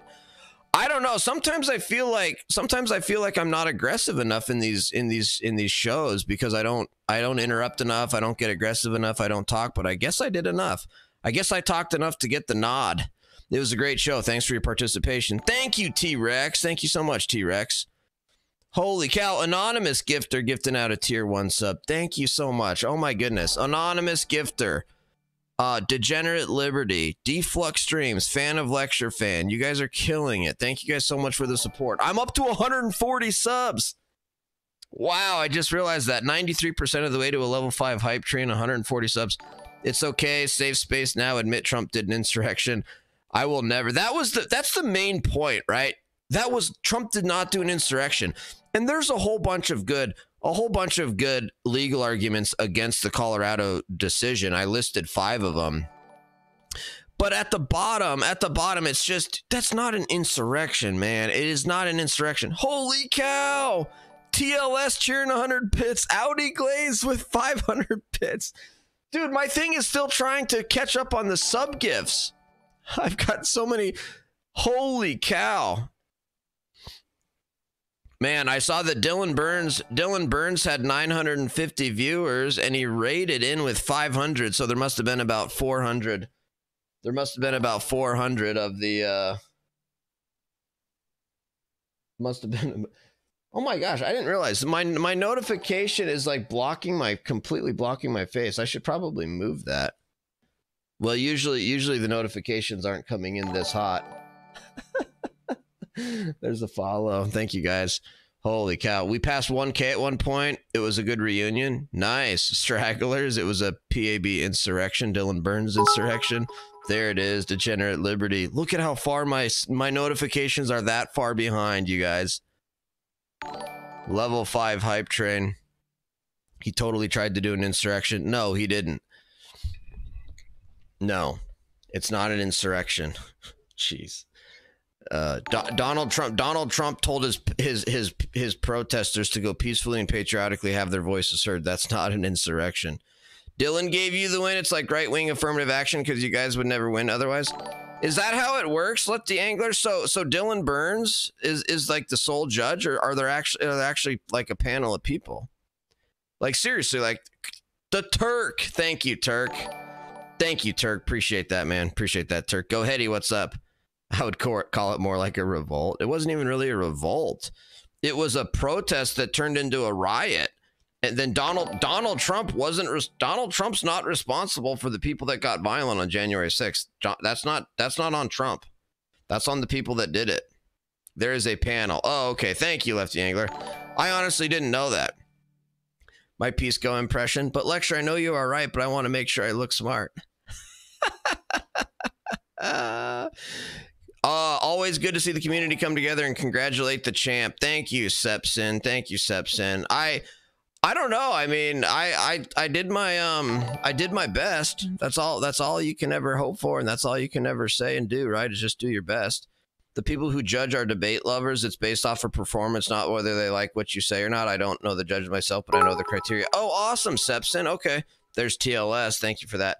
Interesting, Sepsin. So it was basically like I was the most interesting in terms of getting the debate going, or the best debater, or I honestly thought that I'm not even the best debater. I'm really not the best debater. But when I say something, usually people think it's so controversial. I'm literally just saying things that are common sense, that are literally like all common sense, long-time American positions and long-time American values. And I just say these things on these panels, and the leftists just freak out and act so crazy. And so it seems like I'm really stirring the pot. It's, oh my gosh, Lecture Fan is really stirring the pot. Lecture Fan is really going crazy and wild. And it's like, no, actually, I'm just kind of saying what, 60, 70, 80% of Americans agree with. Are we sure you and Connor Points aren't the same person? Yes, we are. Me and Connor Points are very, very different. I am much further to the right than Connor Points. You have like a sunk cost thing, which is understandable. It is what it is. What do you mean by that? Who has a sunk cost thing? It was a multi-part plan, and the violence was intended to give him the excuse to use the Insurrection Act, but Penn wasn't killed, so he couldn't use the Insurrection Act. Okay, that's a straight up conspiracy theory, man. The left is so weird with their conspiracy theories. You leftist Democrat conspiracy theorists are the strangest people. Boy, you guys will believe anything. 45 seconds left. 40 seconds left on the hype train. Can we push to level 6? We're at level 5 right now. Yeah, Ticklius, I agree. Thanks to everybody. Thanks to everybody for all of the bits and the subs. Thank you guys for the new follows. Again, if you guys are new here and haven't hit that heart button to hit the follow button, please do. I will be live streaming a lot of political discussions here as we head into the new year. Wait a sec. Democrats are not leftists. Yes, they are. Most of them are. I mean, they was looking after Pence, but he did. Someone didn't read the indictment. Okay, so you guys are chatting amongst yourselves. Well, you are committed to a thing, so you kind of find ways to defend it. It's common in humans. Oh no, I mean I'm very open-minded, Balky. Actually, there it is. Actually, level 6, 14% hype train complete, 21 subs, 800 bits. Wow. That's amazing. Thank you guys. Everybody appreciate that. Up to 140 sub points. I need to update my number here. Yeah, we just added 22 subs. Thank you guys so much. That's huge. Danabo in the house. What's up, Danabo? Love you, lecture fan. Happy New Year. Happy New Year, Danabo. Thank you so much for inviting me on the Hippy Dippy tonight.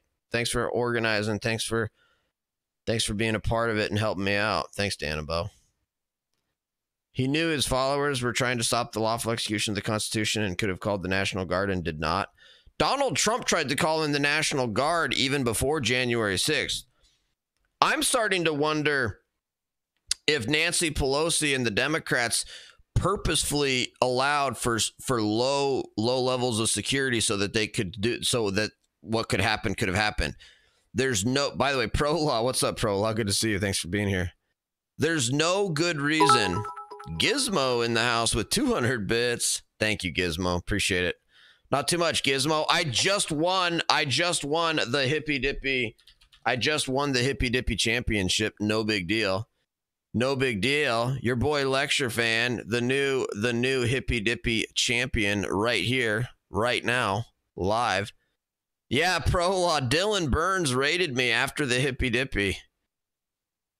And he had 950 viewers. He rated with 500. And then looks like maybe 150 of them have stuck around until now. Any trolls then? I'm having a hard time reading all the chats. I'm doing a pretty good job of reading chat, I feel like, with this many. Usually my chat's not this active. Pester Dylan for that belt.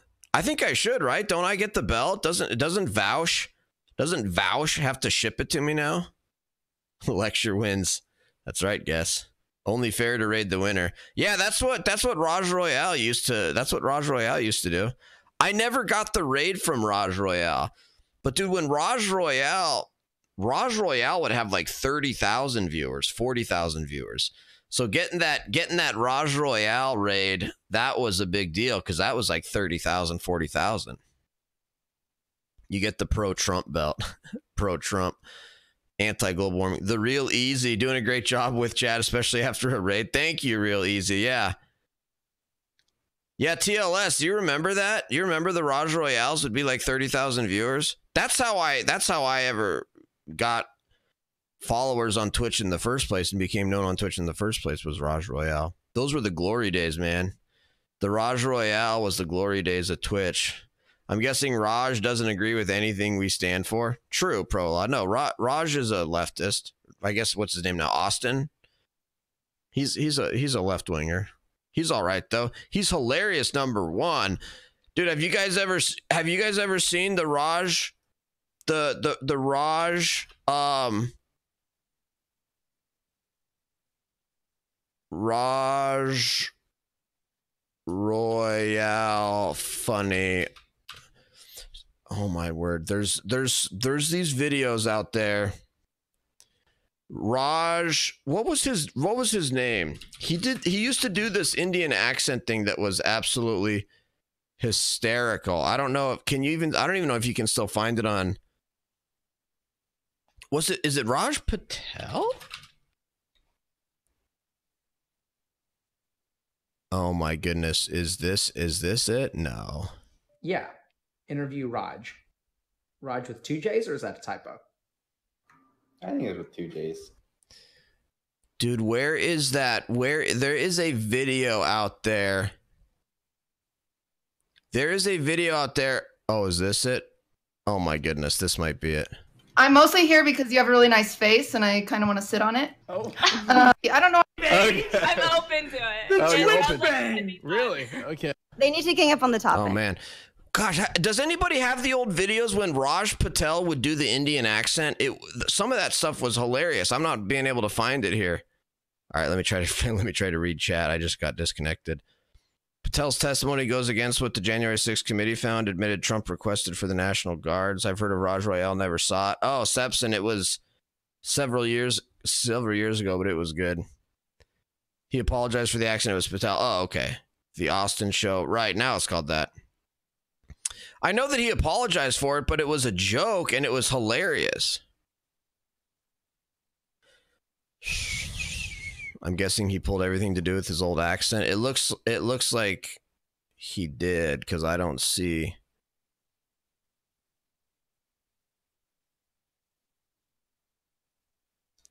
Are you in college? No, I don't do anything. Do you have a job? No, I play RuneScape.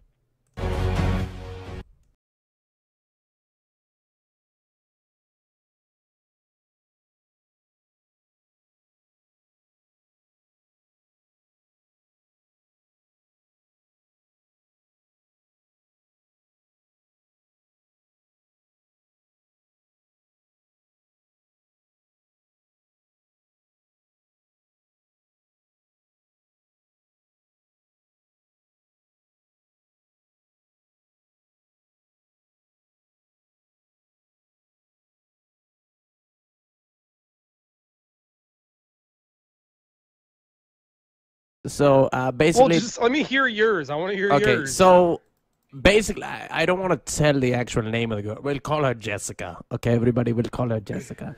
And I knew this girl. She was actually a little bit younger than me. Man, why are the? I think it's like, isn't it a conversation with Alinity maybe that?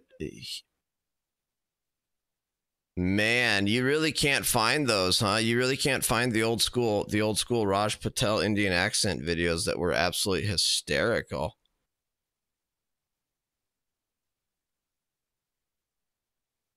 Anyway, too bad. The golden days of Twitch.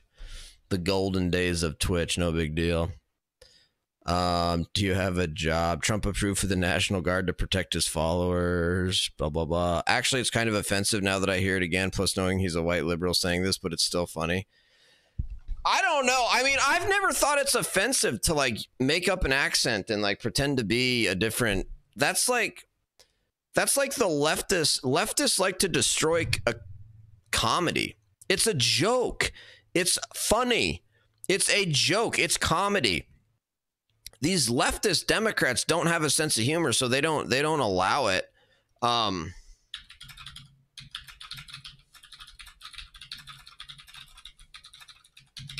Maybe I can find it by just Googling it.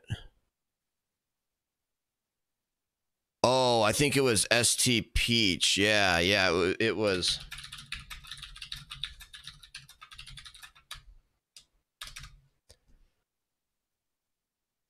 Oh, this has got to be it. What's up, Darius? Hello. Oh, Hi. this is. Hi. All right, I gotta take a bathroom break. I'm gonna play this. This is hysterical.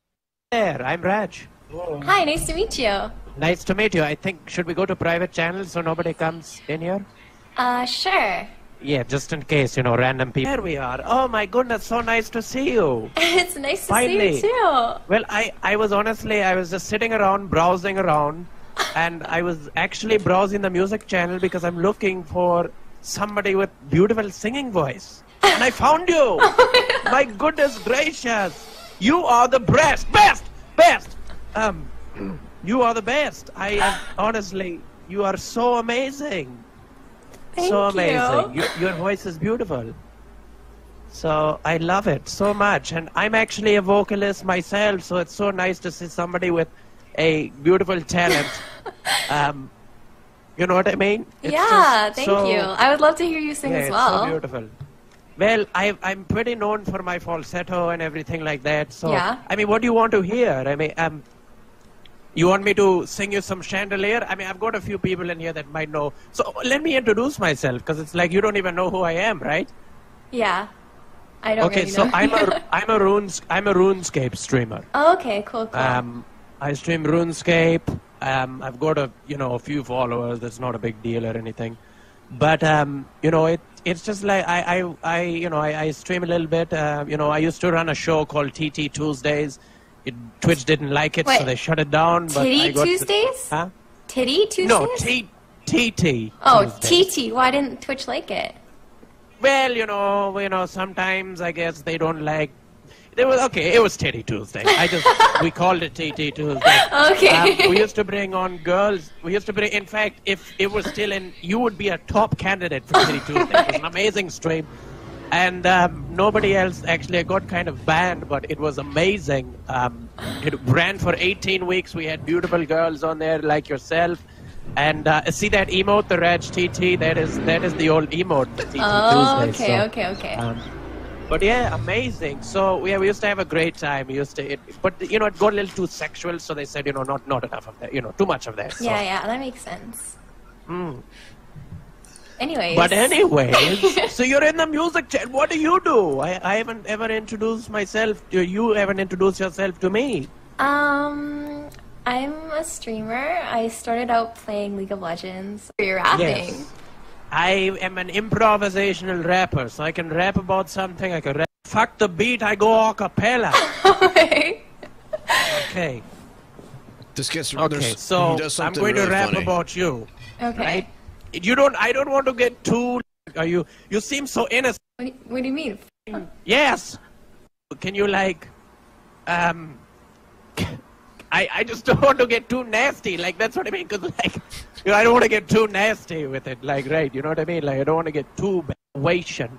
I'm gonna throw in some friend. That would be the best. I got hair on my paws, flowing down. I don't know. I've watched the whole thing. It's hysterical. It gets even funnier when he starts like. Hold on just a minute. Well, it's kind of a. Do you take Gaiazos? Take what? Do you take Gaiazos or what? Here, I got this. What's here, it? right here. Quickly take a photo of myself and send it to you. Change here. No, I would. You realize I'm a Twitch partner. I would never send another dick pic to another Twitch. Anyway, there's other parts of it. I don't want to watch the whole thing right now, but anyway, I don't know why I started thinking about that and got onto that. I'm glad that conversation with Peach is still available because it's one of the funnier ones. Certified Ninja, what's up, Certified Ninja? What are your thoughts on the war between blueberries and raspberries? Do you think the Raspberries clan have their honor restored, or the blueberries will retain control over the fruit fields? I'm not aware of the war between blueberries and raspberries. I personally am a raspberry guy. I've got raspberry bushes at my house, so I'm still waiting for the funny part. Left kind of cancels itself. Was that the woman that was on the show? No, I never saw Peach on the Raj Royale show. That was like Raj Patel, I guess, just talking to her, sort of like, I think even before he started doing the Raj Royale. There's a whole bunch of Raj Royale videos out there. I'm on a bunch of them. And so if you search YouTube for Raj Royale, you'll find a whole bunch of those old panels. I was on a bunch of them, but I'm eating raspberries right now. Nice. ST Peach having baby soon in April, she said. Oh, yeah, I saw that. Go ahead. Good for her. I'm so happy for her. That's fantastic. Good. Low Tech, have you ever had black raspberry? Maybe? I'm not sure. How abortion rights backers changed their message and started winning. A bowling kingpin lived the Chinese dream. Now his faith is being tested. Fire investors on how to navigate the bond market in 2024. Tech that will change your life. Why every Western automaker is visiting this remote part of South Africa. Man, slow news day, huh? There's really not much going on in the news. Insurrectionist, who will boot Trump next? More in 24. Haley floats pardons. Insurrectionist. Dude, it's just the dumbest thing. I'm sorry. I've been I've been arguing against that January 6th was an insurrection literally since January 6th, 2021. It literally does not meet the definition of an insurrection. There is a definition of insurrection. There is a literal definition of that word. And this doesn't meet it. There is big new. They still have pirates. Their soldiers go better with chocolate brownies and ice cream, so I guess so. You won, Hippy Dippy. True. The lecture fan victory on the Hippy Dippy.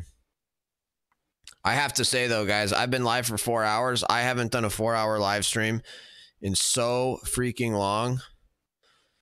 Oh, good. Somebody followed me on Twitter. Hey, if you guys aren't following me on Twitter, check me out on Twitter. I think I wonder if this link still works. Yeah, it should. Let's see. Yeah, there it is. Click the link in chat, folks. Hit me up on Twitter. Oh, yeah, if you guys want to join my Discord, I'll link it in chat, too. I have a great Discord. We have a lot of Discord. We have a lot of fun on there. No notifications. You won't get any notifications on my Discord. If you guys wanna sign up for my email list, which I don't send emails to, I'm just building that list in case I ever get banned on Twitch. I can email people and say where I'm going. That link is in chat. So follow me on Twitter, join the Discord, join the email newsletter. Trump's fans interfered with the lawful execution of the Constitution. How is this not an insurrection? Because an insurrection, number one, is involved with violently trying to overthrow the government or engaging in a civil war against the government. Number two, if Trump's fans did something that's different than Trump doing something. Trump is a different person than Trump's fans. If you didn't know that, Joshua. Trump and Trump's fans, those are two different people, and they're not responsible for what each other do. It was a great event, letting people know Lecture's the most profitable conservative on Twitch. True, Guess, exactly, Guess, because as soon as we came back, we hit that level 5 hype train. I'm tired, though, guys. I kept streaming so that we could hang out for a little bit, but I got to get off. Thank you guys for being here. I'll be live all day tomorrow. It's a Saturday. I don't have to work. It's a New Year's Eve weekend, so I'll be live all day tomorrow. You know what? Here, let me see if maybe Real Easy is live. See if I can raid somebody here. I'll pass along the raid. Let me see who's live.